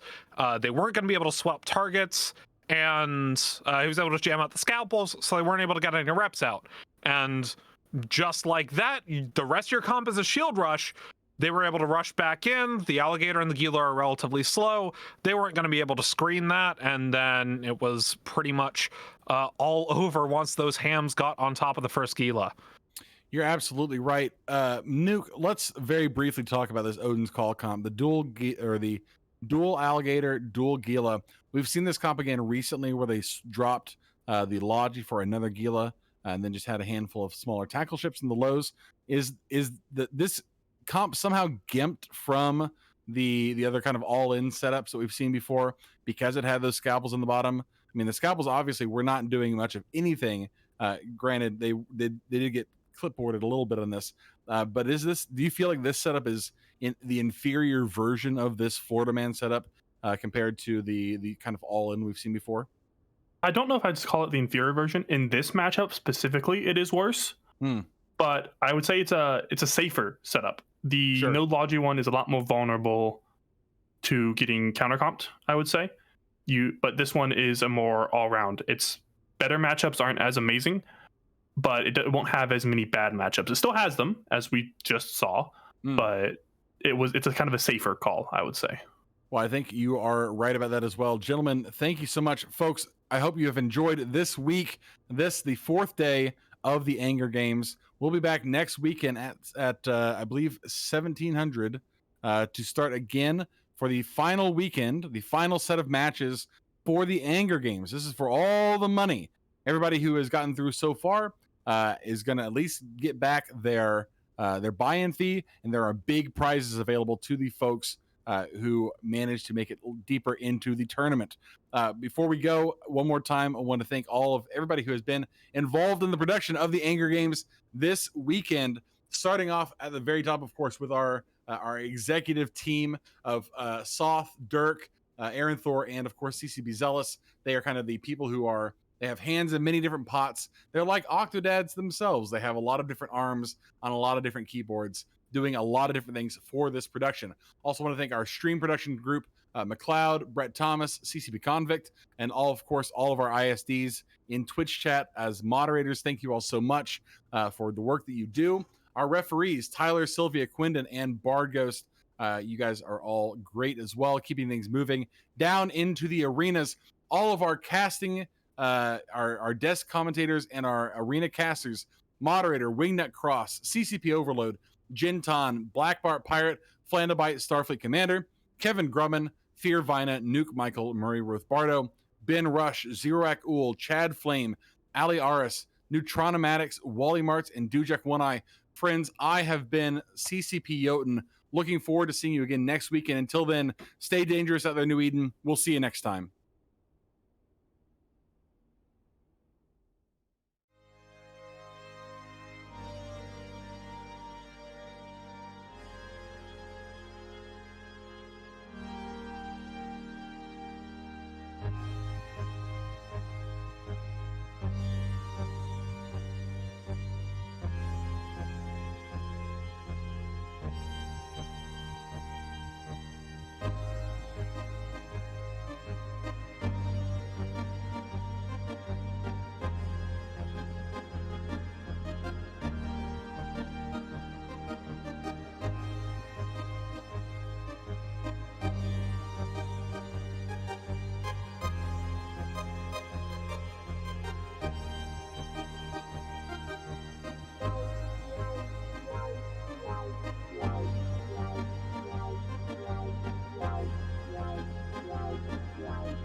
Wow.